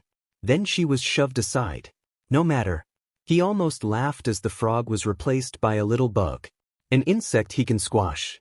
Maybe he'd take his time with it. Rip its wings off and watch it crawl helplessly on the ground for a while. It even spread its wings wide for him. But this kid was practically begging to be killed. That's when everything went wrong. His eyes were inexplicably drawn to the dual black spots on either side, swallowing his gaze like a black hole hungry for more. For a second he faltered. In response they seemed to only grow larger in his vision. I'll destroy you, they whispered. Tamura flinched. I see you, they mocked, the spots getting bigger and darkening his vision. Do you think you can hurt me? I am more powerful than you can ever imagine. Tamura stopped fully, snatching his outstretched hand back. His whole chest felt like it was being squeezed. He couldn't breathe. A cold hand wrapped itself around his heart. Was this fear? He couldn't look away. He tried, but he had signed a deal with the devil just by looking in the first place. The darkness demanded his attention, forcing him to look. They were black holes, but its eyes. Tamura stood before a hungry beast and he was going to be consumed. He stood frozen. Prey before a predator. This was possibly the worst disaster to happen to UA that Shota had seen in his few years teaching. Yes, accidents happened. A given while teaching children combat skills and pushing their quirks. But even so, the majority of those technically happened off campus and during work studies. On campus, there was every safety put in place imaginable. UA was designed to be safe. He'd cleared the majority of villains in the central plaza. They fought sloppily. No refined technique both in fighting style and quirk-wise. Shota had gotten careless and forgot about the hulking villain. He'd half forgotten it was there in the first place. It had just stood there, not attacking. Not moving. Simply a living statue. It took less than a second for him to regret it. Now his students would pay for it with their lives. Now he would most likely pay for it with his life. Ice collected in his veins at Shigaraki's words. Pain shot through every part of his body. The Nomu? Was that what it was called? It may have twisted his arms into an paroxysm of a broken marionette and smashed his head into the ground so hard it cracked, but it would be a cold day in hell if he let one of his kids die on his watch. The Nomu had his head pulled back for another smashing, and it took all his effort to stay conscious. Blood streamed past his eyes as he tried to focus. Activate erasure just long enough that his students could get away. His vision swam. Shigaraki wasn't moving. He just stood there, limbs shaking. Midoriya. The boy had his wings spread, a strange aura coming off him. An activated quirk. Shota felt his eyes be drawn to the black spots on the dark green wings. Anxiety curled in his chest. That wasn't in his file. It wasn't the time to analyze it deeply. Distance had to be a factor. Shigaraki was having a much more powerful reaction, and he was much closer. For the moment it was holding him immobile from attacking. Shota was sure of one thing. If he activated erasure, Shigaraki's decay quirk would be temporarily gone, but it also ran the risk of stopping whatever Midoriya was doing. Then Shigaraki would immediately jump to attack. The standoff between Shigaraki and Midoriya stretched into years. Finally, Shigaraki choked. Noma dash. Shota's head was released. It cracked against the floor, making white-hot pain burn through his broken face. The Nomu stepped over him, narrowly avoiding stepping on, and breaking more of his body. Shota saw one last view of it stepping toward his students before he passed out. Everything seemed to be coming through to Izuku like through a really bad reception. He could feel his moth instinct screaming, "Fly, fly." Other parts of him wanted to just give Shigaraki a really good kick in the face. And the most prevalent part of him just wanted him gone. He was scared and tired and nearly saw his friends and teacher die in front of him. He had wanted Shigaraki to leave.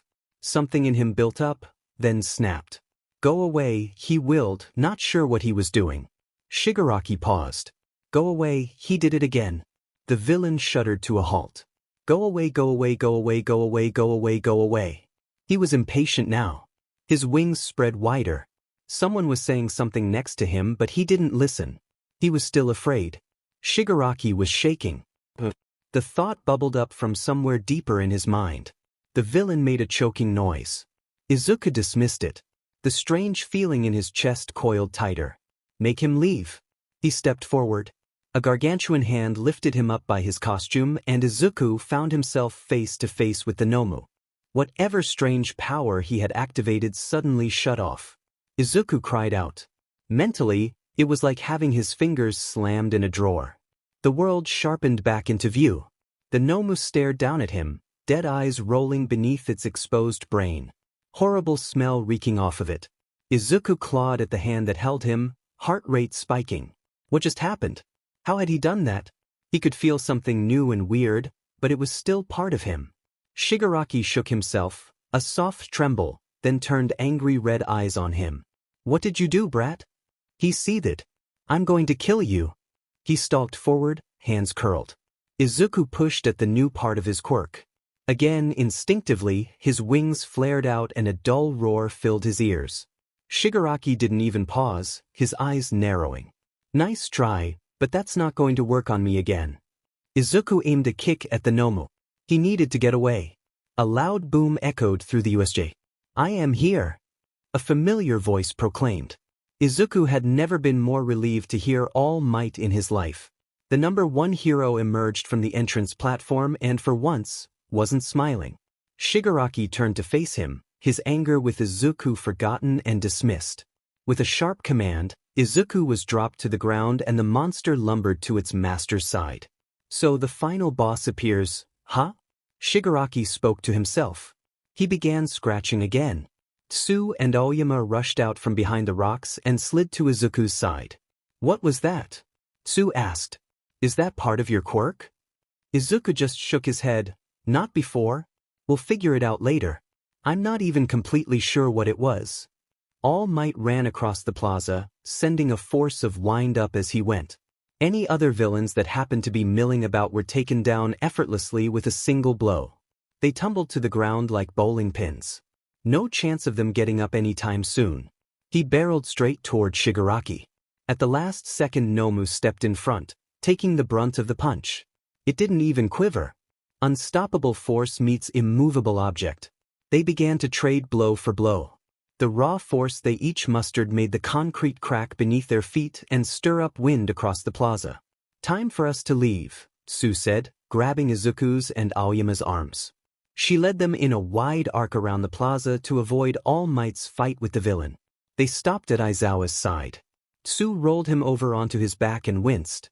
Blood caked his face above his right eyes and rivets had dried down his face. His arm was horribly mangled, and it would be impossible for it to be straightened back to any semblance of normal without extensive surgery. Aoyama clutched his stomach and turned away, a hand over his mouth. Sue swallowed. "Mr. Aizawa?" No response. Carefully she peeled back one of his eyelids. His eyes were rolled back so only the whites showed. Next, she placed 2 fingers on his neck to check his pulse. She looked up at the other 2. "He still has a heartbeat, but I can barely feel it. Normally I'd say we wait for paramedics, but..." A loud boom shook the USJ as All Might sent another punch at the Nomu. "I think you can see my point." Izuku nodded. "We'll carry him to the entrance then. But first we need something to bind that arm at least. It wouldn't be good if it bounced around and got more injured." He glanced between the 3 of them. None of them had loose parts of their costumes they could tear off. Aoyama didn't even have his cape anymore. He looked back at Aizawa. "Well, of course, erase your head's capture weapon." Aoyama helped hold Aizawa up while Tsu and Izuku unwound it from his neck. Aoyama cringed when Izuku originally suggested he help Tsu, so they traded jobs. "Sorry, Mr. Aizawa." Tsu apologized. "I'll try to be quick." With finesse she wrapped the hero's arms loosely to his side and tied a strong knot. It was a good thing he was unconscious for all of it. Izuku and Aoyama lifted their teacher together and they began the long shuffle to safety of the entrance. They were almost to the steps when Shigaraki laughed, loud and long. "You won't be able to defeat our Nomu so easily, symbol of peace. Thanks to its shock absorption, it can take every one of your hits without damage. You'd have better luck tearing it apart piece by piece." "Thanks for the tip." All Might yelled, then German suplexed the Nomu into the ground. Whatever his plan was, it might have worked, if Kurogyari hadn't decided to step in. As he leaned backwards, his top half, along with the Nomus, passed through a dark warp gate and effectively created a bridge between their 2 halves. "You've made a grave mistake, All Might," Kurogyari remarked. "I'd rather not have your guts inside my warp gate, but if it will end your life quickly then I'll allow it this one time." Next to him, Shigaraki bounced on the balls of his feet like an over-enthusiastic child at a birthday party. "Farewell. Guess again, bastard."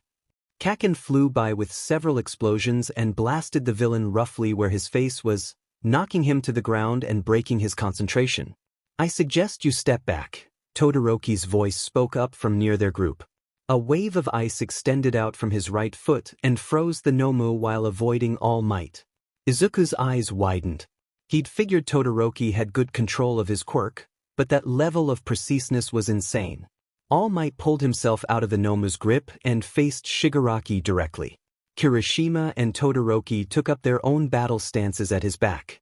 Kaken crouched over Kurogyari, steady pops coming off his palms in a show of force. "Move. I dare you." His face twisted in a feral grin. The same kind of look he got when he'd managed to finally pin Ojiro in a spare. When he knew he beat someone who'd previously got the upper hand on him. Shigaraki scratched his neck. "You heroes are at a higher level than I thought you were. It doesn't matter. I'm not going to let all our grinding go to waste. Nomu, take out that explosive brat. We need our escape route back." The Nomu, up until now, hadn't moved from its bent-over position, and Izuku was under the impression that Todoroki had frozen it into place. Suddenly it stood upright, the sharp movement making the ice on it crack and splinter, then horrifyingly, its entire arm broke off and hit the ground with a loud thump. Izuku's eyes widened. It had to have insane pain tolerance. Or, thinking back on its dead eyes, no pain at all. It stumbled, one leg breaking off as well. And it stood precariously on one foot. It wouldn't be much of a threat while missing two limbs. The Nomu proved him wrong. Quickly, its skin bubbled and new red muscle burst from its twin stumps, twisting and binding together to form a new arm and leg. That was impossible. All Might had the same thought. You said its quirk was shock absorption. I never said that's its only quirk, Shigaraki replied. This is hyper-regeneration. Nomu was designed with the perfect quirks to take everything you have. Nomu charged. Izuku tensed. Kaken was too far away. He'd never get there in time. All Might moved.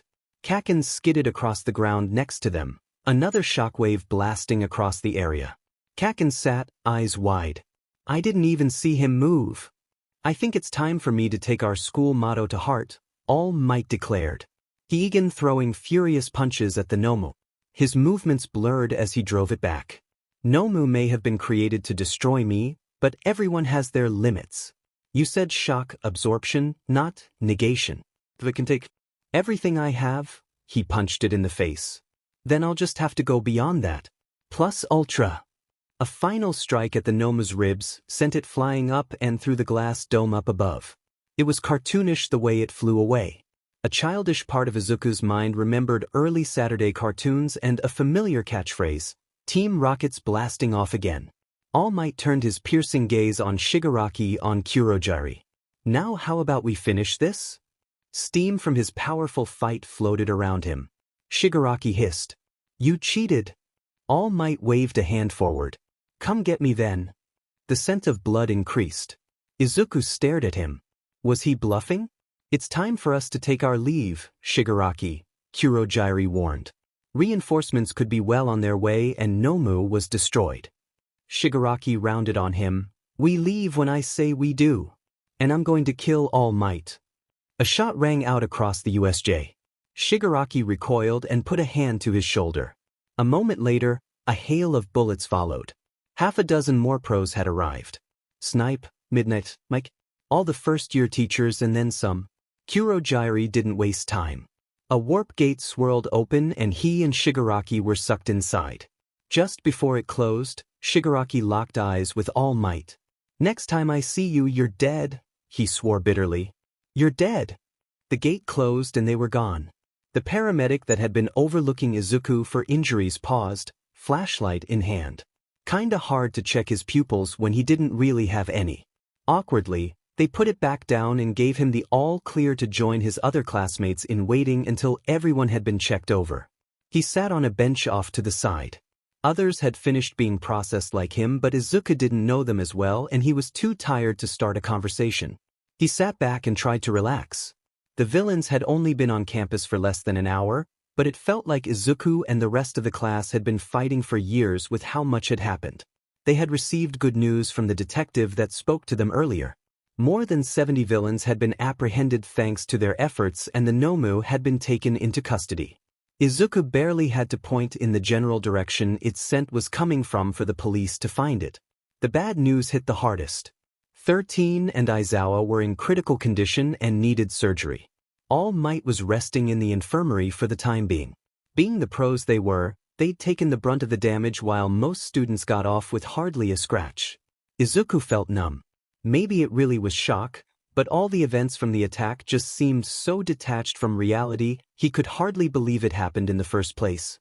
The only thing grounding him was that new unlocked part of his quirk. He ran over it again and again, searching for that feeling the same way a tongue would search for a missing tooth.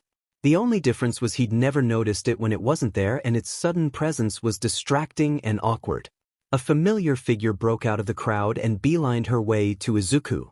Her scent dragged him out of his thoughts. Izuku barely had enough time to hold his arms out before a Shido crashed into him. Oh God, Mido, this has been the worst day. Her voice was thick as she spoke. Bad hair day? He tried to joke. His tone fell flat.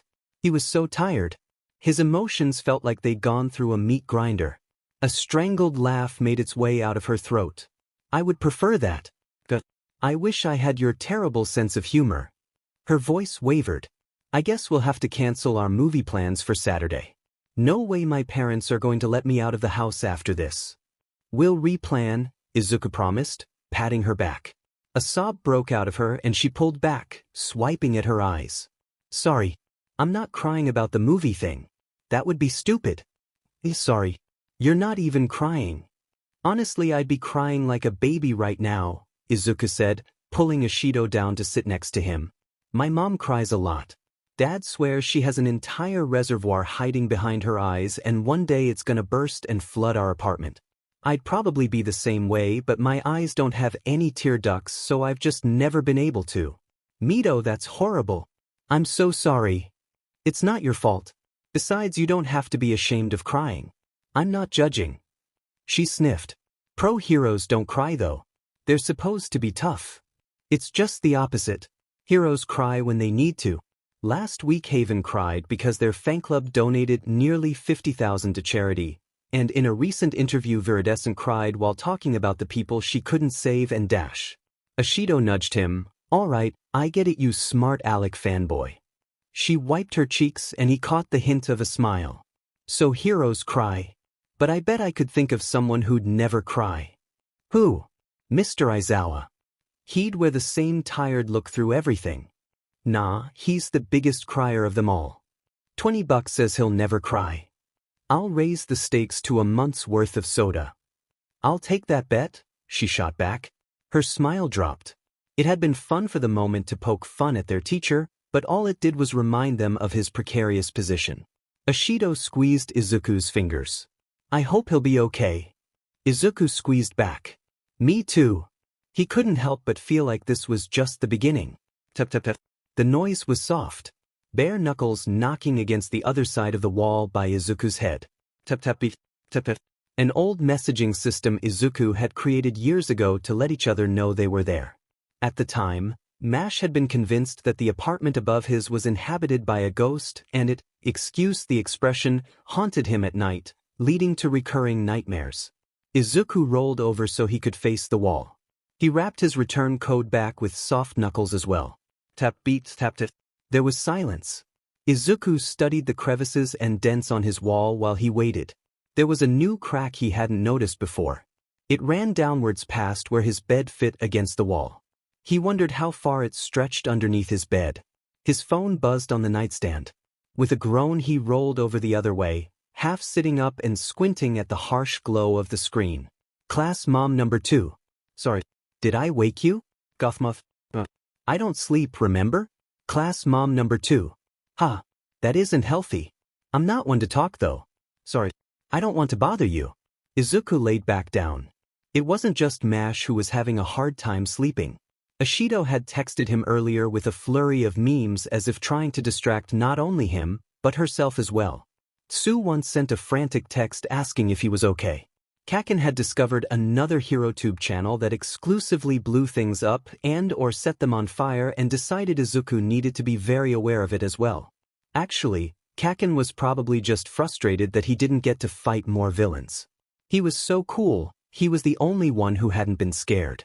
Izuku himself could hardly close his eyes without seeing Tsu and Aoyama crumbling into dust before his eyes. Aizawa's head being pounded into the pavement over and over until it was nothing more than a bloody mass of flesh, the Nomu grinning, dead eyes rolling in their sockets as its scent became increasingly rotten and decayed. And through it all, Shigaraki's wheezing laugh echoed and twisted into his ears, driving nails into his brain. He'd woken up, chest heaving and a scream hovering on the edge of his lips. He shivered in the night air, his covers kicked aside and his pajamas clinging to his sweat-covered body. Just for tonight he'd be nocturnal. His fingers tapped against the keyboard. Gothmoth. No, seriously, if you want to talk, we can. I'm not really planning on sleeping anyway. Class mom number 2. Thanks. I appreciate it. Gothmoth. Wanna go to the roof? Class mom number 2. Yeah. 1 second. Izuku turned, knocked twice, their sign-off code, then slid out of bed. The apartment was dark. Only a small night light shone from the bathroom, giving enough light to see in the hallway, but Izuku didn't really need it anyway. He crept past the creaky spots in the floorboards and paused. Gentle, deep breaths floated out of Mom's room. She lay on her side, facing the doorway. Thankfully, she was a heavy sleeper. Softly like a shadow, he slunk by. Unseen. Unheard. At the entryway he stuffed his feet into his shoes and unlocked the door. He turned the knob so it wouldn't click as he shut it and stood outside. Mash wasn't there yet, so he stood and waited. It was a nice night. Cool with a slight breeze and no clouds. Stars stretched across the sky. A few apartments down, the light over old Mrs. Takada's door buzzed loudly. For some reason her bulbs always broke after a few weeks. Maybe it was because she always left it on even in the middle of the day. The owners never did anything about it. As long as she paid her electricity bills, they didn't care. Something small and dark darted around it, catching Izuku's interest. He stepped closer. A brown moth hovered around the light as if its life depended on it. Never getting close enough to touch the hot bulb, but staying nearby. "You shouldn't do that," Izuku murmured, moving underneath the light and staring up. "You're just going to tire out, and then what will you do?" The moth didn't listen. It continued its hopeless flight as close to the light as it could. Izuku held his hands out and waited for the right moment. The one hop, stabilized with a half flap, and his hands enclosed around the moth, successfully capturing it. He kept his grip loose but closed enough that it couldn't escape. Its small wings tickled against his palms as it blindly fluttered around. Down a few doors, Mash finally exited his own apartment, flashlight in hand. He blinked at Izuku's cupped hands. "Moth again?" Izuku nodded. "I'm going to let it calm down and release it again outside." Mash returned the gesture. "Roof. Roof." They climbed the stairs to the roof doorway. Mash took the lead, using his flashlight to see the steps. Izuku walked behind. In his hands the moth was starting to calm down slightly. It crawled along his palms as if exploring. Once on the roof they sat down at the safety rail, their legs swinging off into open space and arms looped over the lower rail to lean against. Izuku slowly uncupped his hand. The moth sat still on his open palm, small brown wings vibrating gently. Just like Izuku's own wings, they were folded like a V on its back. Mash sighed. "Crazy first week, huh?" He snorted. UA really goes above and beyond for those realistic scenarios. They lapsed into silence, simply enjoying the night air. Mash leaned on the metal bar and set his chin on his arms. "How much did you tell your mom?" "Just the bare minimum. I didn't want her to worry too much." Admittedly, he'd fudged even the details he did say, always downplaying the danger and trying to interject humor into the situation. Mom hadn't completely bought it. She'd held his shoulders and stared into his eyes looking for any sign of lying. "I know UA's your dream school, but you'll tell me if you ever didn't feel safe there, right?" "Don't worry about it, Mom. Once UA beefs up security, I'm sure it won't happen again." He shook his head, dispelling the memory. "If I told her everything, she'd probably cry for hours. Then march down to the school and make the principal regret his entire life. Her wrath is more terrifying than any villain," Mash added with a slight chuckle. After a moment his smile faded and his face fell. "I can't help but feel bad. You were face to face with that villain guy and helped get Aizawa to safety. I was barely doing anything to help." Izuku stopped kicking his feet. He turned to look at Mash. His friend's face was twisted with guilt and shame. "Don't say that. It's not your fault where any of us ended up.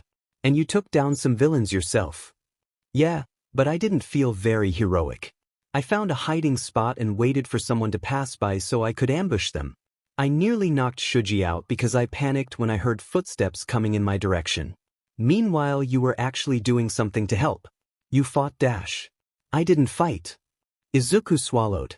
The air was cool, not freezing, but a chill rattled down his spine. "I'm still not sure exactly what I did, but I only barely managed to stop Shigaraki long enough so we weren't killed. I don't know, my quirk responded to my fear and everything got a bit hazy. And yeah, unlocking a new part of my quirk is cool and all," he admitted. "But under the circumstances, it wasn't." Silence wrapped around them like a noose, drawing tight until it was hard to breathe. Izuku didn't mean to snap. The events of the day had left him feeling stretched and wrung out until he was a shadow of himself. Even thinking back to events earlier in the week seemed like some half-forgotten dream. He wanted things to be normal again. To feel normal again. Turning their early morning commute into a tease Kaken session. Ashido on the hunt for another member for the Cool Eyes gang. Him and Mash sparring after school. I didn't mean, Mash whispered. I didn't mean I wish I had been in your place. I'm not chasing some battle glory. I was worried about you. And everyone else. I know what you mean. The beat. You said Izuku pointed out. I'm trying to be sincere, Izuku. I know. An ugly snort ripped out of his throat. Hysteria rising in his chest. They were sitting on the rooftop in the middle of the night talking about their near-death experience. It was not the right time to laugh. I'm sorry. No, you're not, Mash says, a half-laugh puffing between his frown. Izuku's face wobbled. Kaken's been waiting for you to say F for 5 years now, Mash. I can't believe I didn't get it on camera. And you never will. You have no proof, so it never happened. The moth in Izuku's hand took flight. For that sliver of time, everything felt normal again. For the first time that year, nobody was in their seat at the time class was supposed to start. Small groups huddled around desks and spoke in low whispers. The prevalent question overhung them all. Who was going to teach in place of Aizawa? Izuku had seen the extent of his injuries with his own eyes. There was no way that Aizawa would be back anytime soon. His head whipped around, startling Ishido. Did he smell him coming down the hall? Was this a hallucination? His antennae didn't lie though. Aizawa came closer and closer until he shambled through the doorway, the sterile scent of hospitals and anesthetic following him like a ghost. For a long moment everyone froze. Between wrapped bandages, dark eyes regarded them all critically. Have you already abandoned your discipline? He asked to the silent room, his speech somewhat muffled through the bandages wrapped around his head. Everyone launched into their desks, several climbing over chairs and desks to get to their right seats on opposite sides of the room. Less than 30 seconds later, they sat in their proper places. Izuku almost felt bad for not warning everyone like usual, but he was in shock himself. Aizawa stood behind the podium. Let's get started. Today Wait, shouldn't you be in the hospital? Kaminari yelled, standing up. We saw your injuries and sorry, but you don't look great. He sighed. Sit down please. She did so and he continued, I was officially released from the hospital so there's no need to worry. However, even if I was incapacitated for longer, I still expect you to act as if I am still here. I can still decide to expel you at any time. Understood? Murmurs of agreement swept through the room. But, due to the events of last week, it is encouraged that each of you have a short therapy session with Hound Dog. If you don't feel comfortable talking to him, any other member of the staff will do. This isn't a punishment. Your mental health is just as important as your physical. With that out of the way, the next order of business is the sports festival. It'll be held 2 weeks from now. While it doesn't count for an official grade, it is an important opportunity to be scouted. If you do well during the events and manage to stand out, you can receive offers to work with pros during a brief internship. I won't go into the specifics of those today, but keep in mind what kind of agency you want to go to and the hero you want to be in the future. He stared at the class, tone serious. I suggest all of you train hard, both your bodies and quirks in preparation for the events. Lastly, I'm sure all your parents received the email from the school about security measures. Since the festival is a live event with a large crowd, there will be a police presence. We're boosting the number of officers to 5 times that of previous years, and there will be many pros doing sweeps of the area. If you have any concerns, please talk to either me or another teacher. That's all the announcements I have. You'll receive emails with all this information sometime later today. This week we'll be starting sparring basics. The rest of homeroom was surprisingly normal. Aizawa didn't give any indication that he was in pain, despite looking like a mummy. When class ended, he didn't move from his spot at the podium while everyone filed out. Midoriya, he called. Izuku paused, stepped out of line and to the side, letting people pass until it was just the two of them. A couple things, Midoriya, and then you can go. First, what was that ability you used at the USJ? I don't know. It just kinda happened. I was really scared, he said quietly. Aizawa nodded. It's not rare to unlock a new part of your quirk while training here. I still expect you to master it just as well as your other abilities. Understood? Yes, sir. If you ever want to practice here, Just get a permission slip from one of the teachers and you can have full access to the facilities. For training, not hanging out. Izuku nodded again. The last thing is about the sports festival. You got the highest score on the entrance exam. I hope you're aware that you have to give a speech. Izuku now regretted that tiny 1 point that placed him just ahead of Kaken. Izuku set his lunch tray next to Ishido. Across the table was Shuji eating from a bento box. He'd hardly taken his seat when Ishido rounded on him. Dude, did you know Todoroki has 2 differently colored eyes? He blinked. Oh yeah, he does. They're gray and blue, right? I was going to tell you about that, but it slipped my mind. What's that called? Heterochromia, Shuji supplied, unwrapping one of his sandwiches. He looked at Ishido. You want him to join the gang, don't you? She pointed finger guns at him. Exactly. Shuji, you're promoted to vice president. Dang it, Izuku pouted. I thought I was vice president. Shuji patted him on the shoulder. You're our mascot. Sweet. Can I send Moth memes in the group chat again? Ishido slammed her hands on the table. We're getting off track. And no, Mido, your memes are banned until the end of the week. Todoroki needs to be part of the gang. He can be the prince of the group. What? Shuji stated. Izuku agreed. What was that supposed to mean? Ishido gestured wildly. You know how, there are different personality types in a group? Well, Shuji's the strong and silent type and I'm the loud, outgoing extrovert. Todoroki can be our introverted, cold, and distant guy. Isn't that the same thing as me? Shuji asked. No. It's totally different. Todoroki's mysterious. Enchanting. Alluring. Gimme more adjectives. I could be mysterious too. Ishido ignored his comment. Plus, he's hot, she stressed. Apparently she ran out of more descriptive adjectives. I feel like you're trying to say something about us, Izuku deadpanned. Ishido folded her arms. You two got a close-up look during the battle trial. Look me in the eyes and tell me he's not drop-dead gorgeous. Shuji made a non-committal noise and focused on his lunch. Izuku took a deep breath and stared directly into Ishido's gold irises. He looks like a personified peppermint candy. She squawked and smacked his arm. No, he doesn't. I was thinking more along the line of strawberries and cream, Shuji added, avoiding eye contact with Ishido. Izuku held his hand up. Frozen strawberries and cream. She folded her arms and glared as they high-fived. Her lips twitched slightly. Be nice, you guys. Izuku picked up his milk box. He did nearly freeze me to death, so he deserves to be teased. He took a swig then continued. I got another one. He's kinda like the Canadian flag. And just as cold too. Ishido groaned, hiding her mouth behind a hand. Alright, we should invite him to hang out with us after school. Where are we going today, boys? Izuku gave her his biggest Cheshire grin. I know an ice cream shop. If you make any frozen jokes, I will personally punt you into the sun. He opened his mouth.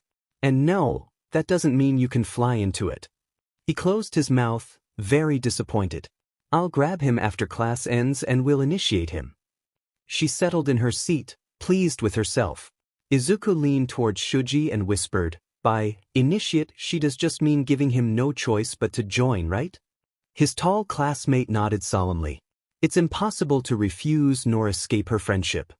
Shudo wasn't quite sure what sort of magic Ishido had woven to get him here, but it left his head reeling. When she'd approached him to ask if he'd like to join her and her gang, as she called it, to go to a nearby ice cream shop for a treat, he fully intended to reject it. In fact, he had. I have homework I have to do, he said coldly, hoping she'd get the hint. She didn't. Instead, her eyes brightened more. We like to work on it together. Are you any good at English?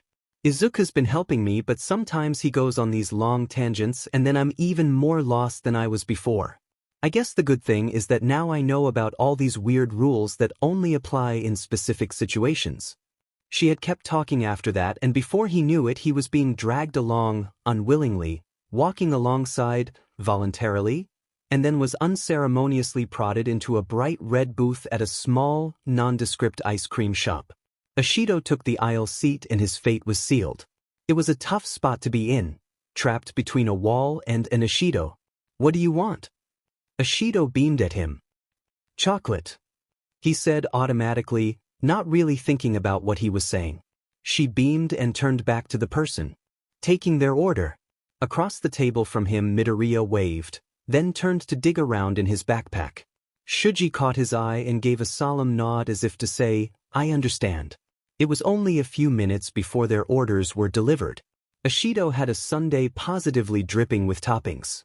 Hot fudge, caramel, rainbow sprinkles, cherries, gummy bears. Just looking at it could give someone diabetes. Ishido rubbed her hands together and dug in eagerly. Midoriya took a bite of a bright green shake. You want some ice cream with that? Ishido ignored the comment and kept eating happily. Shuji tried to discreetly eat a cookie with one of his tentacles. It wasn't working out very well, and it was strange to hear chewing noises coming from somewhere that wasn't a mouth. But wait. He did technically have a mouth there. This was weird. Ishido nudged his untouched bowl. Are you gonna eat or what? I'm good. Can I have it then? Her eyes brightened. Hey, Midoriya complained. You already have a ton of ice cream. Todoroki said I could have it. You don't need that much. Shudo watched with wide eyes as they bickered back and forth, passing his former ice cream bowl across the table like a hockey puck. They tossed jabs and comebacks as if it was some kind of Olympic sport. Is this what normal people do in their free time? Finally, Shuji rolled his eyes and swiped the bowl off the table and well out of their reach. I'll eat it. You're making Todoroki uncomfortable. It's all right, he said, collecting his backpack. I'll be leaving now anyway. Please excuse me. Ishido didn't budge. I need your phone number first. So, you can be part of the gang. No, he didn't try to be friendly this time. He'd learned his lesson before. If you weren't direct with Ishido, she'd drag you into something you were quite willing to be a part of. Why not? I'm not here to make friends. The word was bitter in his mouth. Now please move so I can leave. He hoped she would do as he asked so he wouldn't have to get past by force. Ishido frowned, clear hurt on her face. Why not? Midoriya asked. Shudo whipped around to stare at him. Most people left him alone after that kind of declaration. Not ask his reasons why. Midoriya stared at him, multifaceted eyes dark and void-like. He stiffened. Having friends is a weakness. His mouth moved automatically. Words his bastard father had drilled into him over and over. They're nothing but a distraction from reaching the top. The conversation should have ended there. Ishido should have moved and Shudo should have walked out of there. He had better things to do anyway. Instead, Ishido's face set determinedly. That's stupid. Excuse me? That's stupid, she repeated. Friends don't drag you down.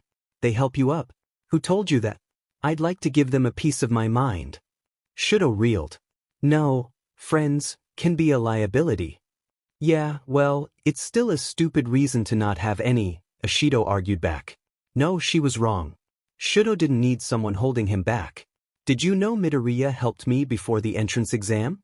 Shudo's thoughts crashed to a halt to listen to Ishido. She stared at her lap. I was really nervous and he talked with me for a while and afterwards I wasn't as scared anymore. And Kirishima is always really nice and helps me with my notes so I can pass my classes. And even more recently Shuji's been helping me find an honest-to-God book I can read and actually enjoy.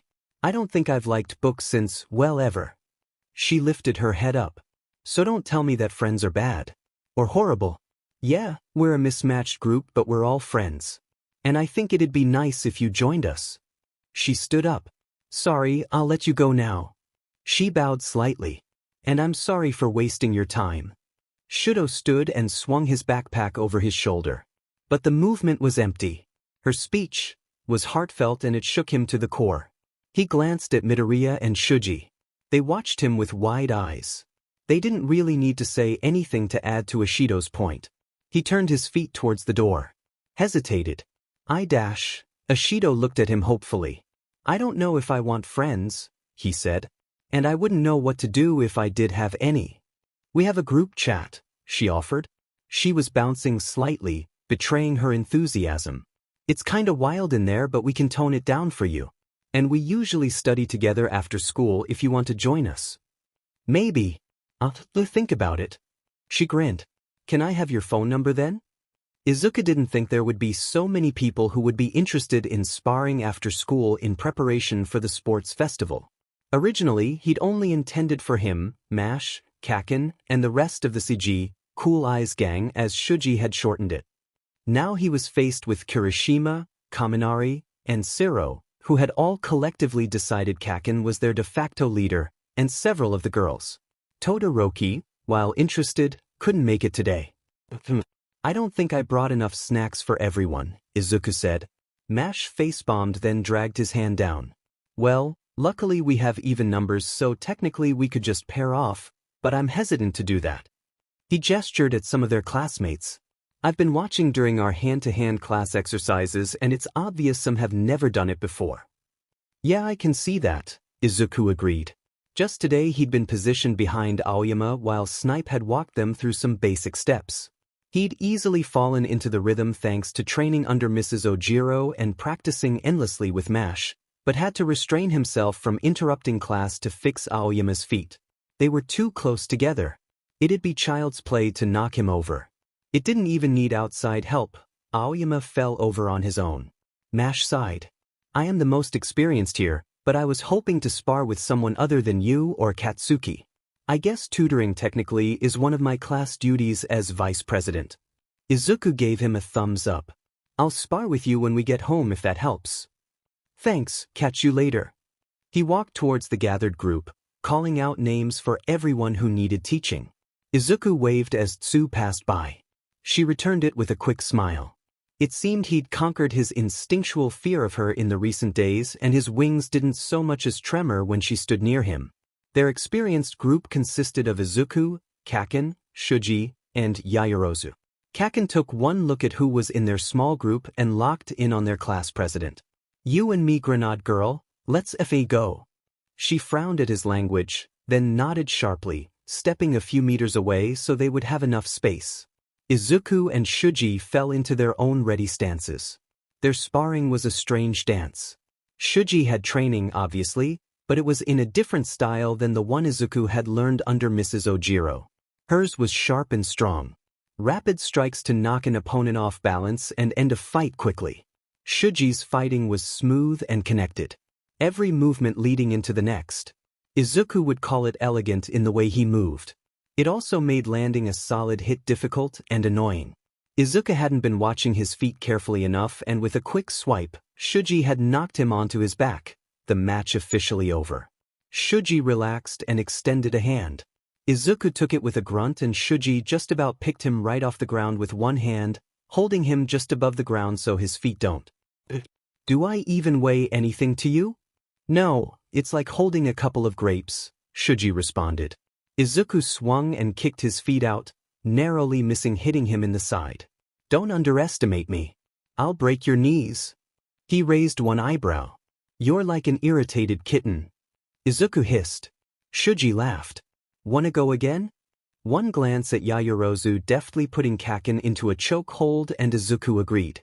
He settled back into a defensive stance for round 2. A no number.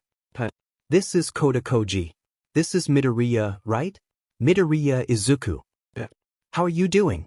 Koda Koji. I'm good. Thank you. I actually wanted to ask you for a favor.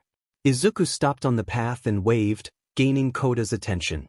The boy swallowed and gestured to the blanket he was sitting on. Izuku sat down slowly, avoiding the half-dozen squirrels that had gathered around Koda and nibbled on various nuts spread out on the blanket.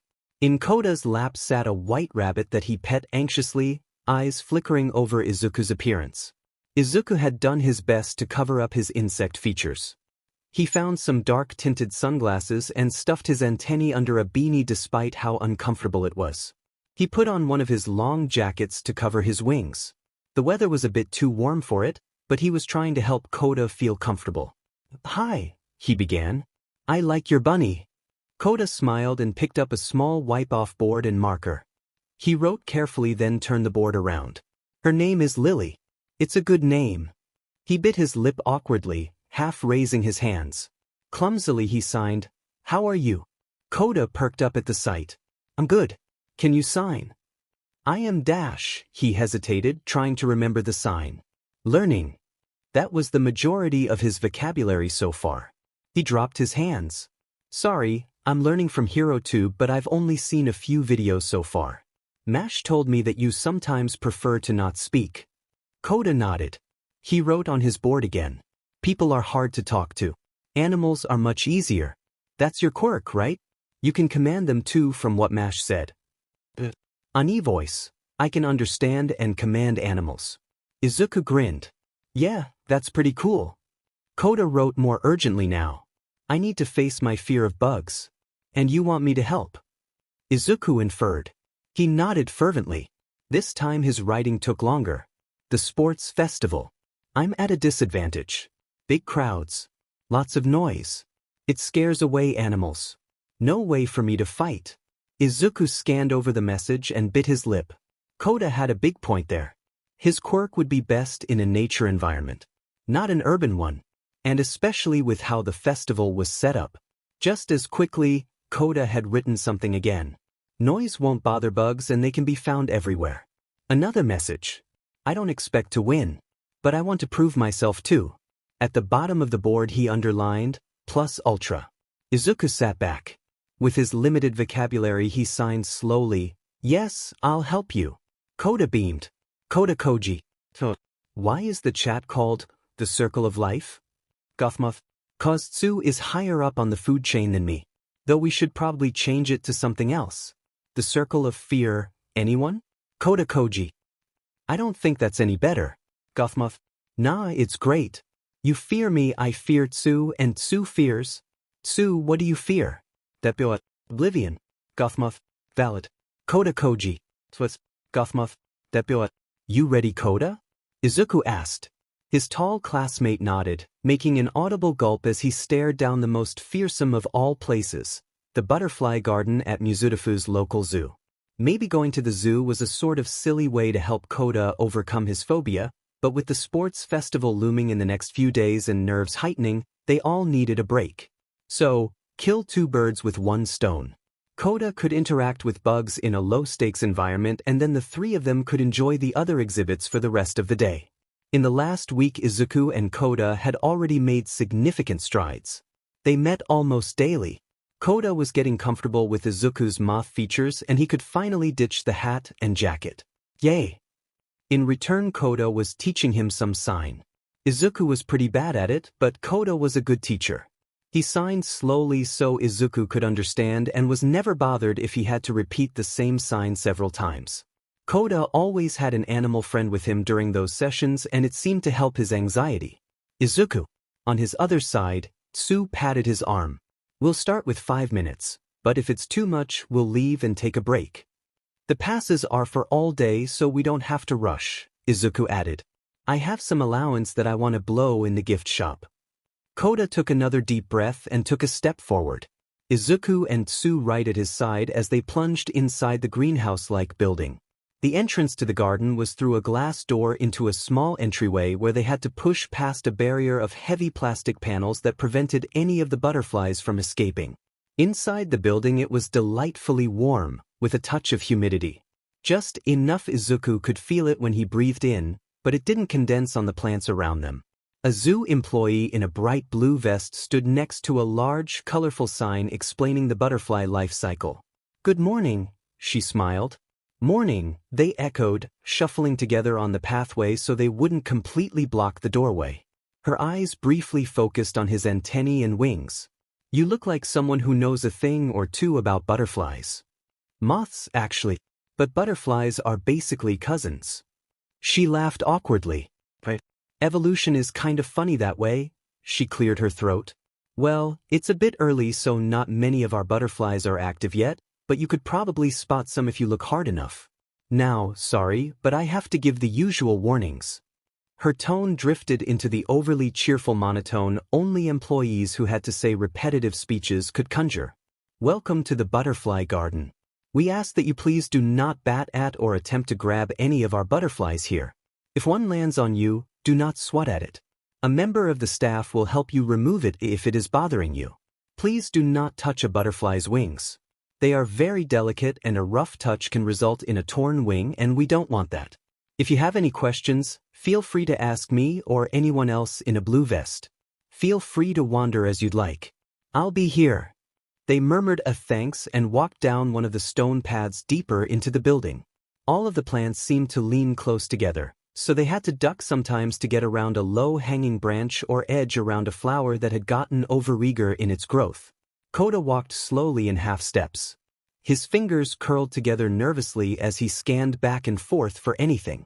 Hey, Izuku nudged him, signing a quick, "You okay?" "Just, I don't hear very many right now. I think they're asleep." He signed slowly and simply, emphasizing each word so Izuku could understand. He paused. "How do you say it?" He pointed to his antennae and Koda gave him a confused look. "Smell. I can smell them." Koda made a gesture like he was waving something to his nose. "Smell." Then he dug through his bag to get his whiteboard. Izuku and Tsu waited while he wrote. "You can smell with your antennae?" Izuku laughed. "Did you guys not know?" Tsu tilted her head. "I think you mentioned it once. At the USJ. I'd forgotten about it though." Izuku nodded. "Yes. Part of my quirk physiology. That's how I always know when Aizawa's coming in the morning. Koda, if you want, I can smell where the butterflies are in here, so I could find one for you." He nodded. Izuku reached into a nearby bush. There was a one hiding on one of the back branches. With a little coaxing, it crawled onto his fingers and he pulled it out. Its orange and black wings were easily identifiable as a monarch. It stretched its wings from the perch on his hand. Koda stiffened but didn't back away. Izuku only had one hand free so he couldn't sign, "You okay?" as he'd habitually learned to do. Out of the corner of his eye, he caught Tsu licking her lips. He blocked the monarch with his other hand and eyed her suspiciously. "You know it's poisonous, right?" She looked away innocently. "But not enough to kill me, right?" Izuku frowned. "Don't eat the butterflies." An employee walking by stared at them, looking torn between being scandalized and wanting to burst into laughter. "Tsu, I will avenge my daytime brethren." Her tongue disappeared back into her mouth. The employee shot them one last look then walked away. Izuku addressed Koda again. "Do you want to hold it?" He looked uncertain but held his hand out. Izuku held their flat palms close together so the monarch could walk onto Koda's hand. The animal speaker shook, but didn't try giving it back. Izuku hovered next to him, always watching for a sign that Koda couldn't take it anymore. He got through a whole minute before Izuku delicately scooped the monarch back up. "Break time." He blew a little puff of air and getting the hint, it flew off his hand and somewhere into the trees. "Do you want to leave now, Koda?" "No. I need to do this." Izuku switched to sign as well. "Teach me more." They sat on a wooden bench. Koda showed Izuku new signs and they practiced signing a full conversation back and forth. Tsu wandered off to explore the rest of the greenhouse but joined them as well, sitting on the low wall next to Izuku and he showed her the basics he knew. Slowly more and more butterflies woke up and flew around the area. Koda never held another one, instead commanding them to fly to other areas and in one instance, made a little girl's day by having a bright blue one land on her hand. Her delighted gasp made him smile, even as he leaned away from another flying past. In the end, they hadn't been there long. Not even an hour. But it was good to see Koda make progress. Koda was the first to leave the building. Izuku didn't blame him. His nerves were probably shot from forcing himself to stay. Just before he pushed aside the plastic panels, the woman who greeted them called out. "Oh, hold up," she ordered. Izuku's halted, one foot comically in the air. "1 second, you have a friend trying to hitch a ride out of here." Her fingers brushed the space just above his shoulder blades then revealed a palm-sized moth. Bright yellow and orange with dual eye spots, Izuku easily identified it as an Io moth. "Weird to see this guy up so late past his bedtime but I guess he likes you," she laughed. "I'll take care of him. Enjoy the rest of the zoo." Tsu had found the frogs. She half climbed on the railing of the bridge they were on and leaned over so she could see them better in the pond below. Together, the frogs and Tsu croaked like an amphibian choir, her newly acquainted friends lined up in a neat row. It really sold the image that Tsu was their grand conductor while they sang. A little boy tugged on his mother's arm, pointing at Tsu with concern. "What is she doing with the frogs?" Izuku pressed a finger to his lips. Sure, they're communicating. Tsu turned to smile at them, all lip and no teeth, a loud rib bit echoing out of her throat. Izuku felt slightly intimidated. A monkey in one of the enclosures began chattering as their group walked by. Jumping up and down and pointing, its shrieks sounded suspiciously like laughter. Izuku gestured to it. Hey Koda, do you know what it's saying? Tsu tilted her head in interest, turning questioning eyes to Koda as well. He's criticizing your fashion sense. Ouch, Tsu, if it's any consolation I think your outfit is great. Koda shook his head. No, he hates your fashion sense. Izuku looked down at his white t-shirt that read, Don't call me the Mothman. Obviously, I'm the Slothman, with a drawing of sloth with moth wings. What's wrong with my shirt? Everything, Tsu told him. Next time we're going to a mall and buying you better clothes. Izuku pulled on his shirt, frowning. But this is one of my favorite shirts. I'm surprised your mother let you out of the house with that kind of fashion sense. Izuku looked at Koda, imploring him to take his side. Come on. It's not that bad, right? Koda shook his head solemnly. His agreement with Tsu came down as harshly as a judge's gavel. It is that bad. It needs to be burned. Tsu patted his shoulder comfortingly while he pouted. Izuku stumbled out of the gift shop with 2 huge bags. I'm officially broke now. Tsu hugged her new frog plush to her chest and sat on a stone bench. She tilted her round sunglasses down and she gave him a hard stare. I'd say, Midoriya, how many plushies did you buy? 5. She shook her head. Koda emerged from the gift shop as well, a fist-sized bag in his hands. What did you get? Tsu asked. Wordlessly, he pulled out a small monarch butterfly made of glass and wire. Izuku smiled. I was looking at those too. I wanted the Atlas moth, but I didn't have enough money. 20,000 yen is a bit too much. Koda carefully wrapped his souvenir back into its protective paper, then switched hands to write on his board. Thank you for today. No problem, Izuku said. Glad I can help you out. I don't know if there will be many butterflies for you to command during the festival, but I'm glad you're getting more comfortable with insects. Tsu swung her legs. We'll have to do this again. Maybe an aquarium next time. If we do, let's invite Shuji. He likes octopuses. And maybe we can wait until I have more money again. He rubbed the back of his neck sheepishly. What are you going to do with all those stuffed animals anyway? Building a collection, Midoriya?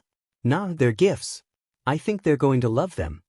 Izuku slammed against Kaken's bedroom window, making his childhood friend jump. He braced himself on the window frame. Oh, if only he had his hero costume gloves, then he could stick to the window directly and really be a moth. Kaken threw open the window. You idiot! I told you to stop if I'm doing that. He yelled in Izuku's face, then stormed away to sit back on his bed. Izuku grinned, climbing over the desk to get inside. But your lights are so pretty. You can F right off with your stupid moth jokes. How long are you going to make everyone believe that you're 2 seconds away from flying directly into the sun? I'm shooting for this whole year, he smirked, but maybe I can keep it up until we graduate. What do you think? I think you're an idiot. Izuku shrugged. You have to admit that it's a good gag. I think Shuji and Tsu are onto me, so I occasionally stare blankly at lights just to mess with them. But in any case, he reached into his bag, I guess you'll have to bear with me and my jokes. He revealed a stuffed grizzly bear. Get out. What are you gonna name him? I said get out. Izuku was pushed out of the room. The door slammed shut behind him. He simply stood in the hallway and laughed. It didn't escape his notice that Kaken still took the bear. Well, he'd already walked all the way over here. He might as well play on the Bakugo's Xbox. There was a knock on the balcony door.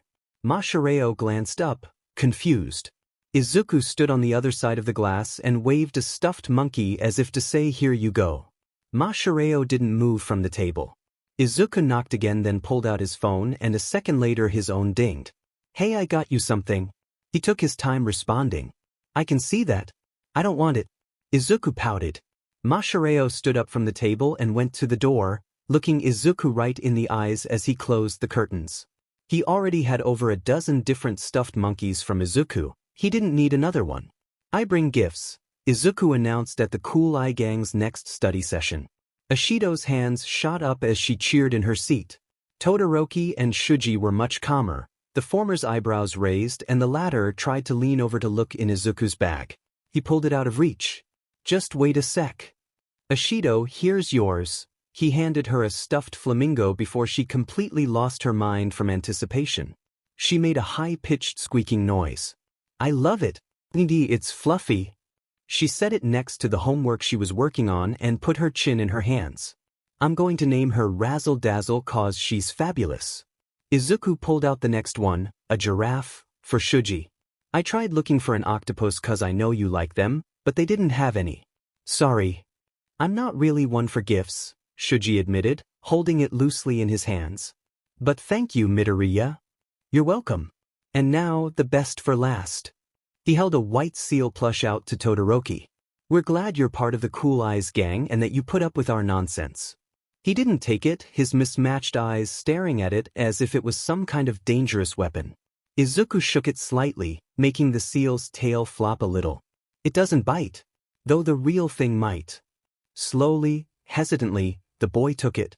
He squeezed it slightly and his eyes widened, then he ran his hands over the soft fluff. He patted it with care as if afraid it would break under his fingers. Izuku resumed his spot back at the table, and they continued studying. Razzle Dazzle the flamingo and Spot, Shuji's giraffe, sitting among their messy stacks of papers. The seal stayed in Todoroki's lap. Every few moments he'd reach down and pet it, but only when he thought no one was looking. Shudo entered the house quietly, holding the latch so it didn't click when he shut the door behind him. He paused, listening for any sound. Nothing. He slipped off his shoes, not bothering to untie the laces, and scurried down the hall to his room, also shutting the door behind him. There was no lock on that door. For a second he stood in the center of the room. Where to put it where the bastard won't find it? His bed was nothing more than a large futon, no space to store anything underneath like a Western-style bed. The desk? No drawers. No time to brainstorm for a more secure spot. He'll be home soon.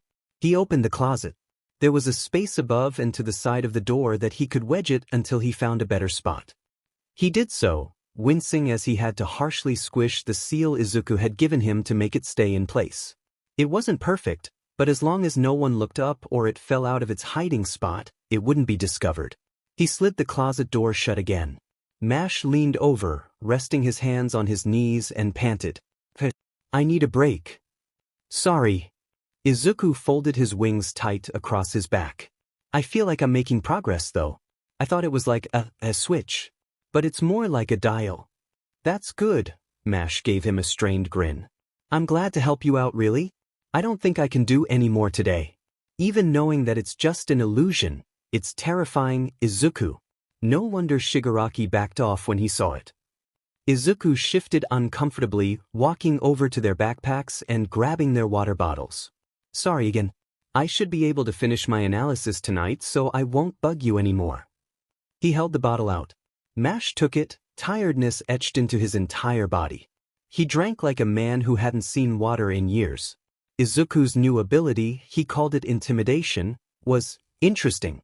To better understand it, Mash had volunteered to help him run tests long after everyone else left after sparring practice. Usually around the time the sun began to go down. The first thing that Izuku had noted was that it was tied to his eye spots, but could be turned on and off like a switch. Mash described it like every portion of his brain screaming that a beast was staring him down and there was no other choice than to run. So it activated a fight or flight response, minus the fight part. It made sense. Moths and butterflies developed eye spots to ward away predators and make themselves look bigger and more intimidating. But then things got interesting. The second time had a much weaker reaction. Mash barely broke a sweat, knocking Izuku off his feet. He had expected the fear response, so resisted it. He made a note of that. Intimidation can be resisted if the opponent is aware and alert. And that made sense in a weird way. Eye spots were nothing but illusions. Technically, they just made predators believe they were facing a bigger and scarier animal. Lots of other animals used that exact same tact. If those predators were more aware that those scare tactics were fake, The illusion would break and it would once again be ineffective. Mash capped his bottle and stretched. It doesn't bother me to help you out. It's just really intense. Like you said the other day, it's growing quickly and it'll keep growing. It's nearly heart-stopping right now when you've just unlocked it. I don't want to be on the receiving end when you'll give it the kind of training Aizawa's always talking about. That'll be enough to drop someone dead in a second. That's why I'm glad I can control the output, somewhat. It's a little shaky to be honest. You'll get better at it. Mash glanced outside. It's getting dark. We better hurry so we don't miss the next train. They grabbed their bags, Izuku closing up the gym behind them. The sports festival was so close. Izuku could practically hear mixed commentary, the smell of the crowd, the adrenaline thrumming just under his skin. He was thrilled. Gothmoth, I forgot about my speech. The noise from the crowd outside could be heard clear in the prep room. The murmur of hundreds of people talking all at once and the occasional announcement from Mike counting down to the start of the festival. Izuku sat next to Ashido at one of the foldable tables. Just like before the entrance exam, her nerves were getting the best of her. A mix of excitement and performance anxiety that wound so tight that she couldn't sit still. Her legs bounced, occasionally hitting the table, making a low thud among the hushed whispers most of the class spoke in. As if they were afraid that by speaking any louder the crowd outside will hear and jump to attack. Tsu sat on Ashido's other side, looking calm and collected. But then again she always looked put together. Even during the adrenaline-pumping panic of the USJ attack, she had kept a level head. She talked quietly, helping Izuku divert Ashido's attention for a moment. My brother, Samiter, wants to get a dog, Tsu was saying, big eyes blinking slowly. But my parents work a lot and they don't have the time to properly take care of it, and he isn't exactly the most responsible, she shrugged. So we have a pet. Frog instead. Ashido's knees stopped their jerking abruptly. You have a pet what? A frog. He called it Shrek. Ashido stared. Tsu gazed back, face blank.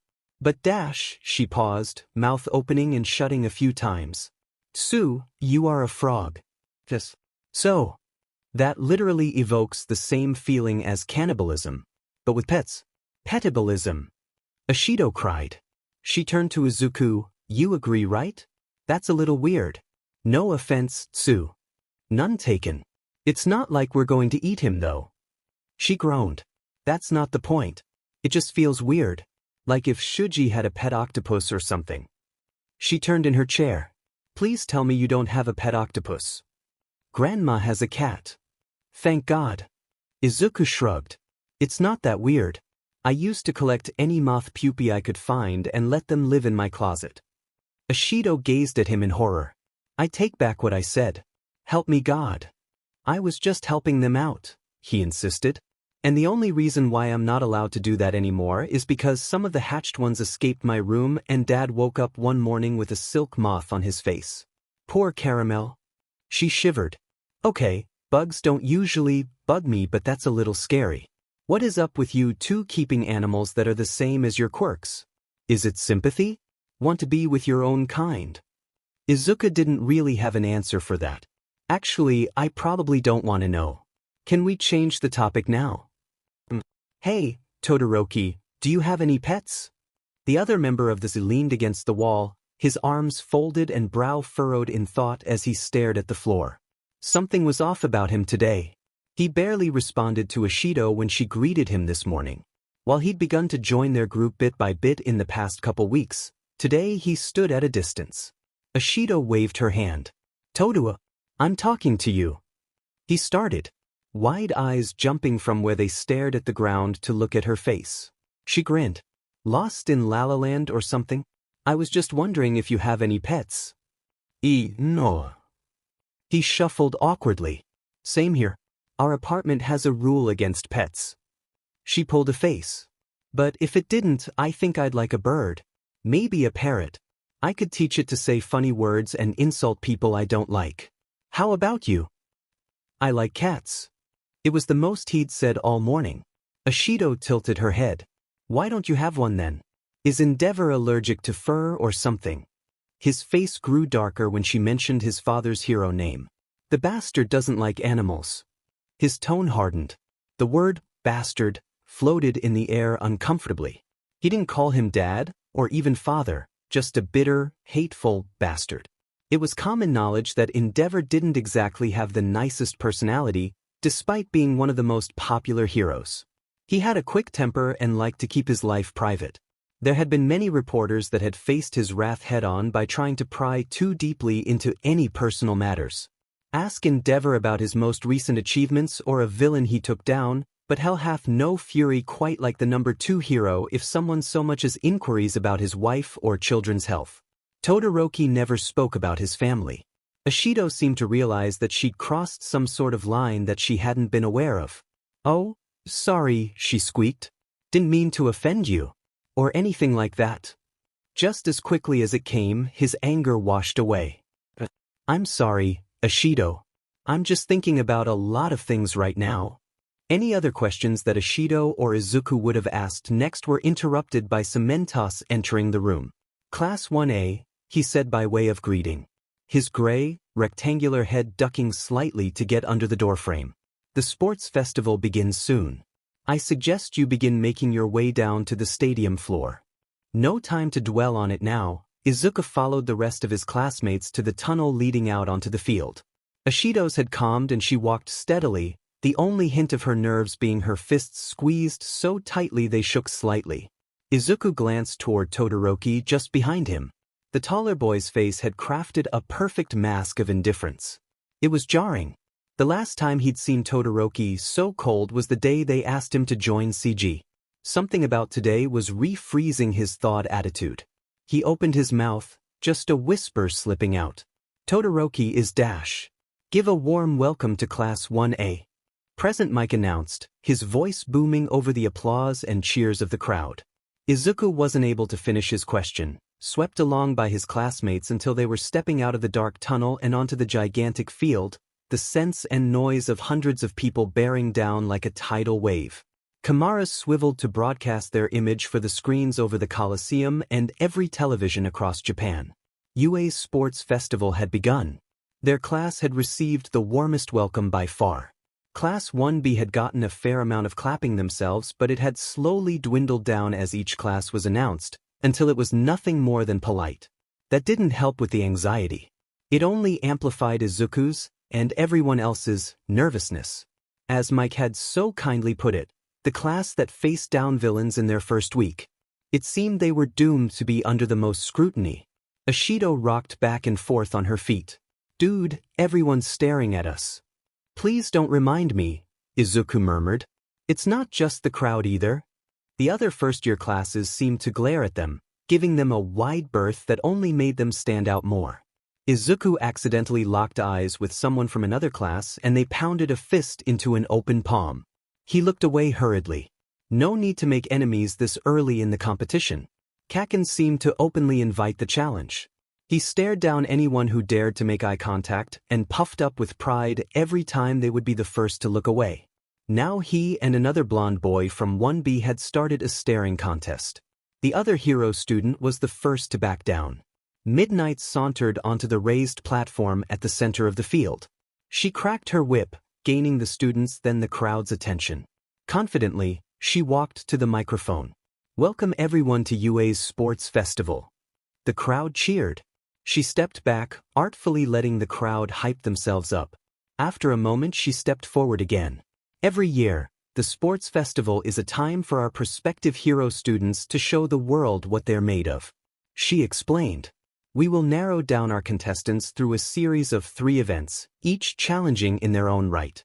What kind of flashy powers and genius tactics will we see today from our students? And at the end of the day, who will stand on top? You're not going to want to miss this. But before we start," she snapped her whip in Izuku's direction, "let's hear a few inspiring words from the student who scored first in the entrance exam, Midoriya Izuku." The crowd burst into applause again. Izuku's feet froze to the ground. "Todoroki," he wanted to say, "this really isn't the time to be using your quirk." But when he glanced down, there wasn't any ice. Oh, it was just him then. Someone roughly pushed him forward, and he stumbled a bit. He caught himself before he completely tripped, however. That'd be just the perfect thing to do. trip in front of hundreds of people on live television. He glanced back, Kaken growled and motioned him forward. He really wished he didn't. Procrastinate? Well, technically forget. His legs were so numb he couldn't tell if he was shaking. He climbed the steps of the platform. Midnight gave him an encouraging smile. He tried to return it, but it wobbled and failed. He stepped up to the microphone and the world went silent. Everyone's breath held in anticipation for what he was going to say. He could hear the breeze rustle through the grass. The gleam of camera lenses staring down at him. Machine judges at his trial. He wetted his lips. His mouth suddenly felt like a desert. All of us here are working towards the same goal, he began, the words falling numbly from his lips. Keep it short, Mash had advised. Less chance of saying something stupid. While today is a competition, I hope that we act as true heroes should. Play fair, help your teammates, and have respectful attitudes towards each other. The way the other classes glared at them, as if being attacked by villains gave them superiority complexes when it had done just the opposite, shattering their naive idea of what real hero work is like. Instead of stooping to petty rivalry, let's encourage each other to be better and push our limits. Go all the way and beyond. Plus ultra. He raised a fist in the air and for a heart-stopping moment there was no sound from the stadium. Did he end it too abruptly?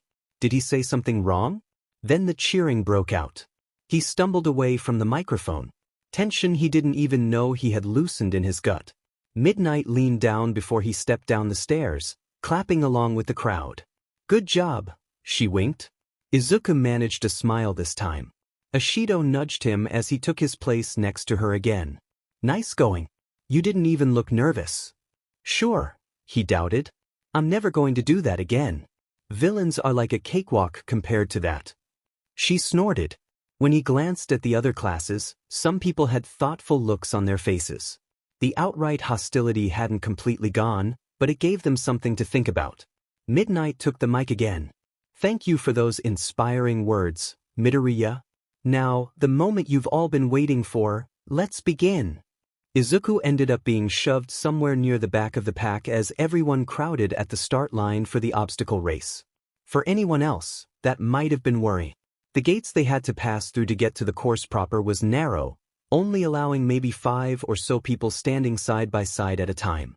But the gates were also, in UA style, overachieving in terms of height. Alright students, Midnight cracked her whip one last time, just for dramatic effect. There are only 44 spots for the next round, so I suggest you get creative with your quirk use. The race is 4 kilometers, but don't tire yourself out too much. We go straight into the next event after this. If you're all ready, then we'll begin on mixed signal. She shaded her eyes to look up at the commentator booth. Izuku took a few steps back from the pack. He was going to need some room to take off. A loud tone blasted over the field. The students ahead of Izuku pushed forward in one singular mass. His wings shot out from their folded position to their full length. And he flew. Present Mike started his commentary. We've just started and there's already a pileup in the starting gate. Too bad for anyone stuck in there. That's the worst way to fall behind. Looks like some members of Class A are already pulling ahead. Todoroki has taken the lead. Izuku smiled, his shadow passed over the other classes making them look up. Not for long, Todoroki. His wings blurred. The tiny figures of his classmates ran below, slipping and sliding on Todoroki's ice. Not for long though. Yaoyorozu had made a small flamethrower and was clearing a path, printing the others to flock towards it. Izuku passed them easily. Todoroki was just ahead, obliviously skating away. Uh-oh, looks like Midoriya Izuku's swooping in to take the lead. Dang it, he was trying to be sneaky. Todoroki glanced over his shoulder and a second later a large ice blast followed. Izuku dodged up. The mountain of ice hadn't quite reached him, but he could still feel the chill coming off it. It was a good try, but unlike the battle trial from their first week, Izuku had the advantage. The whole sky was open up to him and it'd be a lot harder to pin him down. He waved as he zipped by. This was pretty fun actually. Just up ahead was the first obstacle, the entrance exam robots. Izuku stifled laughter. If they were still just as slow as he remembered from his exam, this would be no sweat.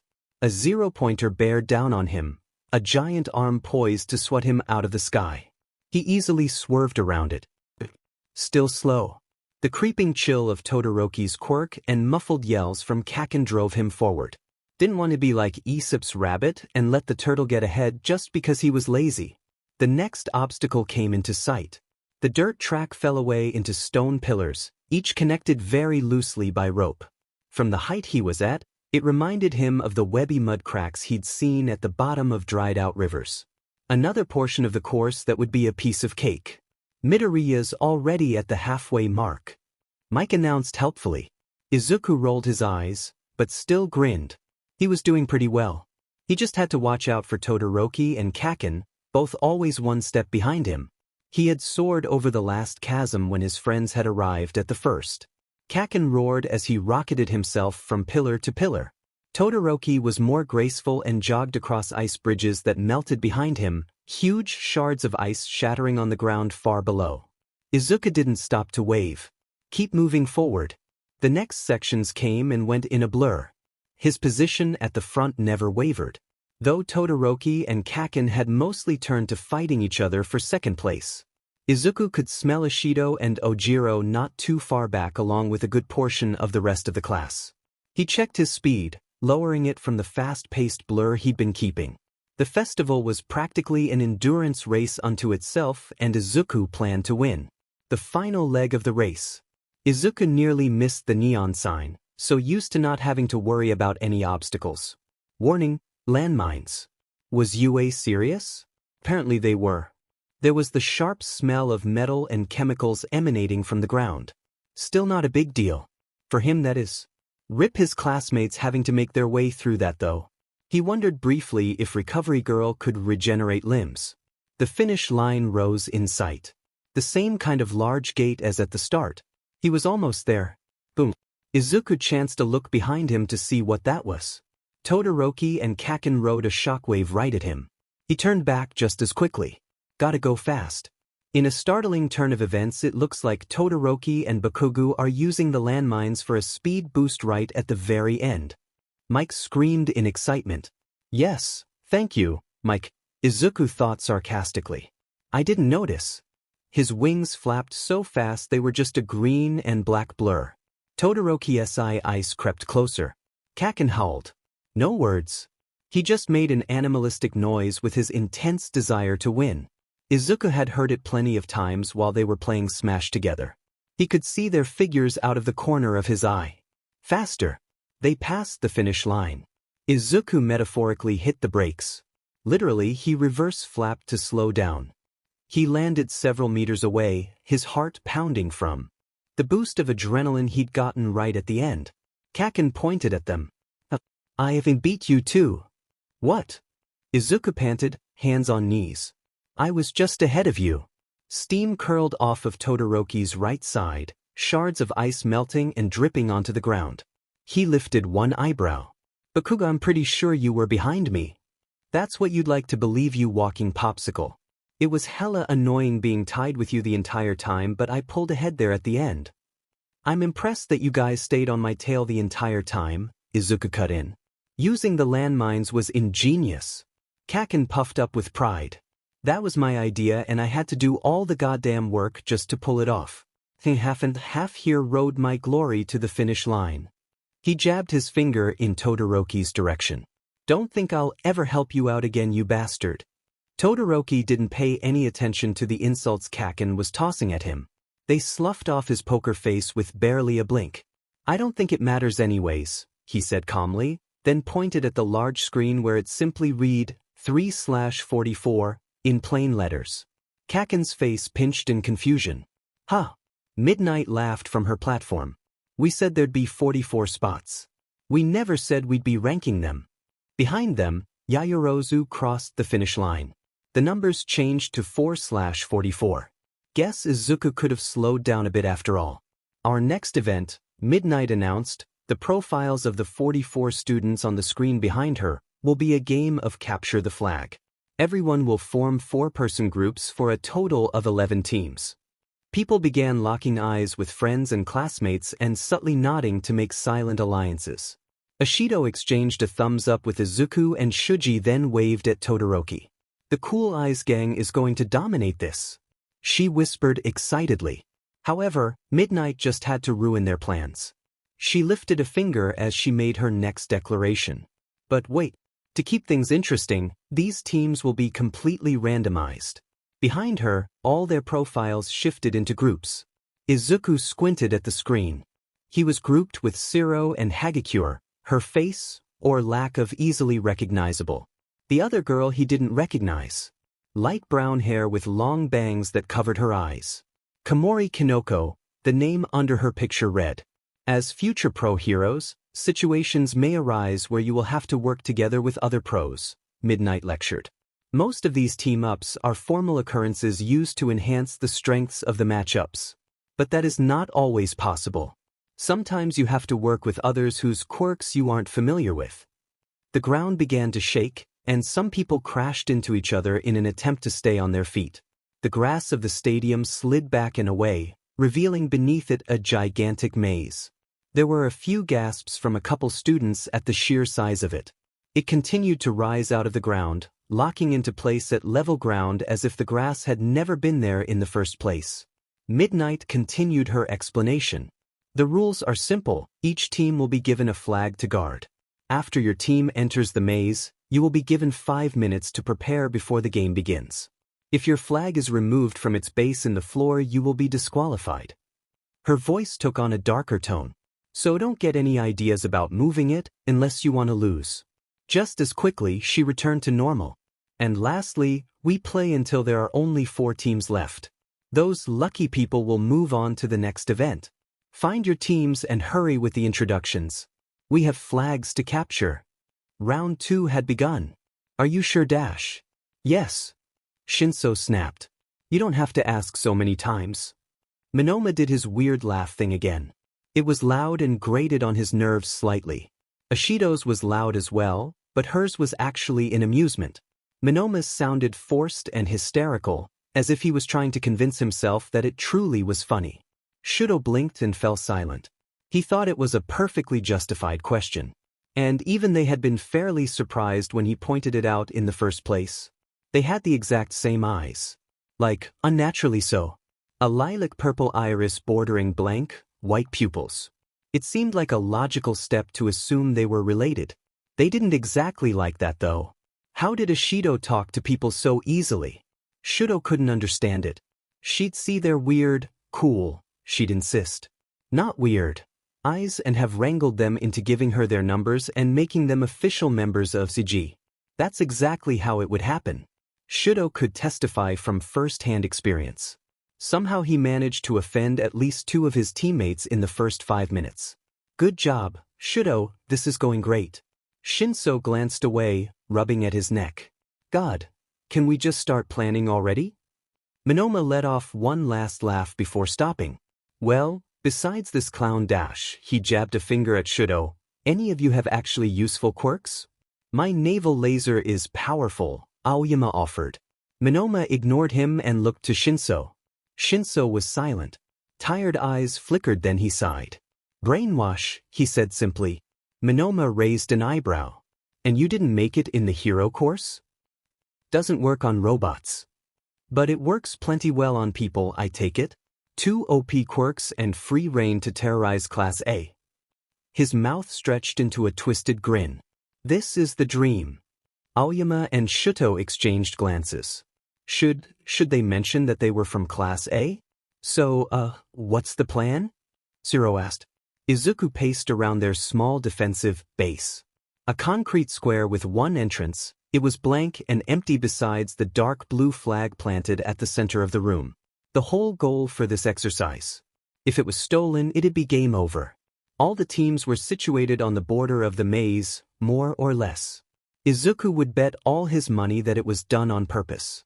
The sports festival was all about making a spectacle, having drama. The maze most likely converged at the center, so the only way to steal other flags was to fight past each other battle royal style. He paused.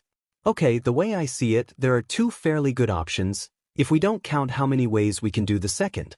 We could be entirely defensive and not leave our flag, or part of the team can leave to attempt to capture others' flags. There are pros and cons to both. He began pacing again. If we stay here, then we'll be at full strength if we are attacked. But if we capture other flags, then that means less potential enemies and a better guarantee that we will move on to the next round. I like the second idea, Hagakure spoke up. She waved her glove-covered hands in the air. I'd be the best person to steal flags without anyone noticing. Stealth is kinda my whole thing. Izuku nodded. I think that'd be great. I could probably help you with that. Shiro and Komori, she supplied. Komori, thank you. Can you do defense? Shiro rubbed his chin. I could lay down some tape as booby traps. Like flypaper but for human beings. He grinned. Izuku looked at Komori questioningly. I can grow mushrooms and fungi to block the path, she said quietly, shuffling her feet. Dunno how helpful that would be. He gave her an encouraging smile. No, I think that's great. That's a cool quirk. Can you grow any kind of mushroom? She nodded, more sure of herself. Izuku couldn't see her eyes, but he got the feeling they were bright with excitement. I can even do poisonous ones. Or make spores that can infect someone's lungs. She said a little too excitedly. Shiro cringed. Let's save those for a last resort. I don't need mushroom lungs. Oh, sorry. No, it's great. Let's start working on defenses. Maybe you can grow some of those on the outside where they'll catch intruders. Hagakure sighed and began tugging on her gloves. Can one of you watch my clothes while I'm gone? In the last few minutes before the event started, Shiro and Komori did a good job creating a truly troublesome barrier. Shiro laid down double-sided tape on the ground leading towards their base and strung it back and forth from the walls to create a giant spider web. Komori gently took Hagakure's clothes, promising to look after them, then placed her hand on the wall by the entrance. Mushrooms began sprouting and growing at an alarming rate, curling and popping outwards in a variety of colors. The majority were white or brown, but occasionally there was a yellow or red one. Izuku and Hagakure moved farther down the cement corridor, not wanting to accidentally breathe in Komori's spores. The signal went off and Mike shouted, "Begin!" Izuku flew over the maze walls, hovering so he could trace the twists and turns and commit them to memory.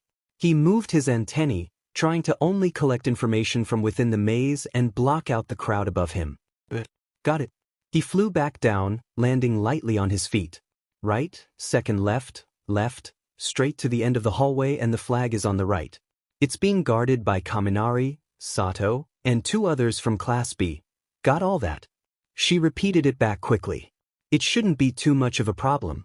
All I have to do is remove the flag from its base and they're out. Yep.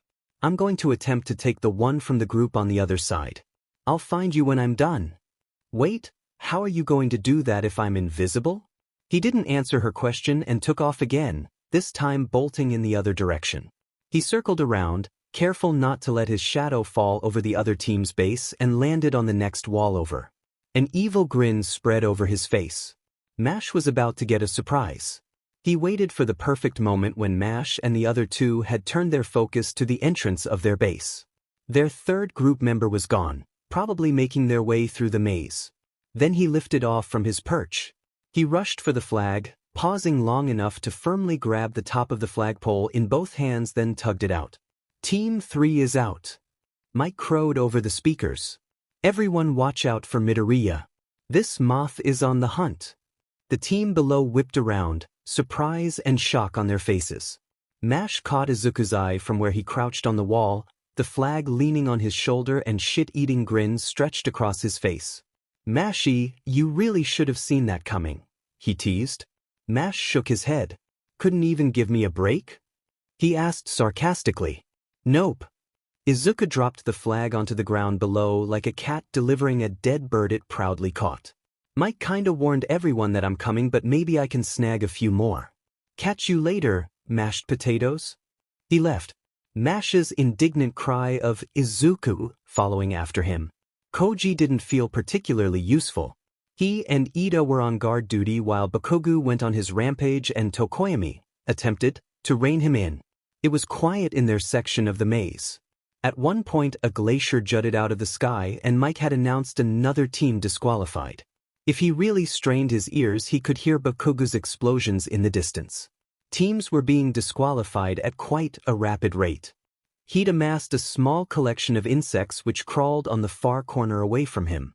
It was tricky finding them in a cement-locked room. It wouldn't be enough to stop anyone, but he was working with what he had. It had been a miracle he'd gotten this far as it was. Close but no cigar. Team 10. Bakugo is blasting his way through the competition like they're made of paper. Though Bakugo didn't seem to have any problems carrying the team to the next round.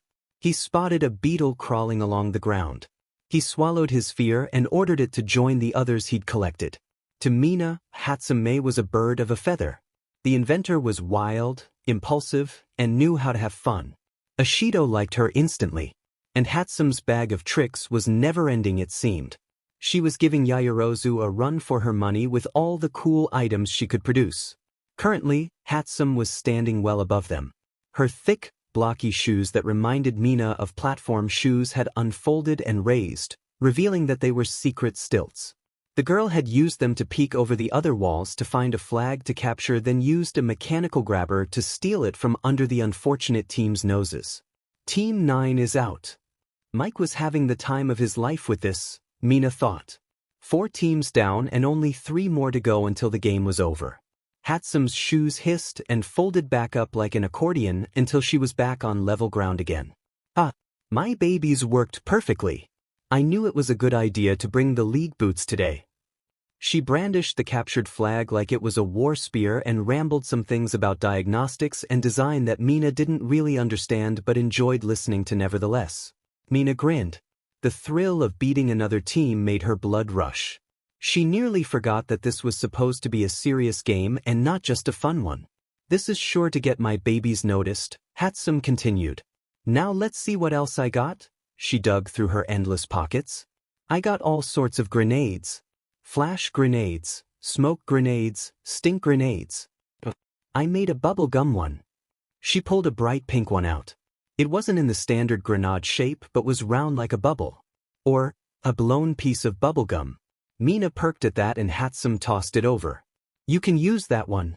I'll use some of the flash ones. Power loader won't let me make actual explosives. Said something about everything I make exploding anyway. Pretty funny joke, but I'm secretly working on a corrosive formula. Haven't quite worked out the kinks yet. She winked. Or Mina thought she winked. She made a gesture like she was winking but was wearing goggles, so Mina wasn't quite sure. Maybe I can help you out with that, she offered. My quirk is acid, so you could probably have some samples. Quick as a flash, Hatsume grabbed her by the shoulders. Really? She asked over eagerly. Yeah. I love your inventions. Hatsume bit back an excited squeal. From now on if you want costume upgrades you come to me, alright? I'll hook you up with anything you'll ever need and I'll be able to make more babies. She was practically salivating at the idea. She lifted her goggles and this time gave Mina a wink for real. It also gave her an excellent view of the inventor's eyes. Dark lines cut through her irises from the pupil, making them look like crosshairs. Mina's smile couldn't get any bigger. Hey, do you want to be part of my gang? It was a strange feeling for Shudo to watch Monoma use the left half of his own quirk.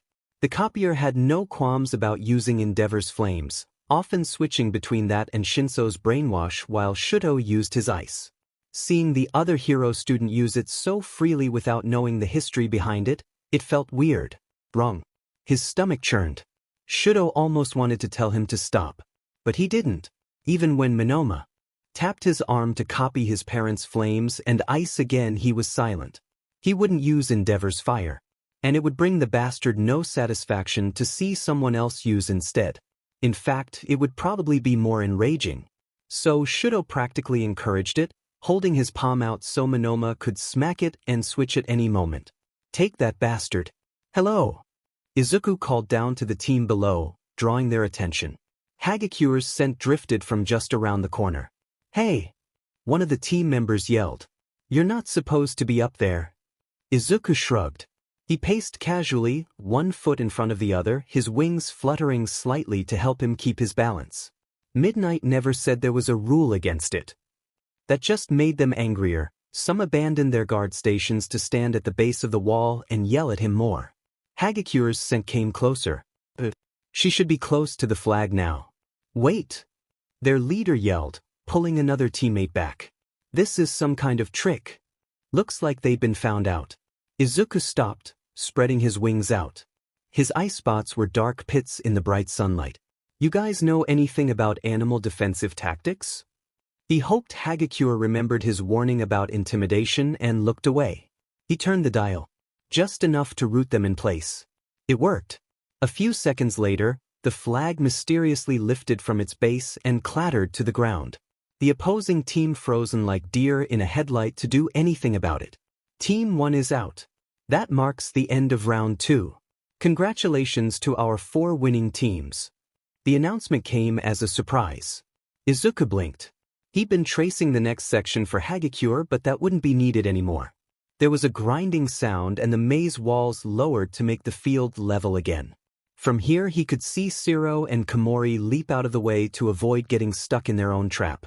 Across the field, the other lucky students stood in various positions across the field blinking in surprise. They'd all been so caught up in the game it was easy to forget that eventually it would end. Hagakure's scent took off for the other 2 members of their group. When Izuku joined them, she had already slipped back into her clothes. "We did it!" she cried, jumping up and down in excitement. Her gloved hands grabbed Komori's arms and dragged her along to spin around. Komori at first resisted, then relaxed, laughing slightly when Hagakure tottered from dizziness.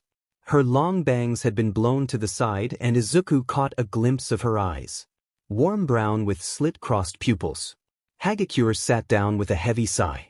It was hard to tell what she was doing from the neck up, but Izuku got the impression she was smiling broadly. She raised her fists in the air, yay!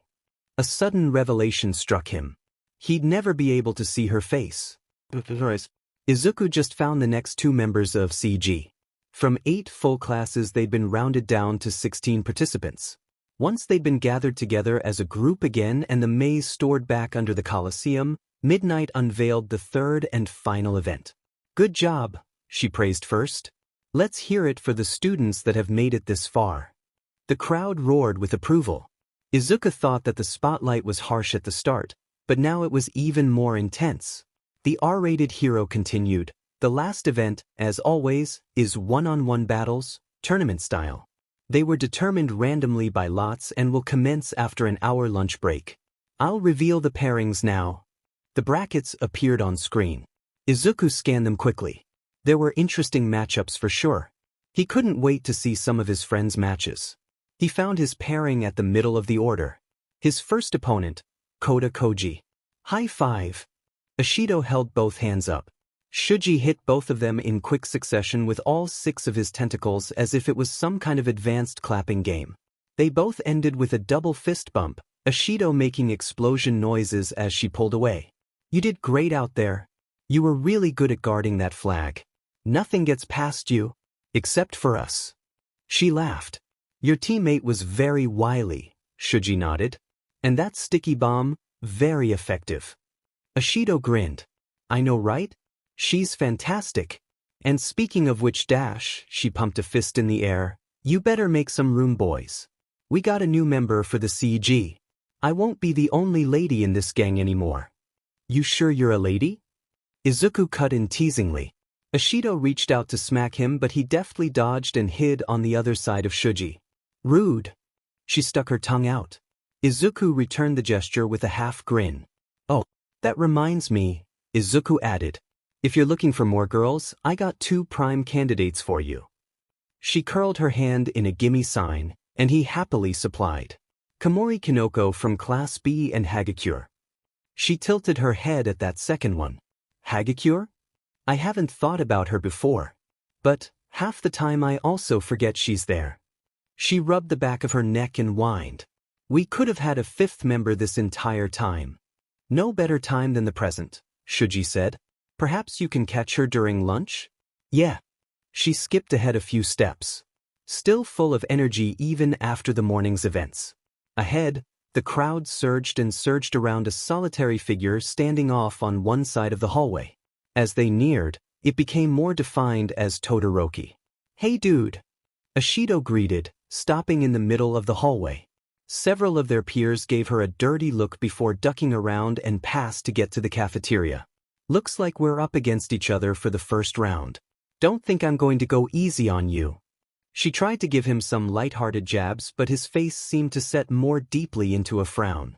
When she tried to poke his side to make him laugh, he grabbed her hand roughly, then released it just as quickly. The message was clear. He didn't want to be touched.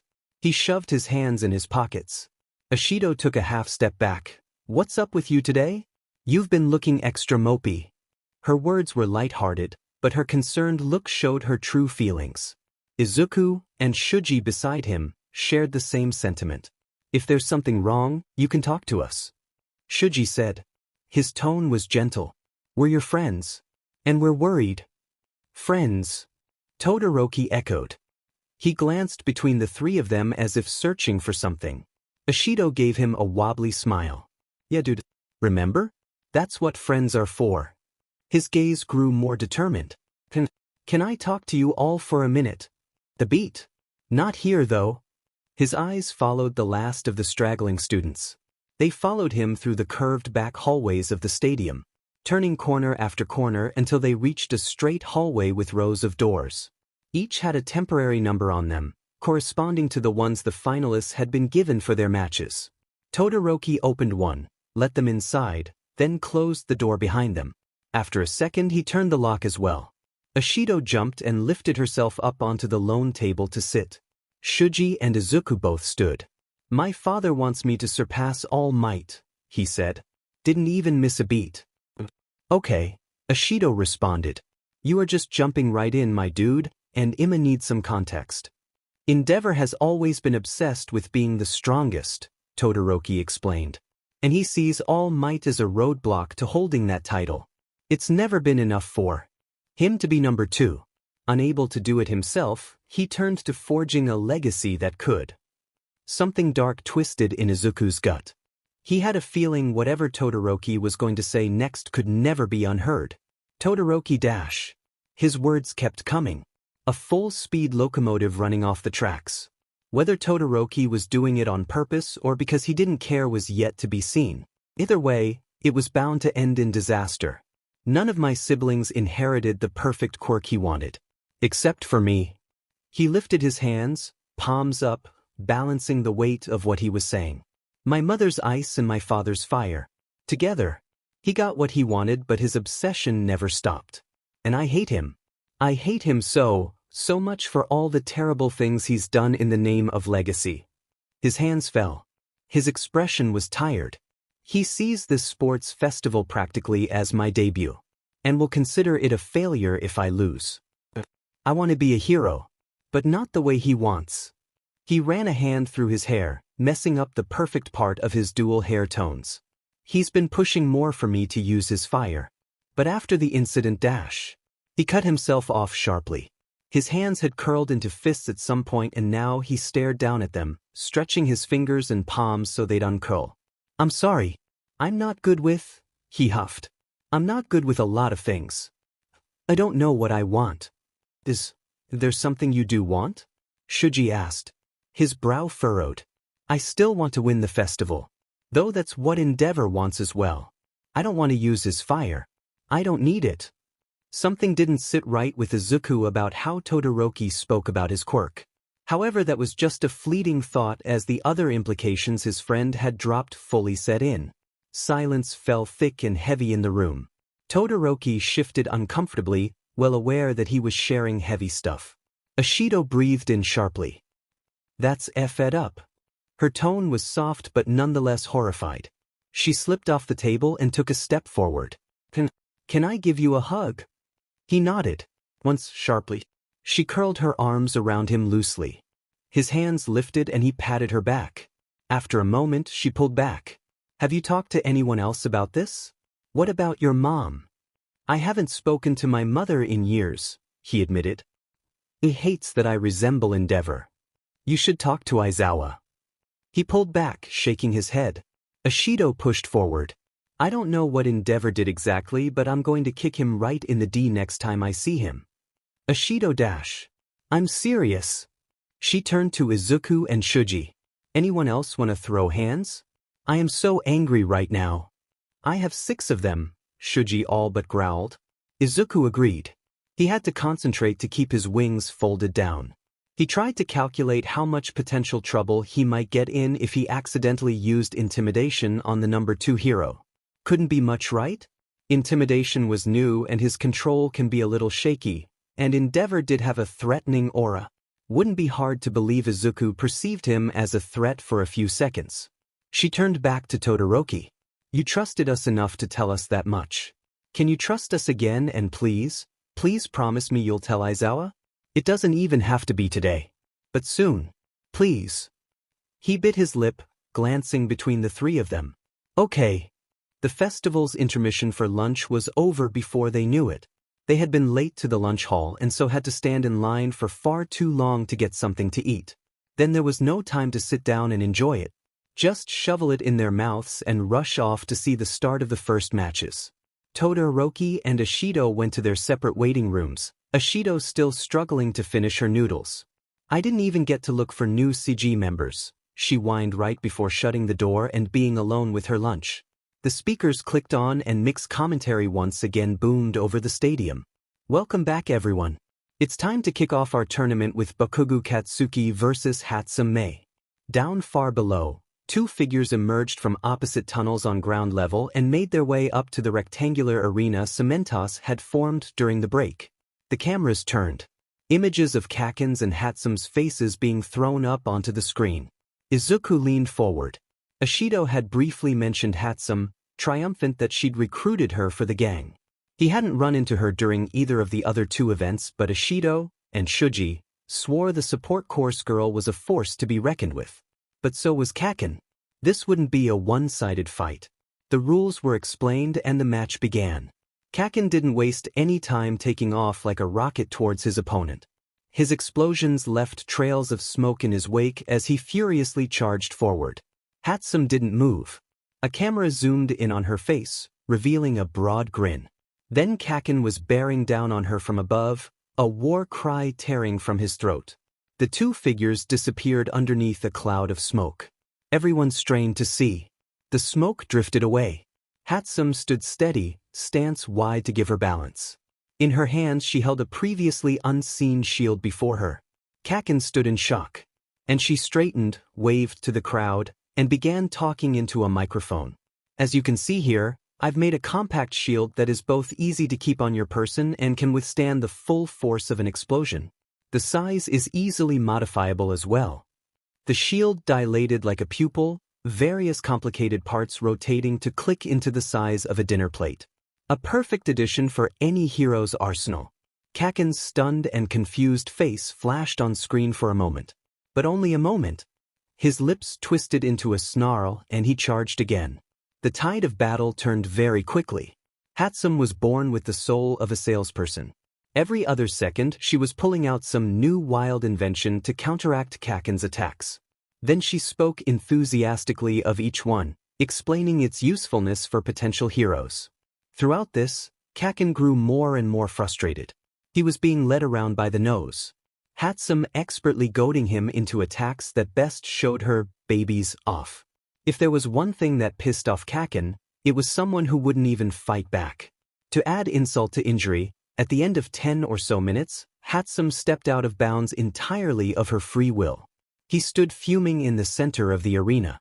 Smoke curled off his palms as he heaved, struggling to rein in his temper. He was no stranger to defeat. Mash had kicked his ass more than enough times to cut back his pride that swelled with every year. But that was against an opponent that gave their all with every spar. Midnight stepped forward, hand outstretched to tap his shoulder. He knocked it away then stalked away. He'd gotten his win, but as the cost of his pride. Izuku made an internal note to talk to him. If Ojiro didn't get to him first. Cementos reset the damage Kaken made to the area and the next match started. Ashido and Todoroki stepped up to their starting marks. It was an interesting pairing. Ashido's quirk would easily be able to destroy Todoroki's ice. Izuku had seen it burn through solid concrete before. On the other hand, If Todoroki could manage to freeze her in place or lower the temperature enough to give her hypothermia like what he did to Izuku during the battle trials, the match would be in his favor. It would probably be a match of endurance if anything. Quiet. Shuji bonked him on the back of his head. Izuku realized with a start he'd been saying all of that out loud. Sorry, he whispered, then turned back to watch. Though, if Todoroki used his fire, it wouldn't even be a contest. Izuku made sure his lips were tightly sealed shut when he thought that. The way his friend had spoken about his quirk hadn't sat right with him. Mike gave the signal and the match started. Todoroki released a wave of ice. His signature move. Ashido danced out of the way, releasing her own quirk to burn away his attack. Then she turned to letting it flow across the ground, using it as a twisted version of a skating rink while simultaneously forcing Todoroki back to avoid her acid. He pushed more and more ice at her, obviously trying to keep her at a distance. Ashido flipped, jumped, and ran across his ice sheets, burning footholds as she went to keep her balance. She was one of the most athletic in the class, and dodging ice didn't faze her good mood. The cameras caught shots of her wide grin as she vaulted herself across the arena and slung handfuls of acid at Todoroki to keep him on his toes. Ashido was slowly getting closer to Todoroki. His ice blasts were slowing and getting smaller. A sign that he was wearing out? Then she was right up on him, flinging an uppercut at his face. Izuku could practically hear her ever-cheerful, sorry, as she aimed right at his chin. Todoroki wasn't about to let himself lose, however. He dropped below her fist, sending her off balance, and placed a palm on the ground in front of her. In an instant she was covered in ice up to the waist. Midnight stepped forward, asking the pair something that the mics couldn't pick up. Ashido half-heartedly flung a few drops of acid which landed at Todoroki's feet, then shrugged.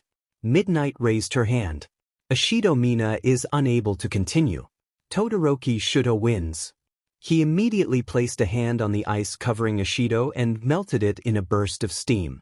She rammed into him for a quick hug, then pulled back to throw an arm over his shoulder.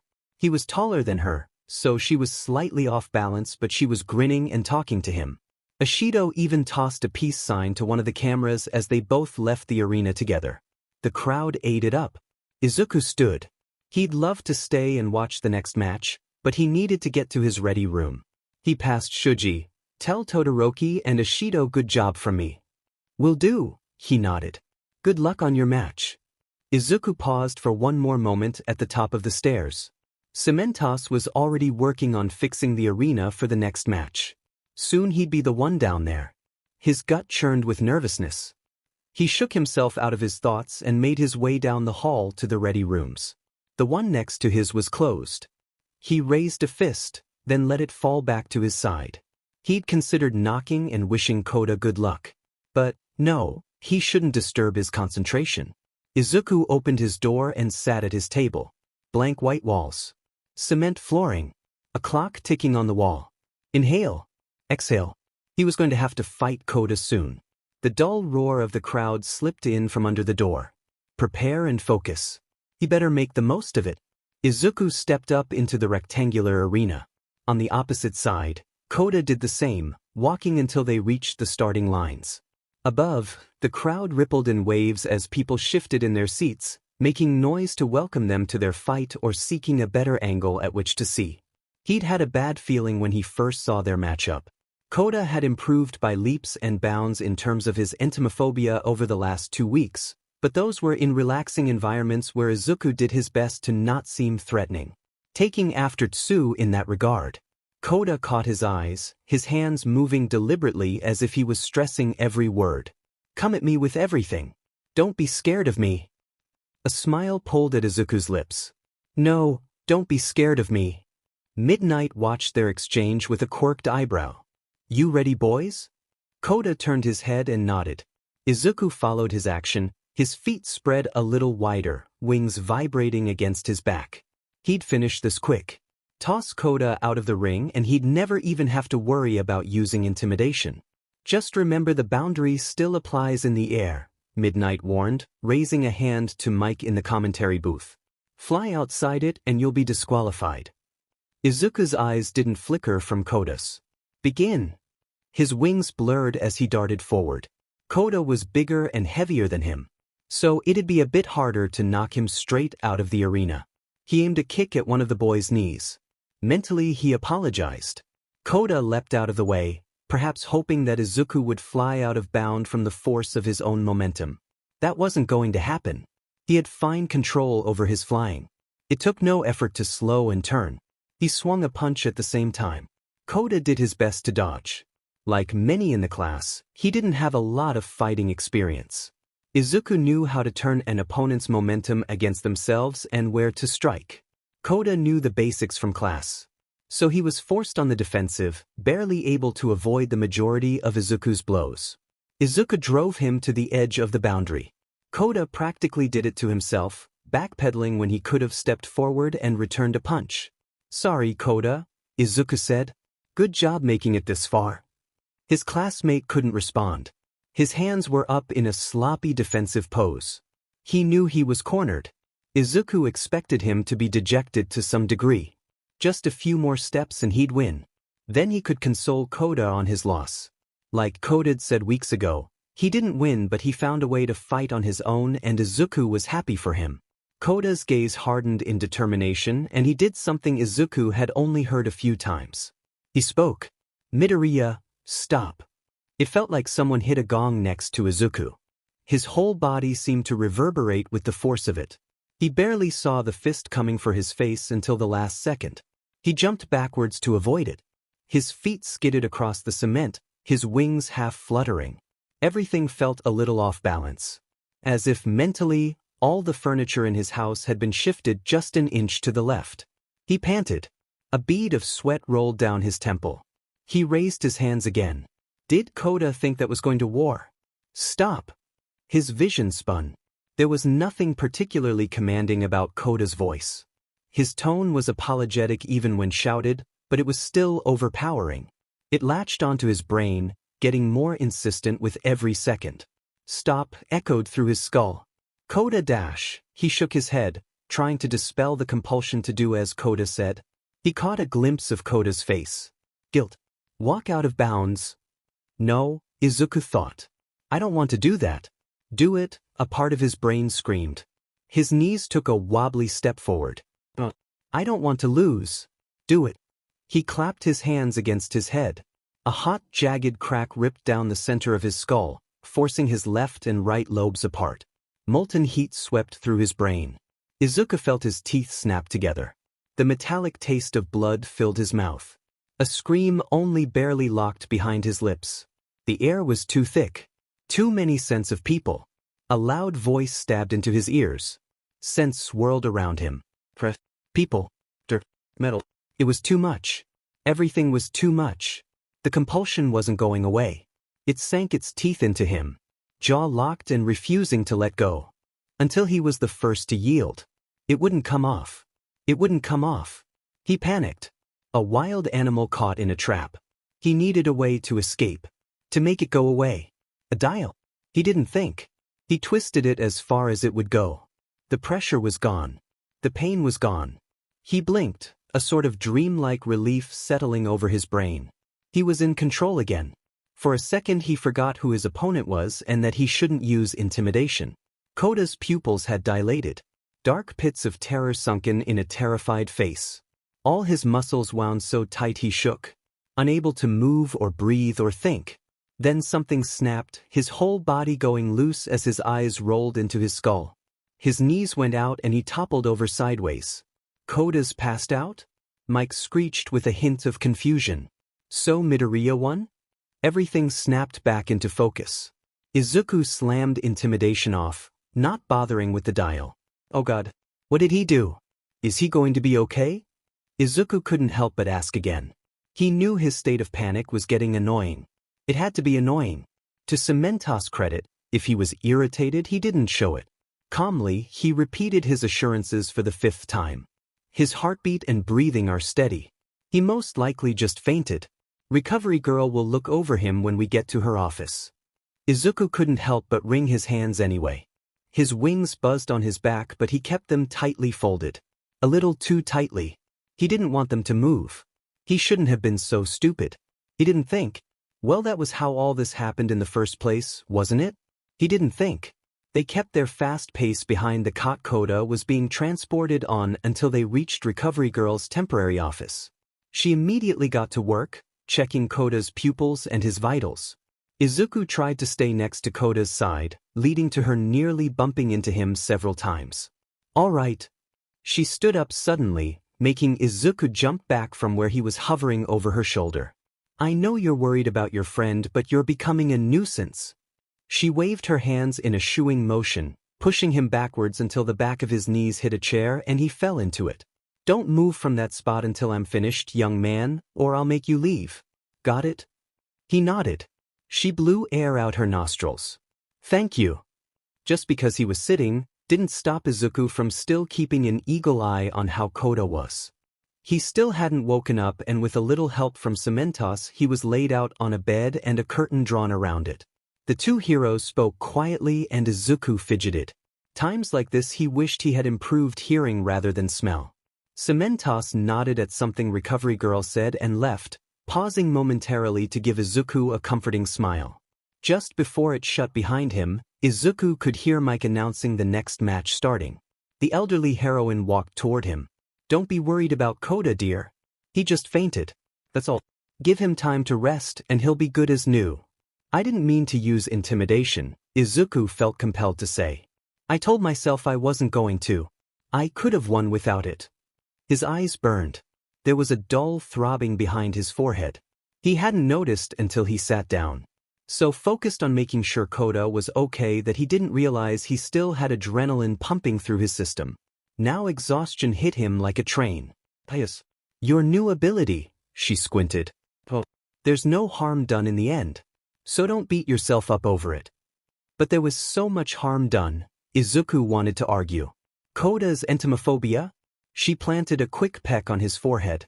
That should take care of any scrapes you might have gotten. Now go join your other friends. Koda will be fine here, so go. He didn't want to, but Recovery Girl was exceptionally good at prodding him out of the room. He got one last glance back at the closed curtain before the door was shut in his face. Gothmoth, at Michael with a B. I'm so sorry. I didn't mean to use my quirk on you like that. I should have had better control. I'm sorry. Izuku rejoined his friends at the tail end of the match after his just in time to witness Yaoyorozu, gas mask pulled down over her face, cut through a wall of mushrooms and toss Komori out of the arena.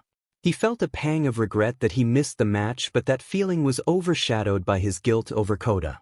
Ashido waved at him from the front row. Hey! He squeezed past Shuji and Todoroki to sit next to her. Congrats on getting past the first round, she said. I got worried for a minute when you stopped moving for a second, but you won. She held a hand up for a high five and Izuku tapped it unenthusiastically, dropping into his seat. Thanks, Ashido. She frowned. What happened? I used intimidation, he mumbled. Koda tried to use Ani voice on me and I panicked. It wasn't good. Oh. She shifted in her seat, uncertainty. I'm sure he'll forgive you? You know him better than me though. He nodded heavily. Recovery Girl's quirk was working its magic and his headache was disappearing, but he was starting to feel sleepy. Ashido was right, but he couldn't stop feeling guilty. Anyway, I have good news. Ashido changed the topic. We got 2 new members of CG.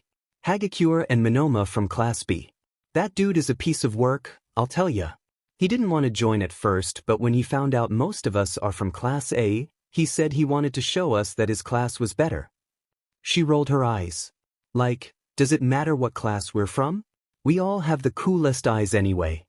That reminded Izuku of something. Wasn't Minoma on your team during Capture the Flag, Todoroki? He nodded. He's interesting. His copy quirk was very useful. Ashido elbowed him. Todoroki forgot to tell me that he had cool eyes. Imagine my surprise when I went to talk to Hagakure and saw his as well. But now we have 3 more members. Gerv Otvie. Who won the fight before me? The board wasn't displaying the brackets currently, so he couldn't check his next opponent himself. Hagakure, Ashido supplied. That whole fight was wild. At the very start she dropped her clothes and went full invisible so no one could see her. Minoma looked really confused, then he suddenly was being pushed backwards. I'm pretty sure she slapped him out of the arena. It was hard to follow exactly what she was doing. Below, the arena was cleared and Mike announced the pair of opponents. The next 2 rounds went by in quick succession. Together Tokoyami and Dark Shadow beat heavy blows into Kirishima until his hardening gave out and he was unable to continue. Then Ida used speed to his advantage against Zero, though it had come close at one point when Zero managed to trip him with some tape. Then they'd reached the last pair for the first round. Shinso and Aoyama entered the arena. Ashido turned to Todoroki. That's the guy that was on your team, right? Yes. His eyes are very similar to Monoma's. I actually have a theory dash. Hush you and your theories. Izuku poked his head around her. I want to know what theory. She groaned. No you don't. Look, the match is starting. She not so subtly changed the topic.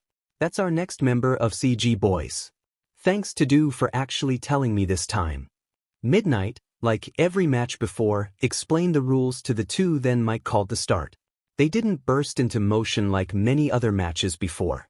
The cameras caught images of Shinso's mouth moving, Aoyama lacing his fingers behind his head in a show of confidence. Aoyama responded to something the other said. Then his hands dropped.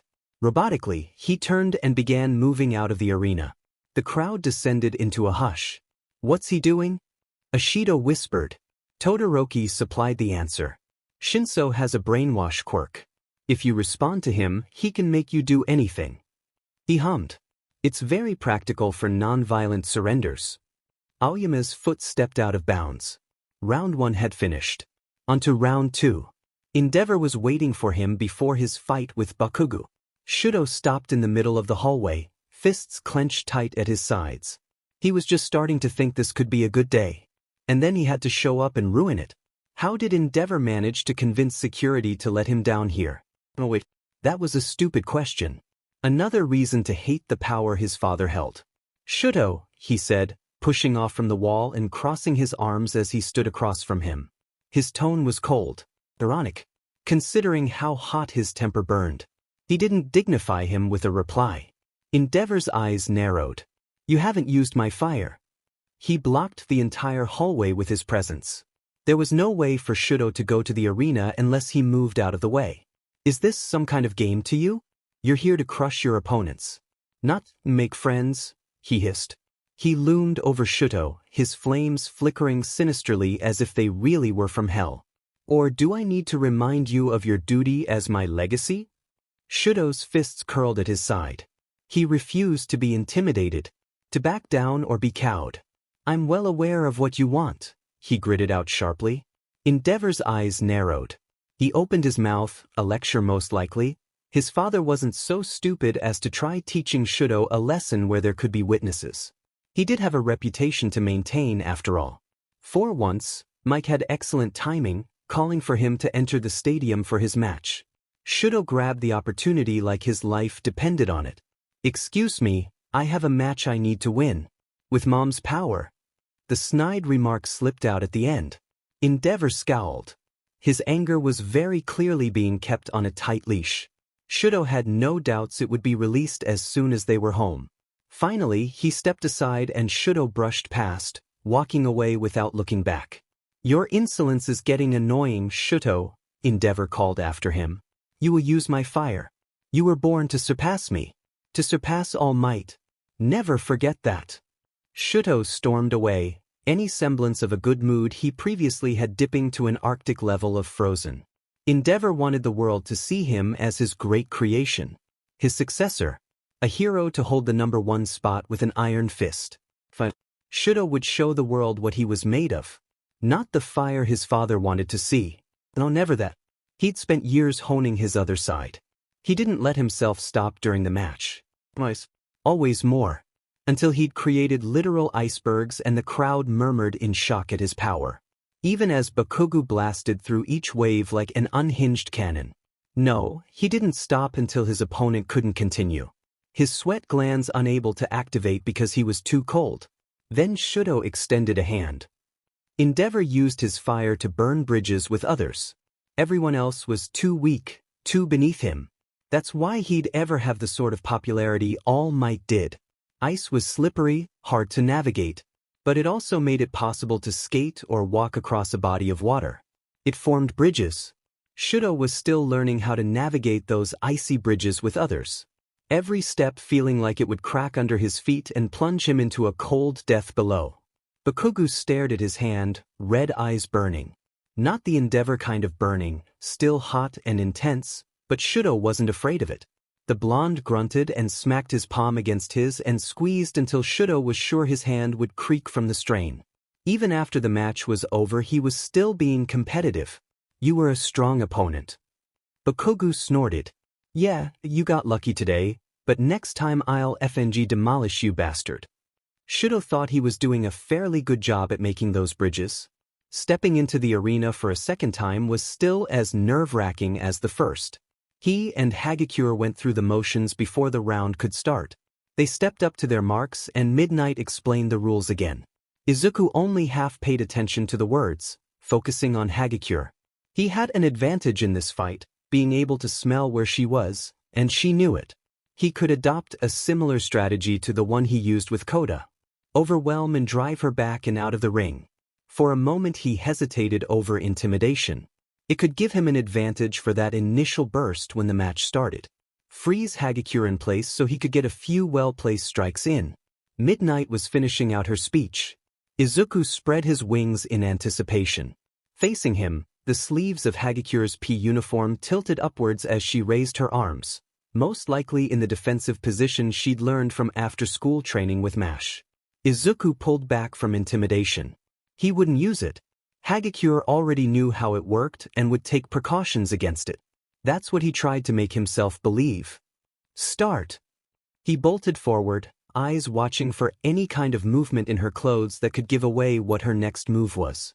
His arms shot out, pushing her backwards before she could move out of the way. He didn't relent in his attacks. And he was upon her again. This time his fist stopped in midair, hitting something solid. Then there was a sharp jab in his gut. He'd never even seen it coming. All the air whooshed out of him in an instant, breaking his concentration.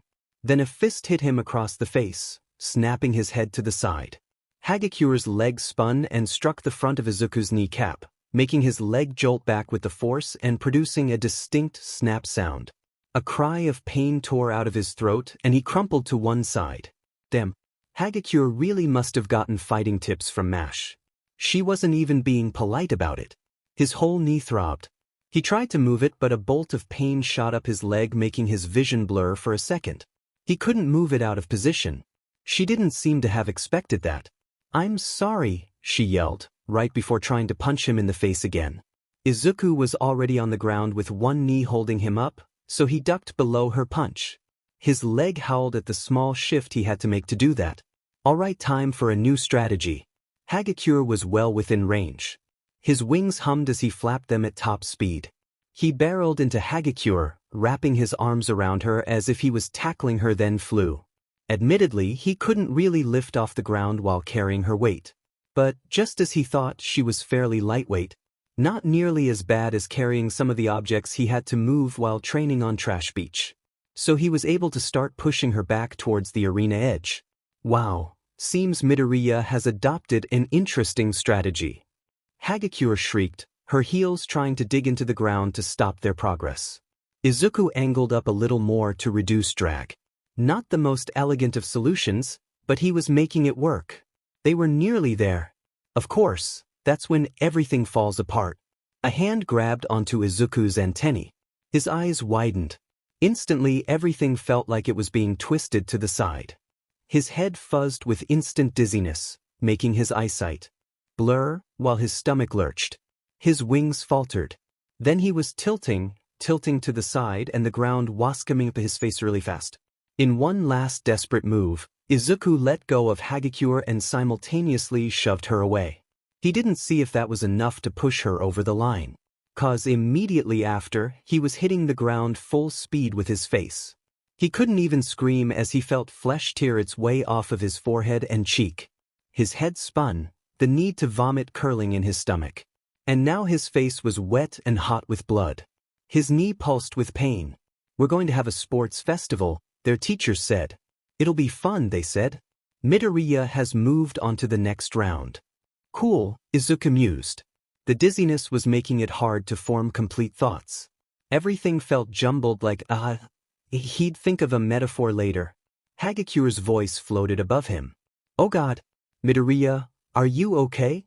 Her tone rose in panic. He didn't answer. He laid his palms flat on the concrete beneath him and pushed himself up. The skin of his face peeled off the ground. Fat drops of blood falling and staining the area beneath him. He moved into a half-sitting position and looked up, vision spinning. Hagakure gasped. He was 90% sure she clasped her hands over her mouth. Midnight jogged over to where they stood and kneeled next to him. Gentle fingers felt his knee, making him grit his teeth as he held back a cry. Then she held his chin and turned his head to get a better look at his injury. She winced. You're going to need to see Recovery Girl. He hummed and swayed slightly. Yep. Then he puked on live television. Hello? Mom, what's wrong? Tenya.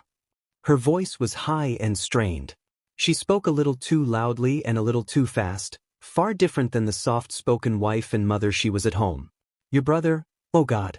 Tenya, Tensei was attacked. His blood ran cold. He stumbled, pressing a hand against the wall to stop himself from completely falling over. He's in the hospital. In Hosu, she was saying, God, we just found out. We're leaving to see him dash. His heart pounded.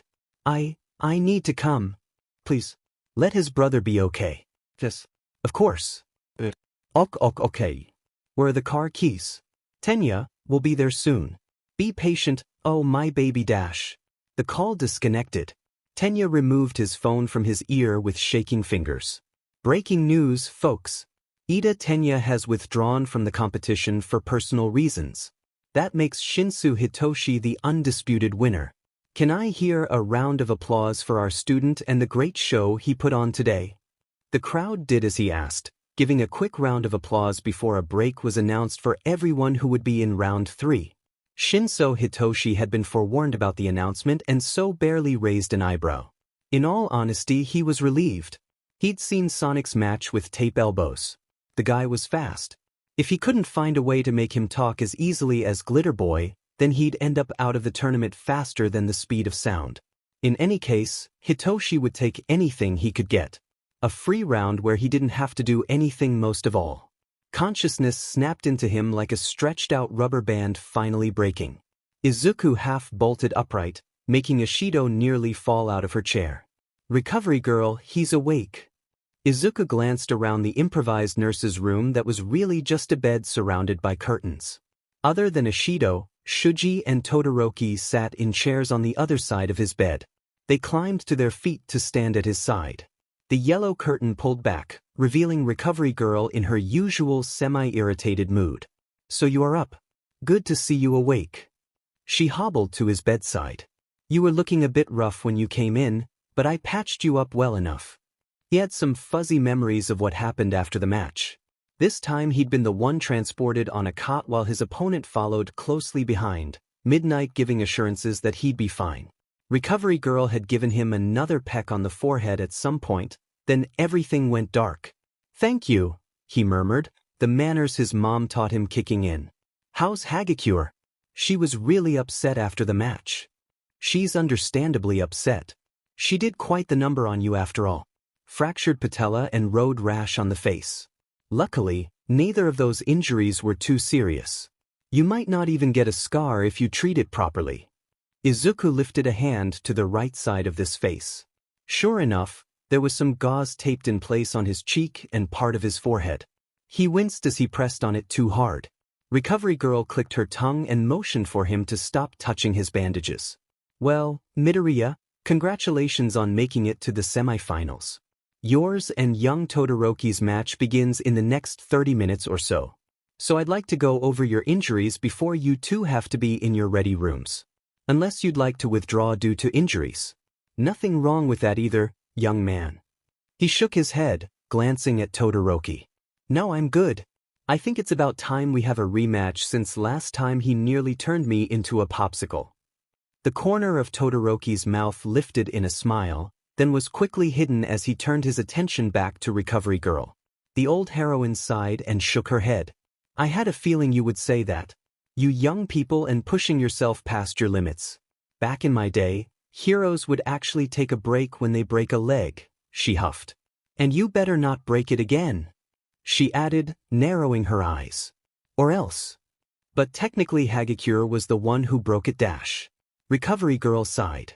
You teenagers and your sass. I'm not paid enough for this. Shuji not so subtly coughed.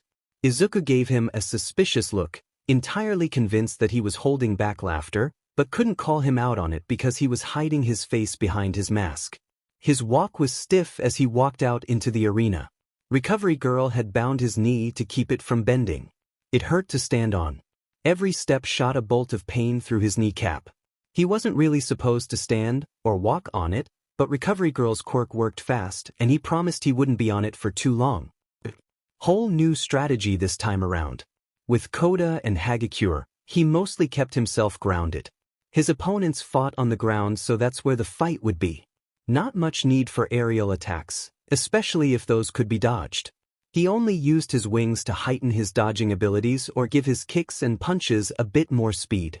Todoroki's quirk gave him a mobility advantage. Already a good reason for Izuku to fly off the ground. But it also would be devastating if Izuku was caught and frozen in place. That would be game over. In any case, he had no doubts Todoroki would use that sort of strategy. Another repetition of lining up. Izuku gave a sort of half wave, his wings already vibrating on his back. Todoroki nodded, face serious but eyes bright with determination. Much start. Todoroki didn't hold back any punches. Ice sprang from his right foot, not as much as the practical glacier he threw at Bakugo in the second round, but still just as impressive. It immediately coated his entire half of the arena and into the grass off on either side. It continued to grow, lifting and swelling to form a huge, curled wave to crash down on Izuku. Not that Izuku was going to let that happen. He shot up into the air, still trying to be aware of the arena boundaries, and flew over. Todoroki's ice close enough he could feel the chill wafting off it. Attack from above was his strategy. That would give him a slight advantage in a battle obviously skewed in Todoroki's favor. So he thought. The frankly ridiculous amount of ice had obscured his vision of what Todoroki had been doing as he had been gaining altitude. As he reached the peak over the wave, he then saw the results of what his opponent had been doing. Below, the wave creaked ominously as cracks formed along its height, before slamming into the ground and shattering into huge pieces. Midnight, on her platform to the side, was not immune to the shrapnel and had to jump out of the way to avoid getting hit. Todoroki stood on a tall ice column above where Izuku was flying, giving himself the height advantage. For a second Izuku just hovered in place and stared. That's one way to do it. Guess he learned from the battle trials after all. Then a bolt of ice was shooting out from Todoroki's makeshift platform, shaking him out of his trance. If Todoroki was going to play that game, then he'd have to get higher. They climbed higher into the air. Izuku dodged and weaved around spikes and broad columns jutting out from the main spire Todoroki made. He was always getting a little bit closer, always trying to push his wings to fly a little bit faster, a little higher. Avoid getting trapped in the frozen maze that was forming around him. Todoroki kept pace. It seemed at first that his stamina was endless. But Izuku could see him begin flagging. Ice that grew a little too slowly, a hesitation too long. Todoroki's breath came in harder gasps, freezing into white puffs in front of his face. They paused a couple meters away from each other. Todoroki's strange ice structure had risen to the tops of the stadium. Vaguely, it reminded Izuku of a giant tree. A central thick column with hundreds of intertwining branches and offshoots in every direction. It was massive and ridiculously overpowered. The crowd murmured in their seats below. Todoroki stood slightly hunched and panting. He was tired. Izuku knew he didn't look any better. The cold was slowly, but surely affecting his flight. It was getting harder to flap with every moment. He wasn't completely boxed in, but if he continued in this environment, he might as well be. Todoroki shivered. His entire right side was covered in frost. His skin was starting to turn purple. He was hurting himself. He was only using half of his quirk when it was meant to be balanced. Izuku couldn't keep quiet about it. He finally realized what had been bothering him about it. He just hoped that by saying it he wouldn't offend Todoroki, especially after he trusted them to share what he had today. Izuku swallowed and hoped he wasn't making a mistake. Todoroki, you have to use it? The ice wielder gave him a confused look. Your fire. Use it. He scowled immediately. I told you why I won't. I don't need it. I don't need his dash. Stop saying that. This train was running off the tracks and he needed to fix this now. It's not his. It's yours. Is your quirk Hellflame? It's not. Yes, part of it came from Endeavor, but quirks manifest differently in children than their parents. Todoroki stood in shock. His eyes wide. Izuku rushed forward with some of the last of his energy. He was exhausted. His knee pulsed within its bindings. He needed to get his message through. He grabbed the lapels of Todoroki's uniform with frozen fingers and pulled him close so they could see eye to eye. You are destroying yourself and I, for one, am not going to stand idly by while you do so. Your quirk does not make you your father. Use it. For the first time, Todoroki caught fire. Izuku quickly let go and stepped back. His wings were stiff and hard to move, but maybe Todoroki's fire could thaw them out. Midoriya, thank you. Todoroki's entire right side burst into flames. The heat blasted into Izuku's face and he struggled to breathe. Below them, the giant ice tree began to melt. Where Todoroki stood, it practically evaporated into steam, and the rest ran in great rivets onto the ground below. He might actually flood the arena. The heat was too intense. The ice was melting too fast. Todoroki was falling. Izuku dived. This wasn't about competing anymore. Who cares if he won or lost in the end? His friend was falling. He flew hard. Every flap closed the distance between them, bit by bit. Sparks and the remaining jets of flame trailed after him like the tail of a falling star. Izuku flew through it all.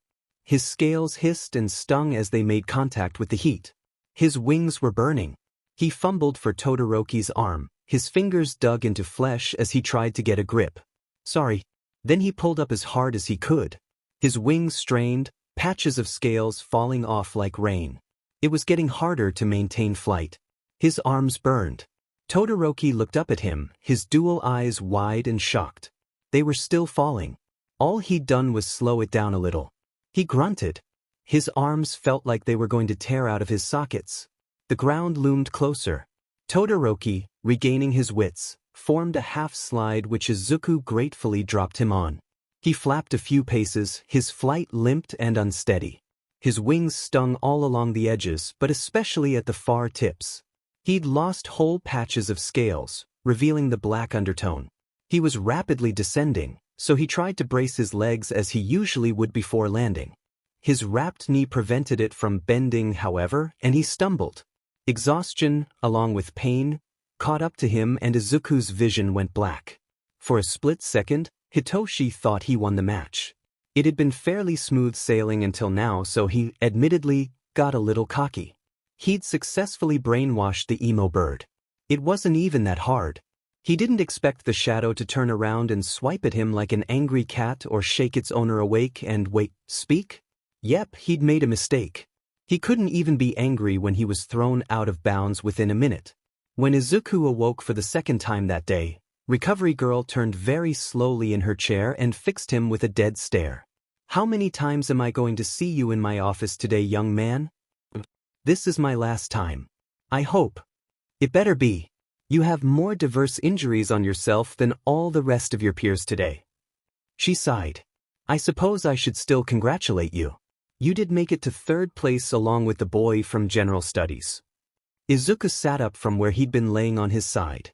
His broken knee was elevated on a pillow.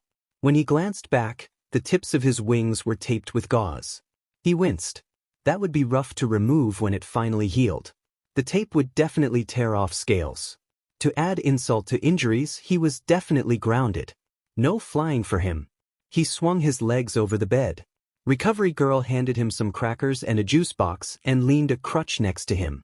You're free to leave when you feel like it. The cane's to help take weight off your knee. The final match has already started, but you could probably catch part of it if you hurry. He didn't need any extra encouragement. He slid off the bed, shoved the crutch under his arm, wincing as every part of him seemed to throb in pain at once, and made for the door. "Thanks, recovery girl. Just stop hurting yourself." The door slammed shut on her words. He limped through the halls, the crutch thumping against the floor with every step. Through the walls bled the sounds of the crowd's gasps and cheers as the final match went down. Tokoyami and Todoroki, Izuku believed. If he was remembering correctly. He stepped out into the section reserved for his class just in time to witness Todoroki holding a small plume of fire in his palm over a frozen Tokoyami. Dark Shadow cringed away from the heat. There was something about it he didn't like. Tokoyami is unable to continue. Todoroki Shudo wins. Todoroki held out a hand, and after a moment Tokoyami took it and let himself be lifted to his feet. They shared a handshake in goodwill. The stadium roared its approval. The man tapped his pencil against the writing pad before him. The TV screen before him flashed the image of All Might in all his annoyingly bright glory. Hands on hips and broad smile as if he had just defeated some great evil, rather than watch teenagers fight each other on national TV. The man watched silently. The sound had been muted the moment Endeavor's boy was proclaimed the winner. He'd tolerated Present Mick's screaming during the matches, but now he could feel a headache coming on. He leaned back in his chair. Powerful quirks this year. Then again, they get stronger with every generation. He hummed thoughtfully. So many potential combinations to explore. His hands itched at the prospect of being able to start more projects. The image on screen flashed between the 4 students on their podiums. Midoriya Izuku. He recognized that name. Among a couple others. The Bakugo boy's quirk was powerful. It would make a good addition to his collection. Midoriya's, he had dismissed a little too quickly the first time he heard of it. A moth quirk, he thought, unsuitable. A torn wing, a cut-off antennae, and there goes any kind of advantage that quirk might offer. But that ability to cause fear, he grinned. There was nothing jovial about it, however. The bared teeth of a predator catching sight of its prey. He'd been a little too hasty before. The base was flawed, sure, but he could work with that. He'd made do with worse before. Perhaps he could build upon the dread aspect. Possibilities swirled in his brain. There were other useful quirks he had his eye on. It wouldn't be his first priority, but if an opportunity landed in his lap, well, he was all about using up every opportunity he was given. He spun in the chair to face the upright tank behind him. "I hope your friends can stop by for a visit sometime, my boy. I'd love to meet them." The pale figure inside didn't comment, not that he could anyway. The man wasn't particularly bothered by it. He stood and clicked off the TV. "I believe it's time for your next round of stabilizers." Izuku poked at the raw, red skin that stretched across his right cheek and winced, his reflection in the mirror moving with him as his face pinched. He turned on the faucet and stuck a finger under the water to test the temperature. Once it was warm, but not hot, he wet the washcloth he had set next to him on the counter. He dabbed carefully at the injury. Recovery Girl's quirk had done a good job at speeding his healing along. When he was done cleaning, he used a dry towel to pat the skin, wincing at the more sensitive edges. Then he reached for the ointment Mom had given him to use. A hiss escaped his lips as he applied it. Small dabs where the skin hadn't healed over yet. There was an especially deep cut down into his eyebrow. It would definitely scar over. He spun the cap back on the antibiotic tube and set it aside with the other items. Lastly, he reapplied new white bandages on his cheek and forehead. His green compound eyes stared back at him through the glass. He was looking a lot better than yesterday. The bruises that Hagakure had given him had faded. On his wings he could already see new patches of scales growing in where he'd been burned. Though he still wouldn't be able to fly steadily for another day or so. He unlocked the bathroom door and limped out, his knee pulsing with every step. Luckily he wasn't going very far. Just to his room to sit at his desk. He slowly lowered himself into his chair, groaning as his knee protested. He had another appointment with Recovery Girl before school on Monday. He could handle an achy knee for a few days. It's far better than the alternative of it healing naturally over the course of several months. He turned in his chair, always keeping his broken knee straight, and opened his laptop. He'd missed a lot of the other matches thanks to being unconscious for long amounts of time, so he was stuck rewatching the official clips news sources had compiled. At the very top of the webpage were articles about the hero killer attack yesterday. Izuku had heard the news last night. Ingenium had been chasing down a petty thief in a back alley when he'd been ambushed in broad daylight. He'd been alone, and the villain had the element of surprise on his side. The latest reports said he'd lost the use of his legs and would be forced to retire, though no official statement confirming that had been released. Izuku's stomach churned.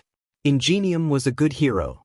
He was always willing to extend a hand or help civilians out with less urgent business. No new updates on his condition. Ingenium fans were coming together to donate to charities in his name or creating works of art in his honor. The Ida family had extended a thank you to all of Ingenium's fans and others who'd stepped up to help them at this time. Izuku hoped Ida was doing okay through all of this. He wasn't close to his classmate, but it was hard to overlook one of the most passionate and rule-following members of the class. He scrolled past hero killer articles. The attacks were becoming more frequent and across more cities. Heroes were beginning to get nervous. Finally, he found coverage on the sports festival. Usually there would be more articles and videos than this. Some of the news companies liked to speculate on certain students' future popularity while the hype was still up. But with the hero killer news, only a few unbiased articles were released before the media turned to the bigger and more juicy story. It took a second of digging to find a decent compilation. He didn't just want to see the flashiest moves or have to skip through 15 minutes of stadium shots during breaks between matches. He finally found one with all of them spliced back to back. Perfect. He slipped his headphones on and leaned back. He didn't mind rewatching the matches he'd already seen. It was Saturday and he had the time. At some point during his match with Koda, his eyes cut away. It was weird to watch himself from the third person, but even more so because he knew what would happen next. An article on the side of the screen caught his attention. Villainous quirks in UA's hero course? It was obviously clickbait. Stuff like this cropped up every year. Izuku learned to ignore them. They never had anything of actual worth to say, just biased opinions on what constitutes a proper quirk and labeled everything else as villainous. This time, however, he found his mouse hovering over the link. That was his picture. His face. Behind him, his door opened. Izuku slammed his laptop shut. Izuku, Mom asked. Her eyes darted to his computer in concern. Is something wrong? He inhaled and released a deep sigh. Yeah, I'm good. What's up? He forced a smile on his face. There's someone here to see you. Oh, is it Mash? I've told him he can just come right in. No, he says his name is Koda. Izuku froze, his headphones clutched on his hands. And halfway off his head. Koda? That's one of your friends, Dash. He didn't listen to the rest of what she said. He stumbled past her, knee throbbing as he moved too fast. He entered the main living area and there he was. Koda. In his living room. Hi. The other boy signed nervously. What, you? They stood and stared at each other, neither of them moving. Mom emerged from the hallway behind him. Izuku, this is your friend you told me about, right? Yeah, he managed to squeeze out. He'd forgotten about the guilt over their match through the flurry of the sports festival, but now it was all coming back. His chest was too tight. How did you get my address? Ojaro. That made sense. Then, can we talk? He swallowed, throat dry. Yeah. We can go to my room. Mom bit her lip, confused. Do you boys need any snacks? Maybe later, Izuku told her, plastering on a smile. Koda followed him to his room. For a moment he stood in the doorway, drinking in the boundless posters and merchandise of various heroes, but mostly centered around All Might. Izuku sat in his desk chair and waved at the rest of the room. Feel free to sit anywhere. He did, perching on the bed's All Might-themed sheets. I'm sorry, Izuku blurted. He needed to say it, to get this weight off his chest so he could breathe again. I didn't mean to dash. Koda chopped a hand through the air, cutting him off. It wasn't an official sign, just a motion to get his attention. No, I need to apologize to you. I shouldn't have used Ani voice on you. Izuku recognized the sign for Koda's quirk. The regular sign for animal, but shown on the throat instead of the chest. It hurt you, he continued. You were in pain and I knew it. But I didn't stop. It's okay, Izuku signed back. I don't blame you. Then don't blame yourself either. Koda's signs were sharp, his jaw set. He was completely serious. I won't lie. Intimidation was terrifying. I thought I was going to die. Izuku winced. Koda slowed his movements to get his next point across, but still just as passionate. But technically I made you use it. It's my own fault. What did we say before the match? Izuku's hands moved on their own. Don't be afraid. Koda smiled. He'd gotten his point across. You didn't use intimidation for the other matches, he added. Not a question, just a fact. No, Izuku admitted. It felt wrong. I understand. The sign he used wasn't familiar. He fingerspelled. HSIED. I hesitated when I used it later. All I could think about was what I did to you. I promise I won't do it again. His signs became gentler as his furious need to explain died away. I thought about it. After the festival. When I was home. There still are quirks. We made mistakes. Move on. Try again. Do not hesitate. He signed determinedly. If Izuku had the ability to cry, he was sure tears would be streaming down his face. With all the emotion he could convey, he lifted his hand to his chin. Thank you. 4 kings. Ashido narrowed her eyes. 4 kings.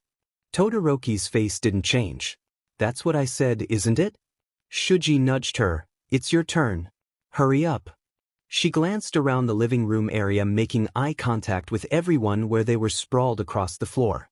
He's got to be lying this time, right? She was answered with sharp grins. Monoma leaned back against the couch, a smug grin spread across his face. He dramatically fanned himself with his hand of cards. Come on, you still haven't figured out his tell? I knew it from round 1. Round 1? I figured it out when we were explaining the rules to him, Shinso replied. Izuku looked up from where he'd been rearranging his hand. Y'all got tells? Ashido groaned. Never mind, I'm not saying it. She sat back on her oversized pillow and gave Todoroki a suspicious look. She pulled 3 cards out of her hand. 3 aces dash. BS. Monoma crowed. I have 2, so there's no way you can have 3. Why am I the one that's always called BS on? She revealed a 2, 5, and queen. Then, oh so sadly, she pulled the pile of cards from the middle towards her. It had to be nearly half the deck. She sighed. Gimme like 10 minutes to sort these out. They continued playing. Hagakure was the first to run out of cards, effectively ending the game. Ashido glanced at the clock. It's almost 7. Todoroki has curfew at 9. You guys want to watch a movie until then? I'll make popcorn. Hagakure flopped onto the couch and pumped her neon-gloved hands in the air. Heck yeah, popcorn. Her headband shifted as she turned her head. Also, by the way, Todoroki, and no offense, but your dad sucks. Curfew at 9? I'd die. I wish I could. She snorted. Komori joined her, lifting Hagakure's legs up so she could fit on the small couch next to her. Shinso studied Todoroki with raised eyebrows. Hard same. Todoroki, you wanna come help me in the kitchen? Ashido suddenly stood up and pulled on his arm. I'll show you how to make popcorn in a frying pan. She pointed at the rest of them. You guys chose the movie.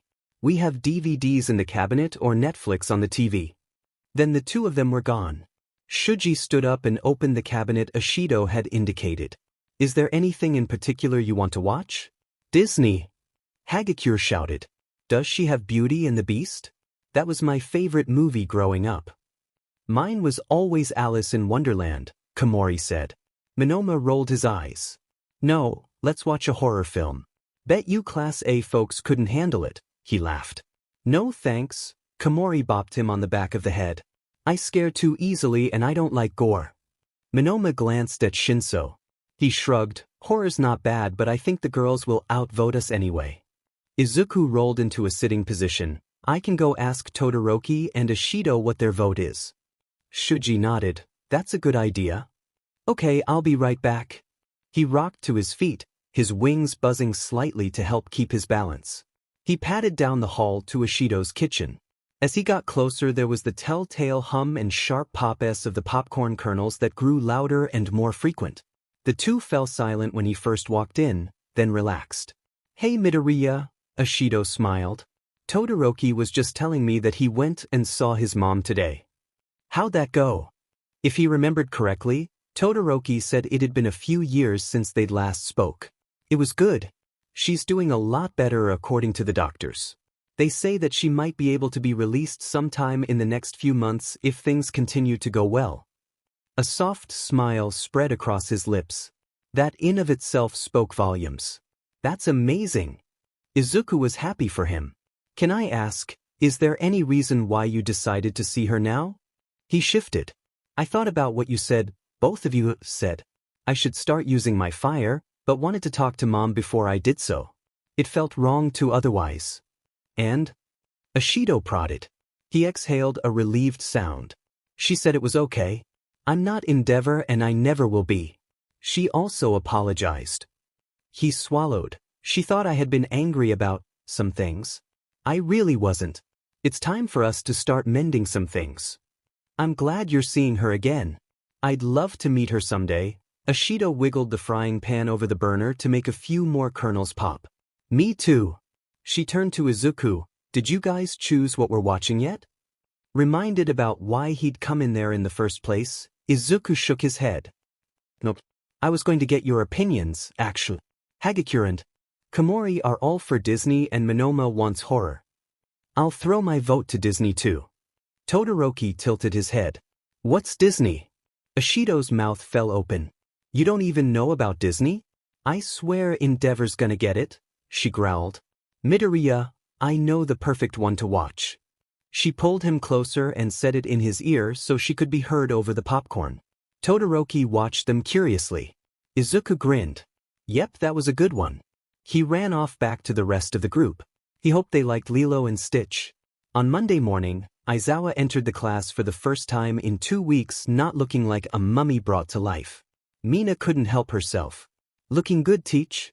He sighed. A deeply tired sound full of regret. Mina grinned. She could see the pep in his step, or what qualified as a pep in his step. He was definitely as happy to be out of those bandages as their class was to see him out of them. "Sit down, problem children, we have important business to attend to." Never mind the fact they were all sitting, he continued. "Starting today you have a new classmate." He waved at a figure in the doorway and they shuffled in. If you don't know him already, this is Shinso Hitoshi. He transferred in from the general course. Make sure he feels welcome. "Shinso, there's an open seat behind Midoriya." Mina gave him a thumbs up and a grin as he passed by. The corner of his mouth lifted for a second, then he continued trudging to his new seat before sitting down in a heap, his shoulders curling in on himself. Midoriya half turned in his seat to whisper something to him. Aizawa turned on the projector. "You all did well during the festival, so congratulations everyone. As I told you a few weeks ago, that event is important for making a name for yourself. Over the weekend we've processed all the requests you've received from heroes for an internship experience. I'll show the numbers now." At the top of the list was obviously Todoroki with over 1,000 offers. Mina's jaw dropped. As she scanned down the list, the numbers dropped more or less evenly. Tokoyami had received nearly 900, Midoriya had about 500, Hagakure had 160, and despite tying for third place, Shinso sat at the bottom with 30. Mina herself had 150 offers. She didn't know how she managed that when she didn't even make it past the first round of the tournament. Aizawa turned off the screen. "If you didn't get any offers, don't worry. You'll get a handout with school-approved internship sites so everyone will get an opportunity. Since you'll be working with pros, you're going to need code names." Mina bolted upright in her seat. Was he saying what she thought he was saying? You're only first years, so they're not set in stone. That Monday morning tiredness was shaking off of the class quickly at this point, re-energizing them at the prospect of a fun activity. "But I'll advise you to choose something appropriate. In most cases, the first hero name you choose will be the one you're stuck with," he finished. The classroom door slammed open. "That's right. You don't want to have a name that will give you a bad reputation." Midnight sauntered up to Aizawa's podium. "After all, Your hero name reflects what kind of hero you want to be. Aizawa nodded. I'm not good at judging what is and what is not a sensible name, so Midnight's in charge of measuring whether they're okay for field use. I'm going to take a nap. He stepped into his sleeping bag and curled up in the corner. Midnight began passing out whiteboards and markers. I'll give you a few minutes to decide, then we'll present them to the rest of the class. We have to present them? Kaminari yelped. Of course. These are names that the public will know you by. If you can't even show them to your classmates, then are you sure that's the name you want to go by? He slumped in his seat. That's true. Mina uncapped her marker.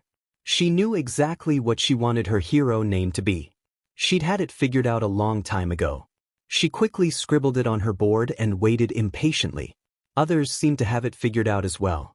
Some, like Kaminari, looked like they wanted to bang their heads against the wall in indecisiveness. 15 grueling minutes passed, through which Mina could hardly stay in her seat. Midnight called time, assuring the last few they can always continue thinking, and gave permission for presentations to begin. Mina was the first to run to the front of the room, proudly displaying her whiteboard to the rest of the class. Alien Queen. The Acid Hero. Many of her classmates nodded, some clapping awkwardly. She beamed. It was perfect. Next to her, Midnight pulled a face, stretching into a cringe. I don't think so. Mina's wide smile dropped. Won't that just be associated with that scary movie? Her cheeks burned. Well, it's kinda old, right? Plus this is different. It's like a reference to how I look like an alien, huh? Midnight didn't find it funny. Maybe you should sit down and think about it a bit more. Think about what kind of message you want to send as a hero. She patted Mina on the back as if it was comforting.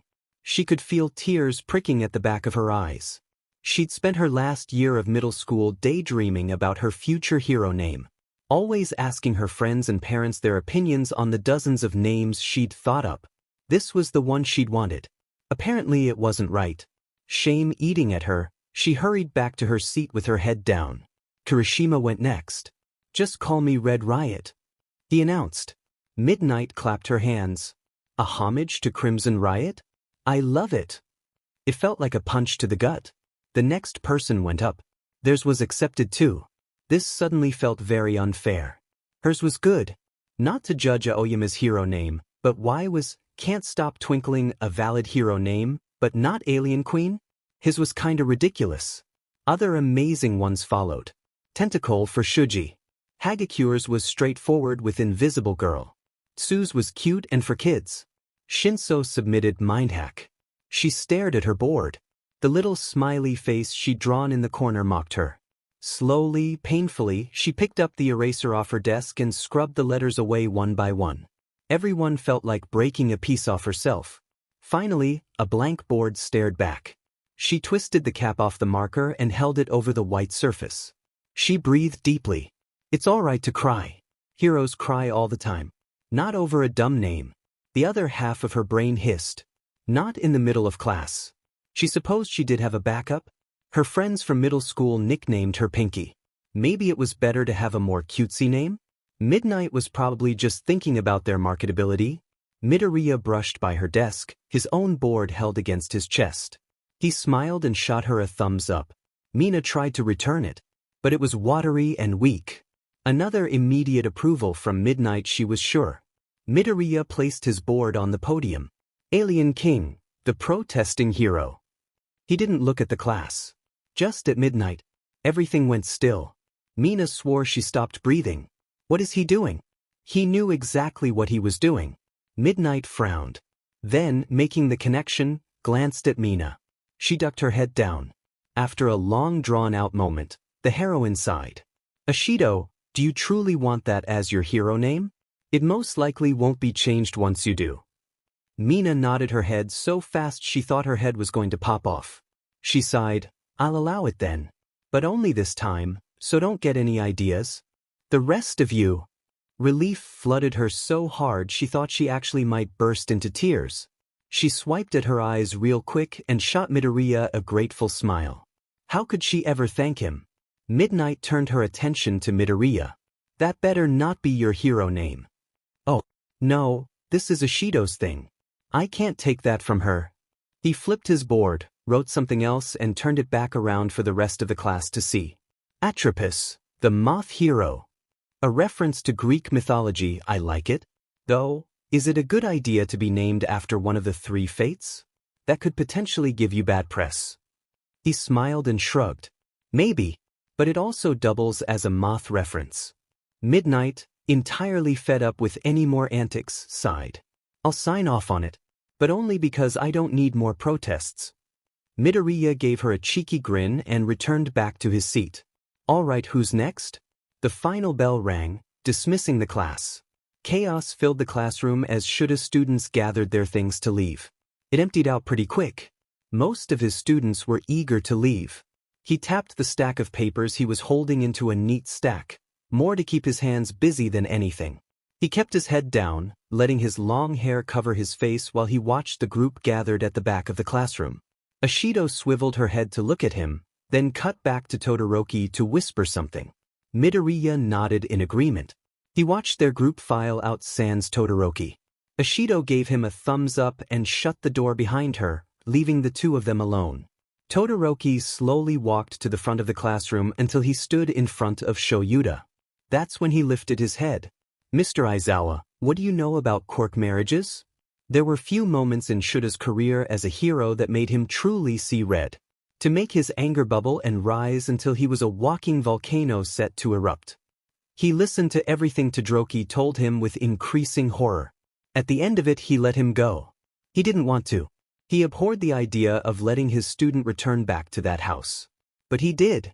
Shoyuda knew with cold clarity the kind of power Endeavor held as the number 2 hero.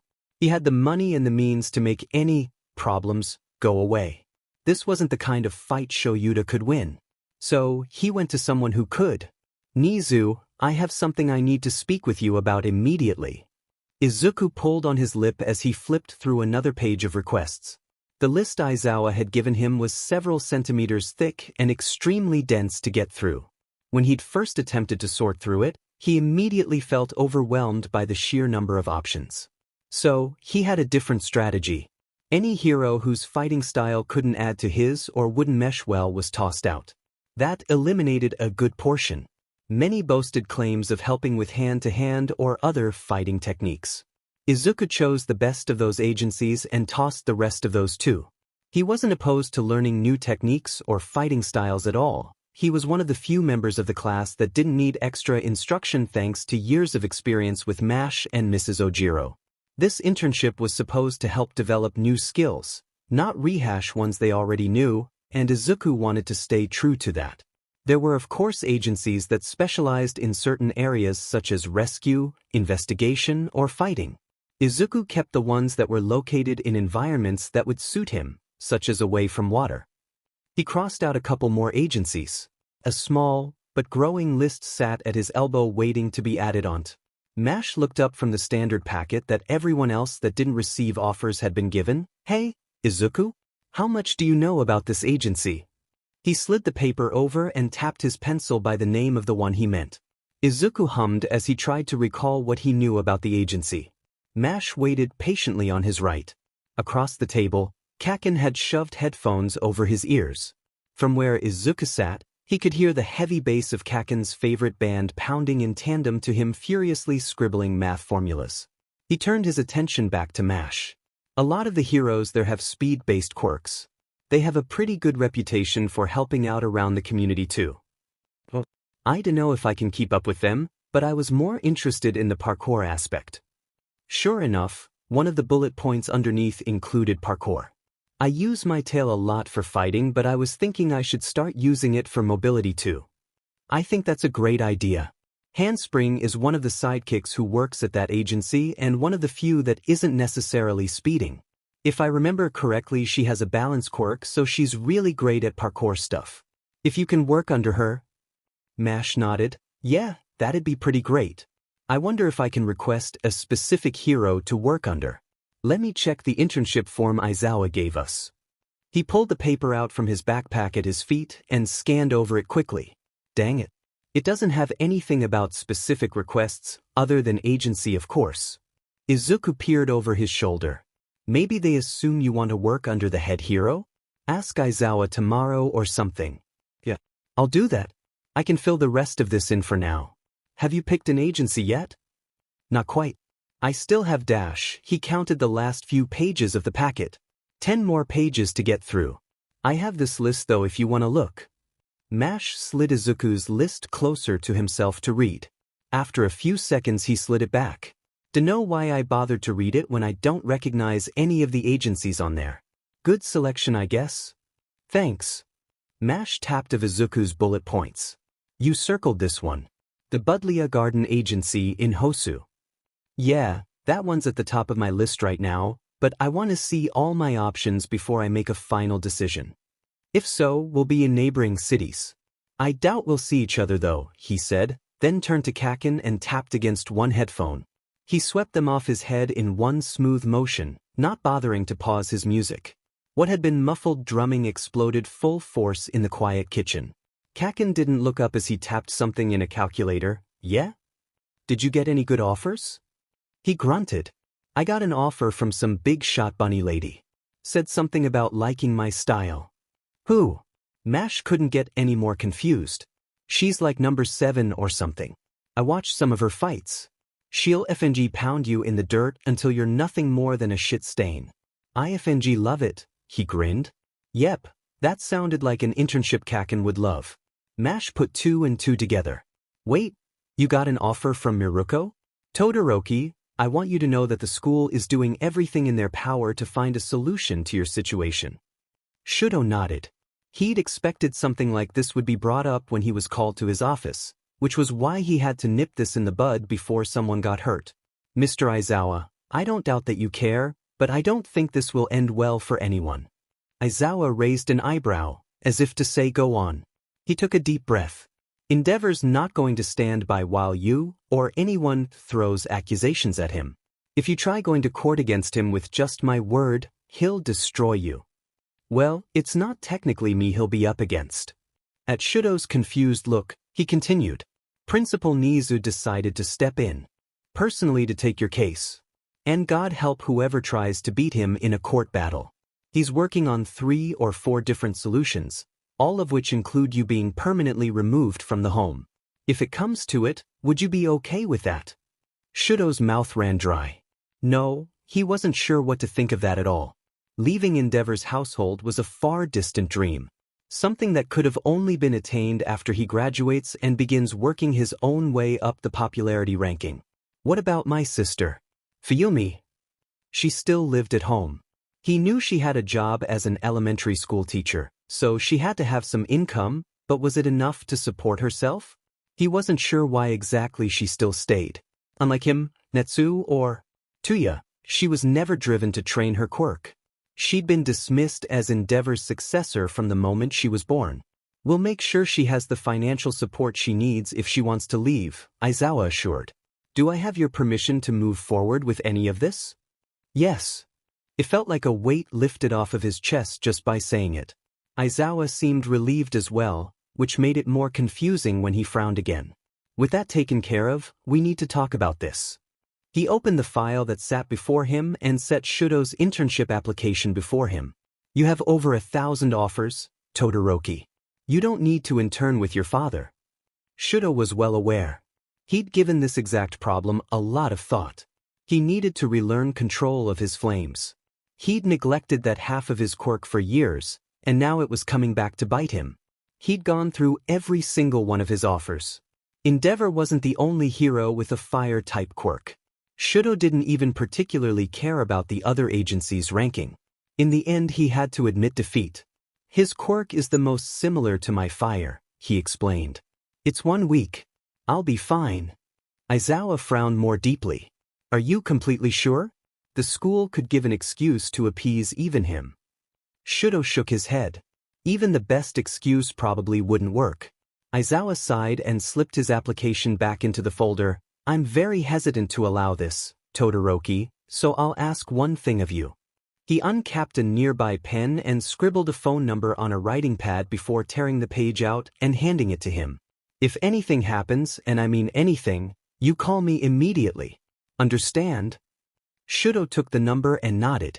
Izawa watched him for a second longer, dark eyes flickering slightly. You're free to go now.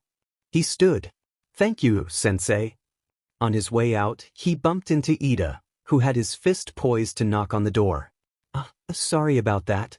Ida barked a little too sharply, making Shudo jump. I didn't know you were there. It's fine, Shudo mumbled. He continued down the hall. Behind him he could hear Izawa greet his classmate. Sit down, Ida. I want to talk to you about your internship application. Izuku watched in awe as Kaken showed off his new quirk, little pops of heat and smoke bursting off of his open palms. Izuku was sure that with age and practice, those bursts would eventually turn into full. Okay, sadly the chapter is over. And if you enjoyed the video, just leave a like and subscribe with post notification, so when the next chapter is ready, you will be notified. Okay, see you in the next video. Bye.